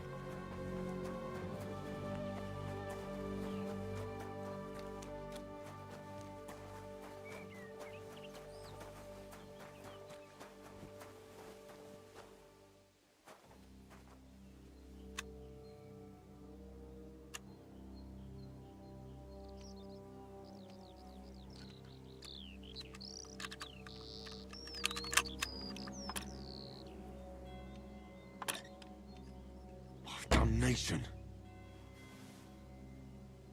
Hmm.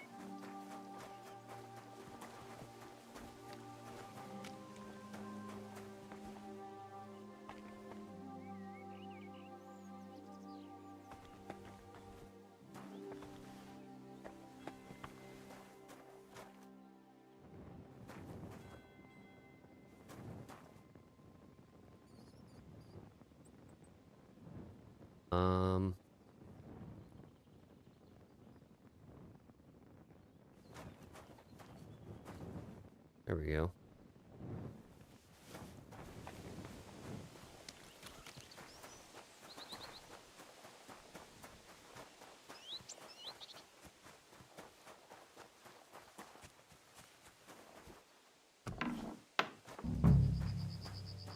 Right then.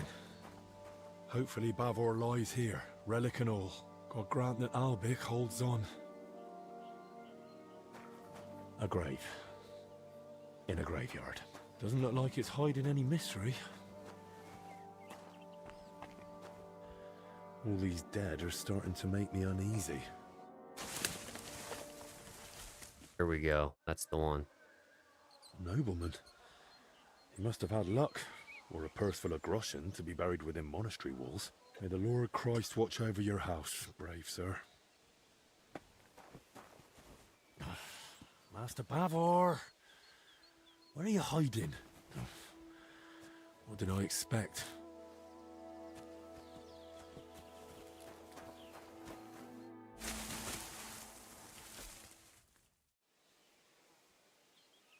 Boleslav's crest, at last. Let's hope its lord lies somewhere nearby.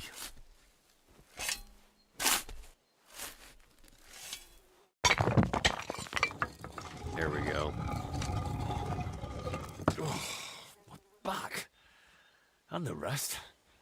The armor, the crest, the sword. It has to be him. The valiant knight Boleslav Bavor. May his soul rest in peace.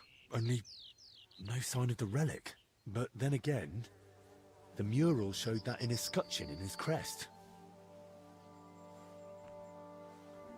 My God. A crusader's sword that saw the Holy Land. A true honor.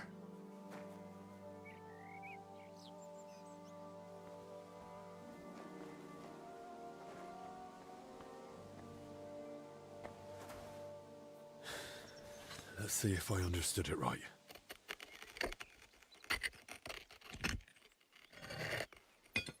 Whoa.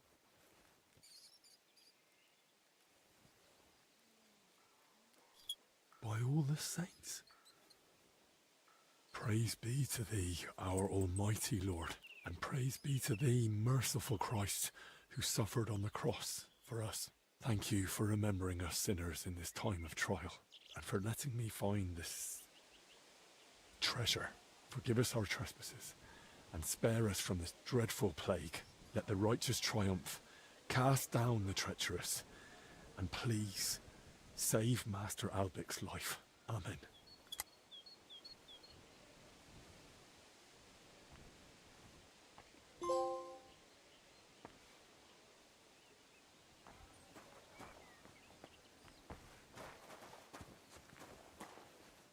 Okay.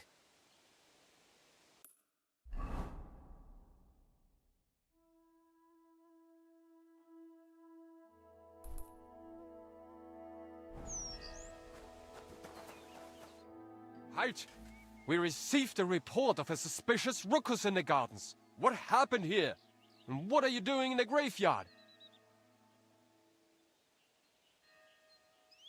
So this is your idea of watching out for suspicious activity?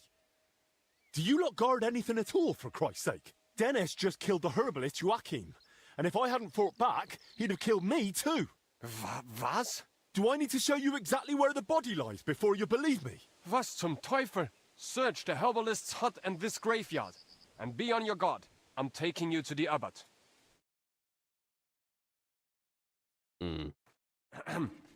I hate to interrupt your grace, but something's happened that urgently requires your attention. Did you bring more news from Masters Albic and Zacharias? How fare our sick? Not so, your grace. The herbalist Joachim, may the Lord rest his soul, was found dead in his hut. Christ alive! How is that possible? Henry here claims he was there and killed the murderer in self-defense. I swear it's the truth. It was Dinesh on Zacharias' orders, and that's not all. Before I could stop him, Zacharias poisoned Master Albic. What are you saying? Why would Zacharias do such a thing? That bastard did it to get hold of Bavor's relic and Albic's records about King Wenceslas. By all the saints, as if things weren't bad enough already. Now this. Christ almighty! Henry, why didn't you tell me? I'm sorry, Crispin. Maybe I should have, but it's too late for that now. Crispin, go to the infirmary. Tell Benedict to tend to Master Albic. Immediately. Without him, we cannot overcome the plague. Ludolf, leave us alone. Matters of the crown must be discussed in private. Your grace, that's out of the question. Your safety. That's an order. As you command. But I'll leave my man outside the door. Just say the word. Very well. Thank you. Henry, you've made a very serious accusation. And in front of witnesses, no less. Believe me, Father, I wish I were mistaken. But I saw it with my own eyes. Very well. I believe you. But first, tell me about the relic. Crispin was just telling me about this mystery of Bavor. Am I right in thinking the two are connected? Yes. Crispin helped me find and interpret the clues. And in the end, I found it. Along with the true grave of Bavor. Here it is, Father. A splinter of the true cross. Oh, unbelievable. Incredible. Eternal glory to our Lord. A true sacrament. And perhaps even a sign of hope. But how did Zacharias know about it? Tell me everything from the beginning. It all began in that crypt beneath the church. Some of the workers were trying to find the tomb of Sir Boleslav Bavor. They were supposed to fix the collapse. No one gave them permission to enter the crypt. Zacharias bribed them. He'd heard that Bavor was buried here with a relic from the Holy Land and decided to seize it for King Sigismund. The workers were meant to find Bavor's sarcophagus, but they also opened and looted nearby tombs. That is sacrilege. That crypt holds the remains of abbots of this monastery. And in the process, they uncovered coffins containing rotting remains. That's where the illness that spread through the monastery came from. So the illness, it wasn't plague.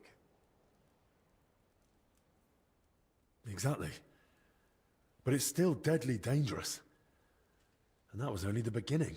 Zacharias hid the first two sick workers with Joachim, who he blackmailed into caring for them in secret. He treated them as best he could, but their symptoms worsened. When they died in his care, he panicked and tried to get rid of the bodies. That fire? Those corpses? When they were found, Zacharias panicked in turn and sent Dinesh to kill Joachim. Oh, God in heaven, forgive them their sins. I tried to stop him, but he stabbed Joachim and then came at me. Luckily, I managed to fight him off. I ran back to the infirmary to warn Albic, but by then, Zacharias had already been poisoning his wine for some time. I don't know what poison it was, but Albic is barely breathing and has no idea what's going on. And Zacharias? He actually laughed in my face. He'll only give me the antidote if I bring him 2 things. Oh, people hold nothing sacred. He wants Bavor's relic and Albic's records on King Wenceslas's treatment. The exchange is to take place in the church. Otherwise, Albic likely won't live to see morning. Please, Father Jan. Albic sees you as a friend. Zacharias betrayed him. You can still save him. Will you help me? From what you've said, I gather you knew about his plans. Why are you telling me all this only now? I suspected you wouldn't believe me. Even I wasn't sure for a long while. I kept searching until the pieces finally fell into place. I meant to tell you everything, but only once I held clear proof. And that, Zacharias himself provided. I'll do everything in my power. We must end this affair. Quickly, and within our walls. I shall entrust you with the relic. But please, take care of it. May it be preserved for our monastery. Thank you for your trust, Father. I'll do my best to see it return to you. From this moment, the curfew no longer applies to you. The knights at my door will inform everyone else. And do speak to Sir Ludolf. Perhaps one of his men has gear that'll suit you too. Thank you again, Father. You can thank me later. Right now, get moving. Excuse me.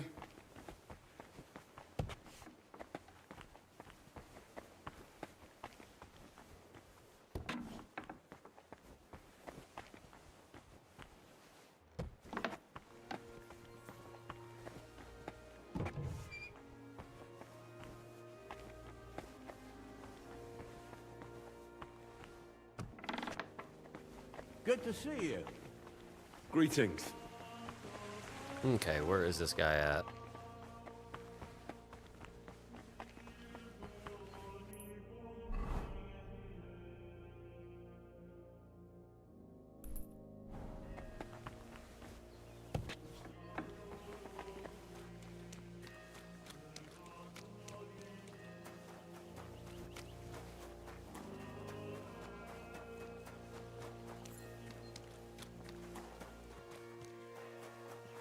Good day to you. That was fine. Sir Ludolf, I spoke with His Grace the Abbot, and... Words already reached me. My men are ready to assist you, should it come to that. Thank you. I appreciate it. But there's one more thing. We may be facing a fight, and I arrived at the monastery without any equipment. Our supplies aren't vast, but we can at least offer you a cuirass and a gambeson. There's a cuirass ready on the stand in the tent. If you want it, it's yours. Thank you, sir.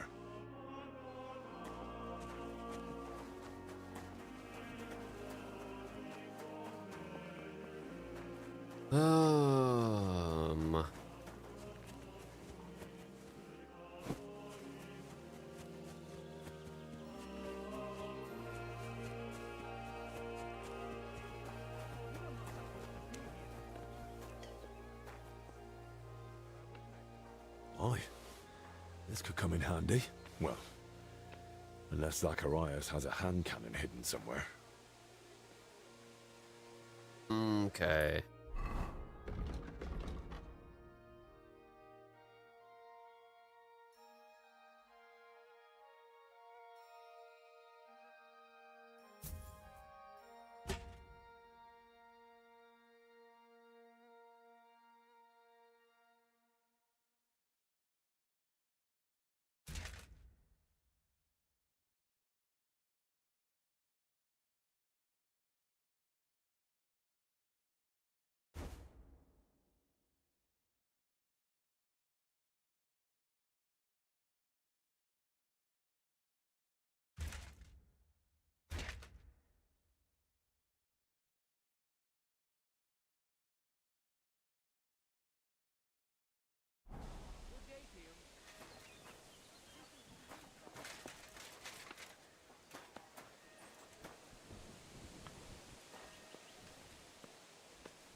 Hmm.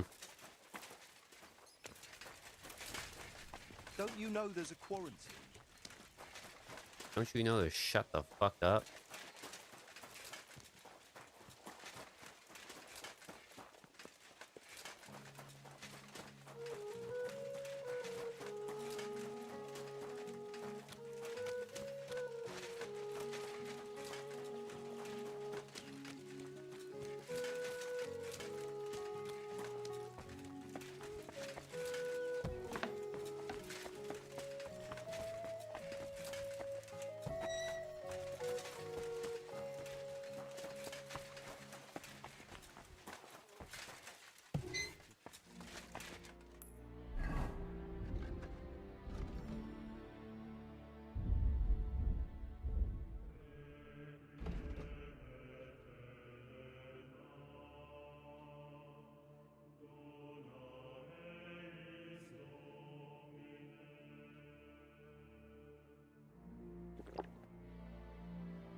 Boom, there we go.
Do you have it?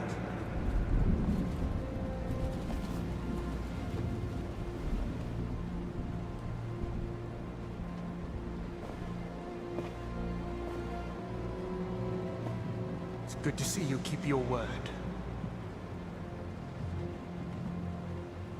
I hope you'll do the same.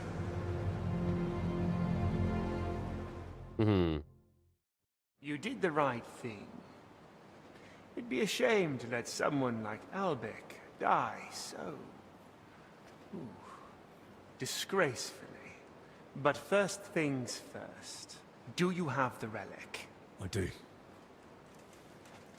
Here it is. Christ. Truly. Dear God. It's unbelievable. Sigismund, he... Yes, but... Also... Hand me the records. There. Let's hope they're worth the hellish torment you've got coming. Oh. Judging by what's written in them, I'd say they are. Thank you. May the Lord repay you.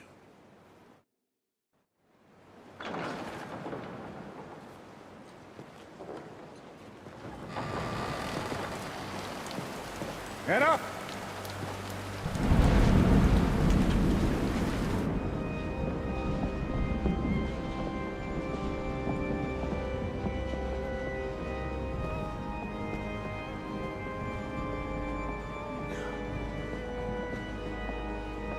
Men, hold them back!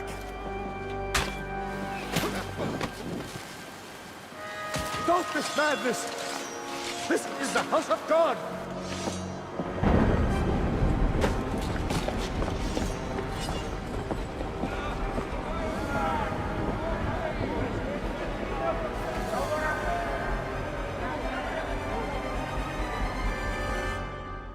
Hmm.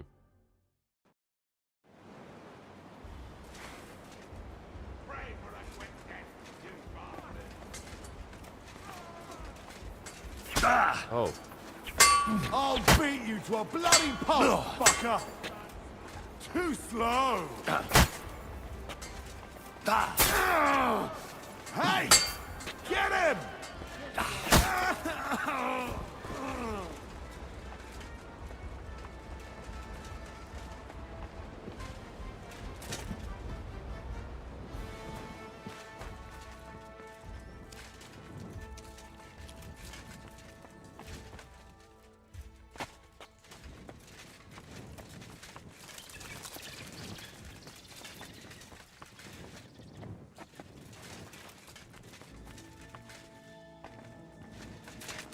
Ah, come on.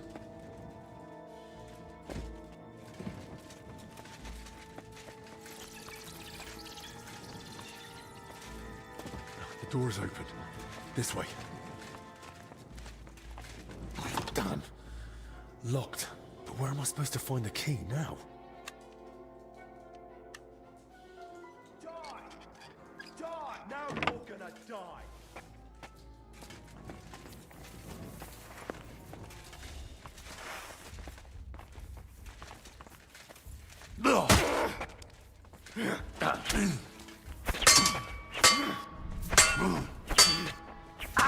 Ah, shit. You!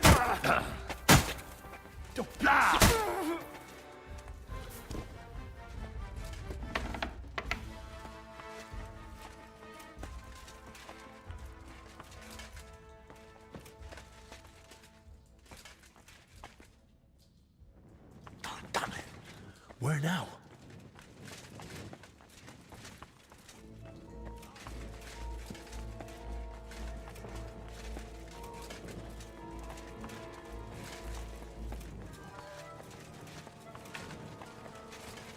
I'm all yours! Oh.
Give up!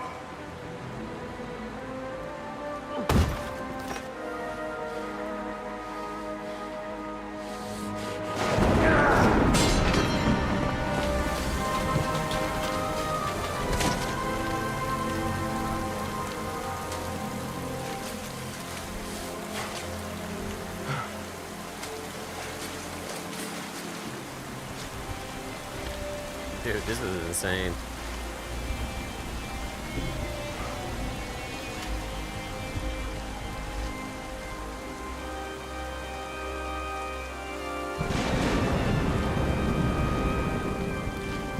It's over. You. wasn't for you, none of this would have happened!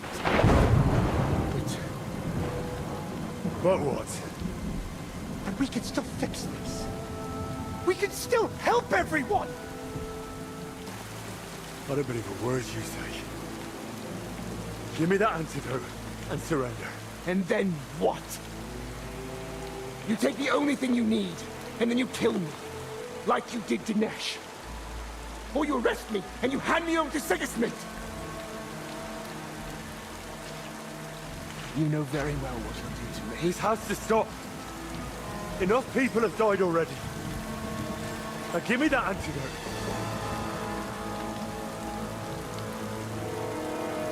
I can't. I can't disappoint Sigismund again. I'd rather take my chances with you.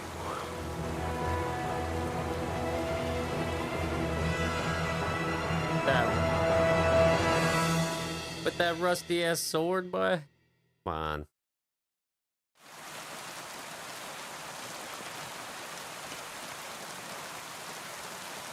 For the cross!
Bitch.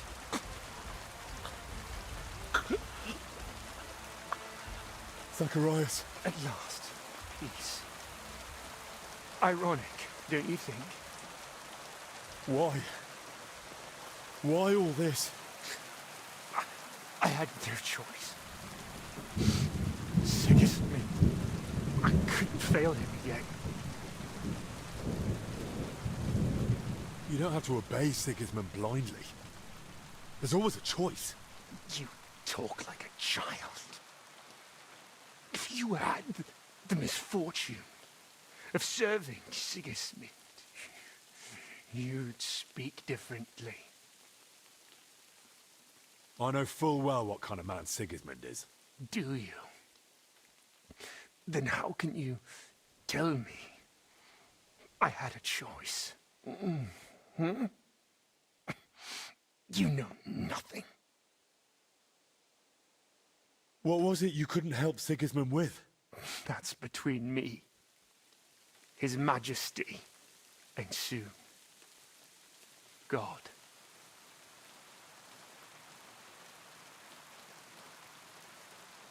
Don't you want to ease your conscience? And what would be the point? So you could finally leave it all behind.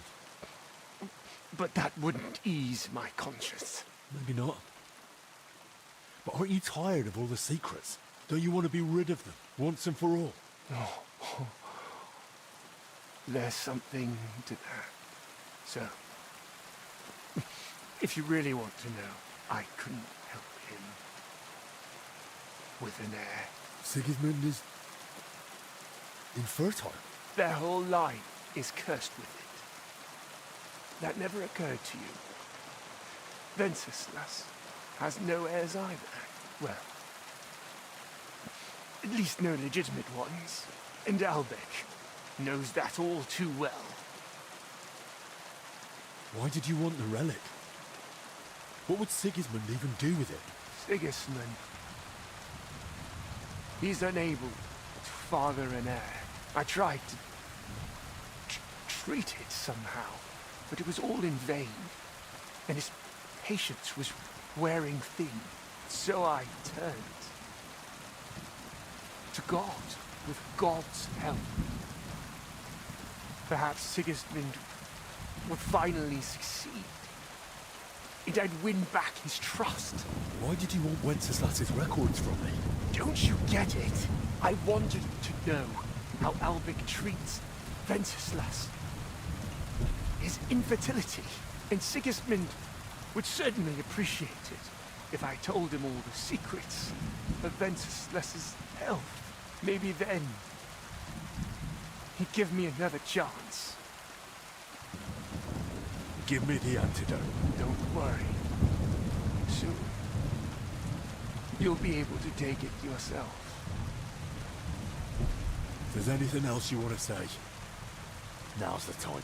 I'd like to, but I can't. It hurts. I can't speak anymore.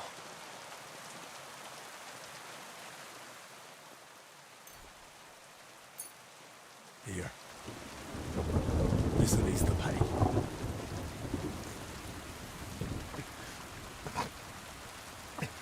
Thank you. So what was it you wanted to tell me? I didn't want any of this to happen. You've already said that. I mean all of it. Even before the Sigismund, I was so happy when he made me his court physician.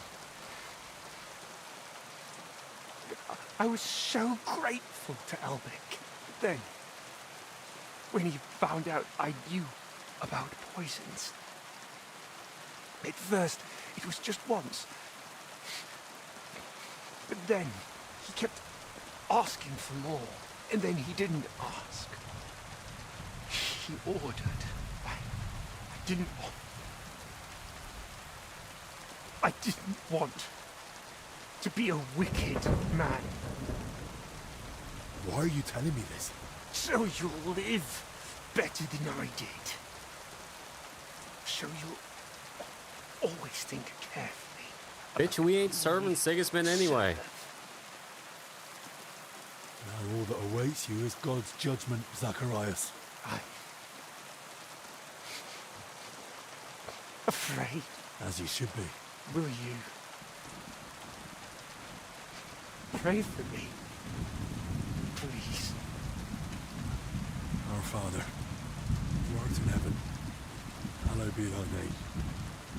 Thy kingdom come, thy will be done on earth as it is in heaven. Give us this day our daily bread, and forgive us our trespasses, as we forgive those who trespass against us. And lead us not into temptation, but deliver us from all evil. Amen.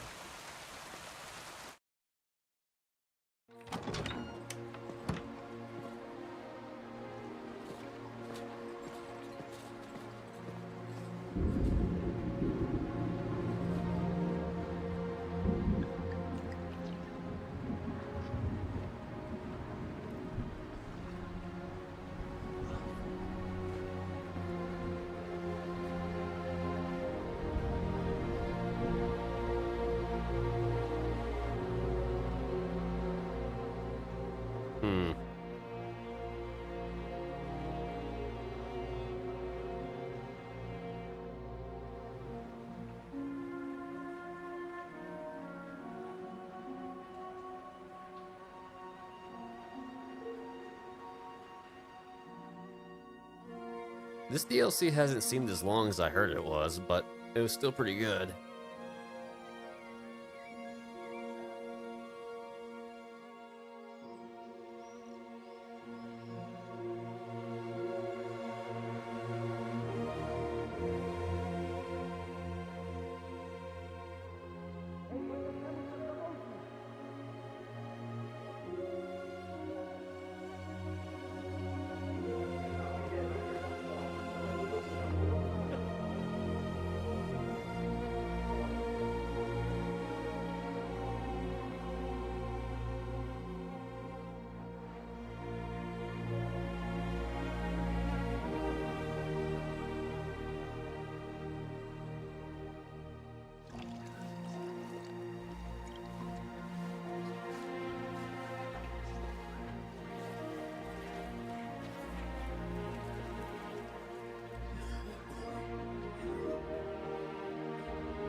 Amen.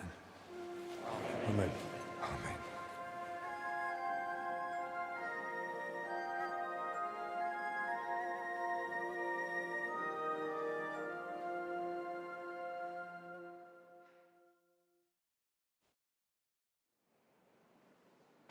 All right. In just a few days at the infirmary. Henry. Everyone standing here is here thanks to you. Oh, your words please me. But you're wrong. I may have helped Hilden, but I wouldn't even be here myself without you. I can't imagine how it all would have turned out if not for you and your courage. I was glad to help. I owe you my life, and I'll never forget it. I only regret that we couldn't save Zacharias. How could I have been so foolish? Well, he was your friend, after all. You couldn't have known what he'd become. Or what he'd be capable of. Did you really know him as well as you thought? Did I know him well? Do you know how Zacharias even got his position at court? It was I who recommended him to Sigismund to be appointed his personal physician. I handed Zacharias straight into the usurper's clutches. The venomous vipers writhing at the feet of the self-proclaimed king surely influenced him.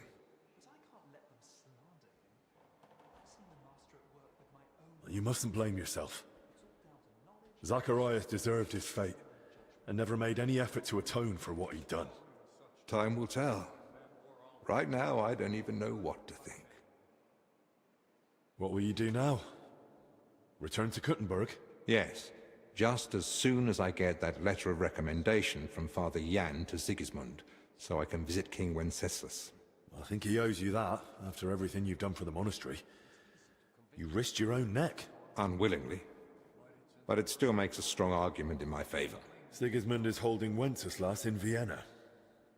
Will you head straight there, then? I'll wait for the first suitable opportunity, gather everything I need, and then set out. And what about you, Henry? What's next for you? Well, I've already done what was most important here. And where the road takes me next, God knows. But my lord is actually getting married soon. So, I should probably be there. I'll go and speak with the others. I won't keep you. Perhaps we'll meet again someday. It was an honor to meet you, Master. Take care. Likewise, Henry.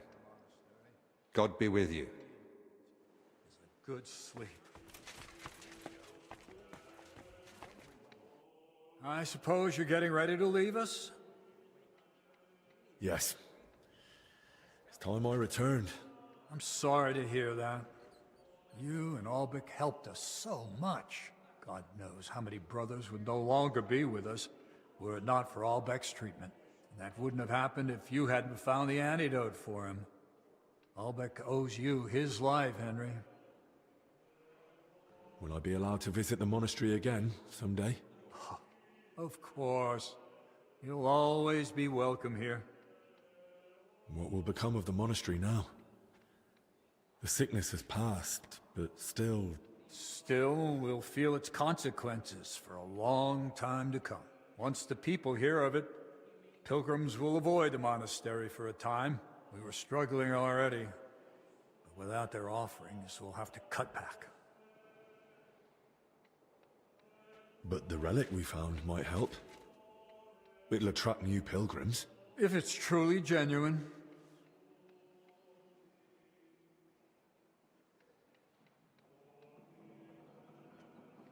You don't believe it is? I'm just being cautious. Do you know how many such relics are sold around the world? I don't want to insult the sacrifice of the Son of God by displaying some common splinter in his temple. Suppose I'll be going now. Hopefully we'll meet again soon. Okay.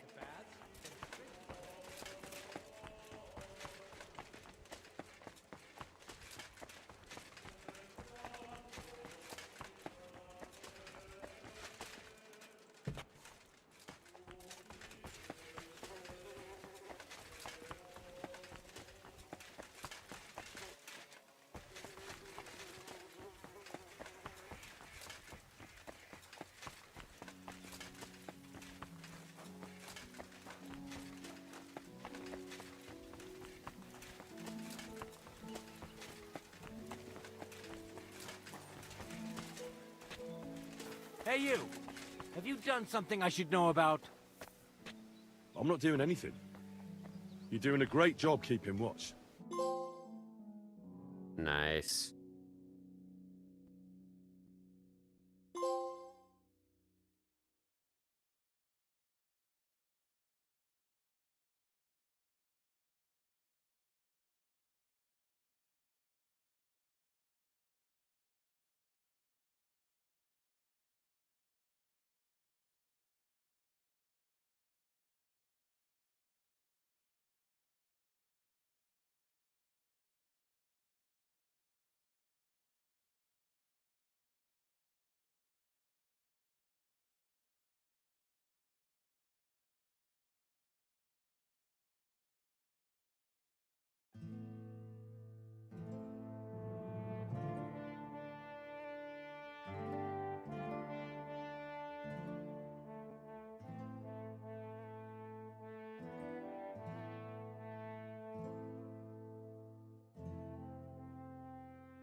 Get rid of this junky ass armor.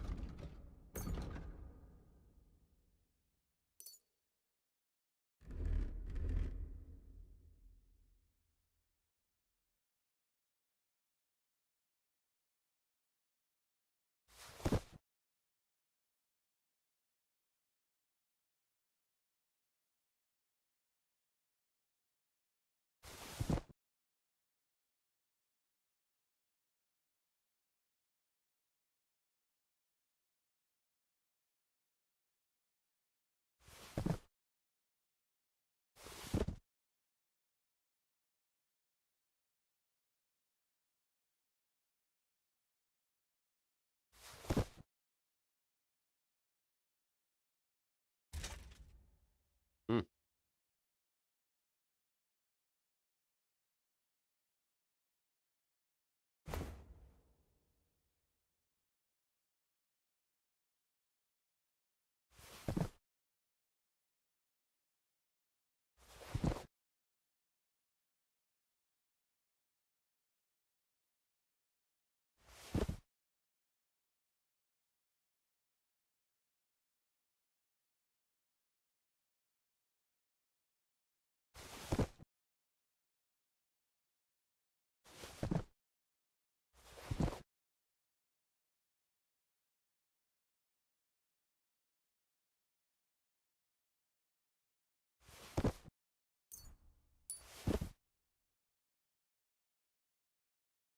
Holy cow, dude. I still got tons of shit. What the hell?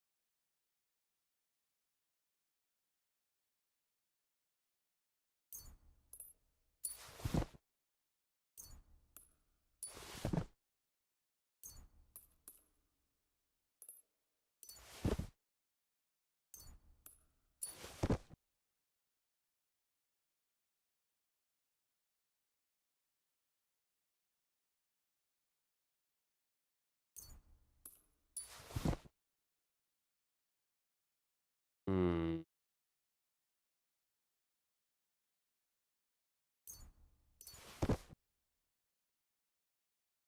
Ugh.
Okay.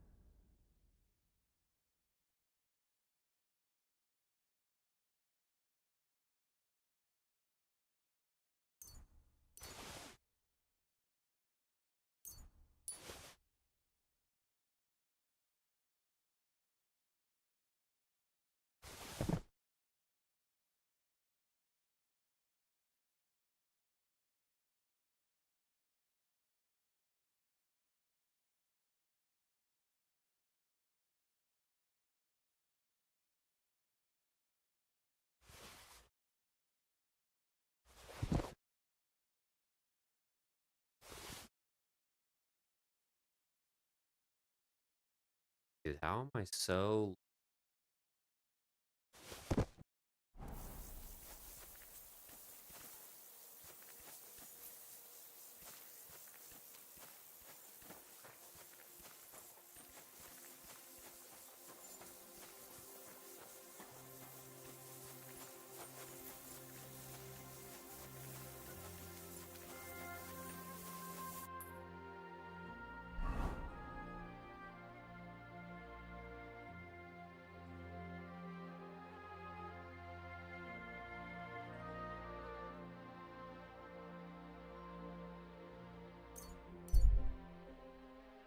Oh boy.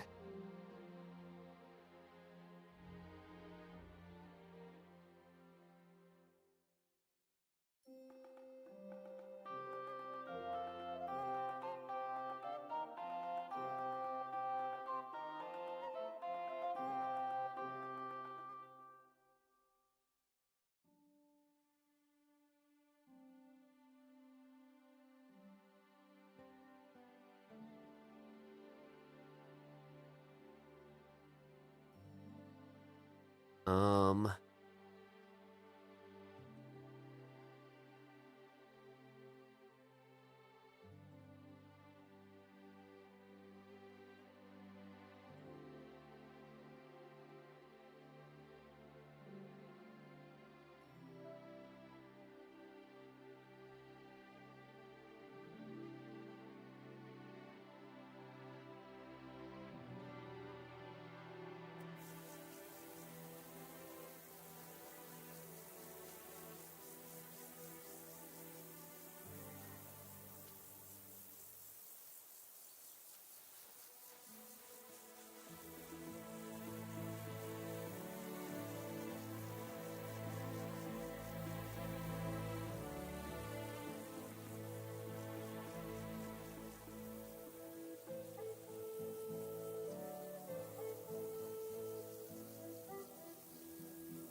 Okay.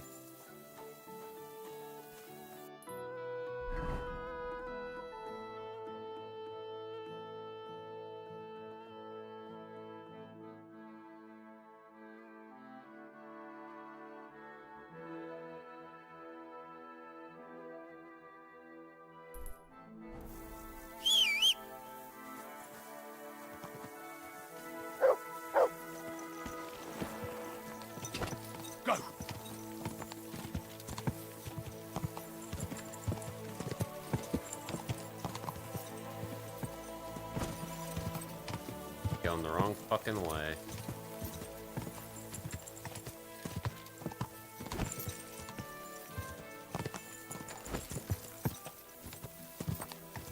Go!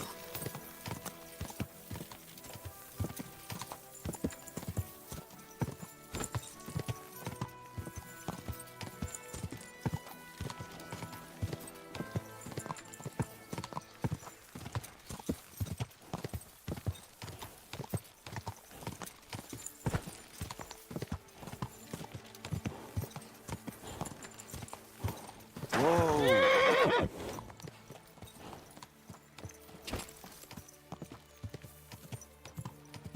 Alright. Let's travel back.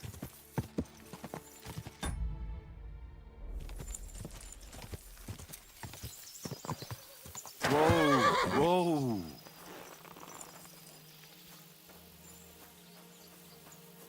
You're always welcome here, noble sir.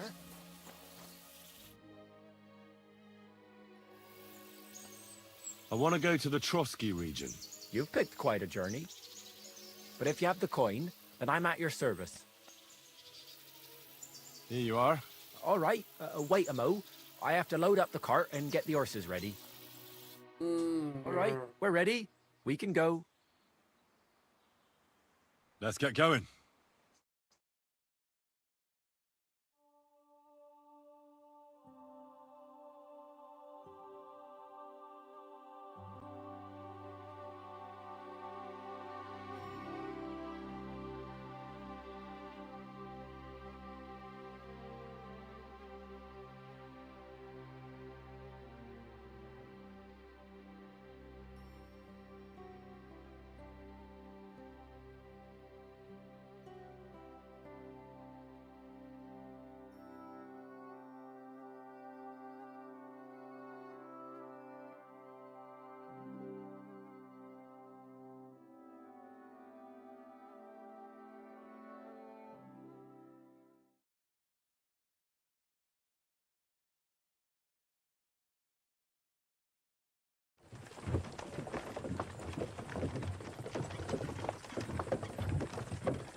Welcome to Slatego, young man.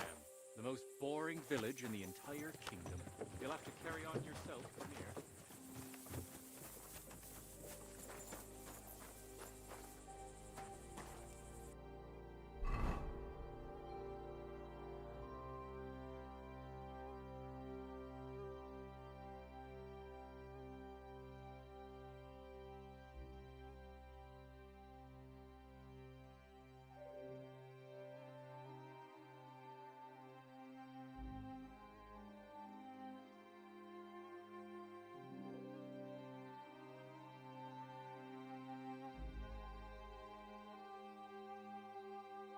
Hmm.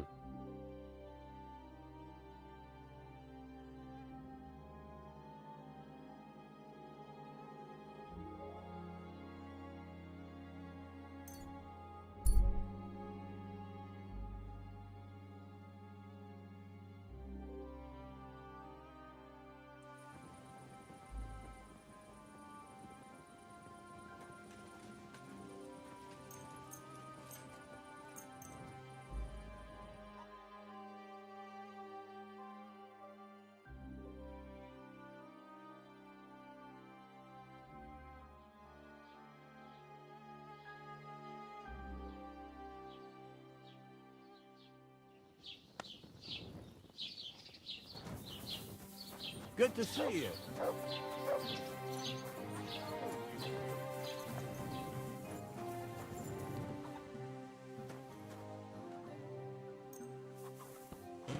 This one is sharpened already.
My respects.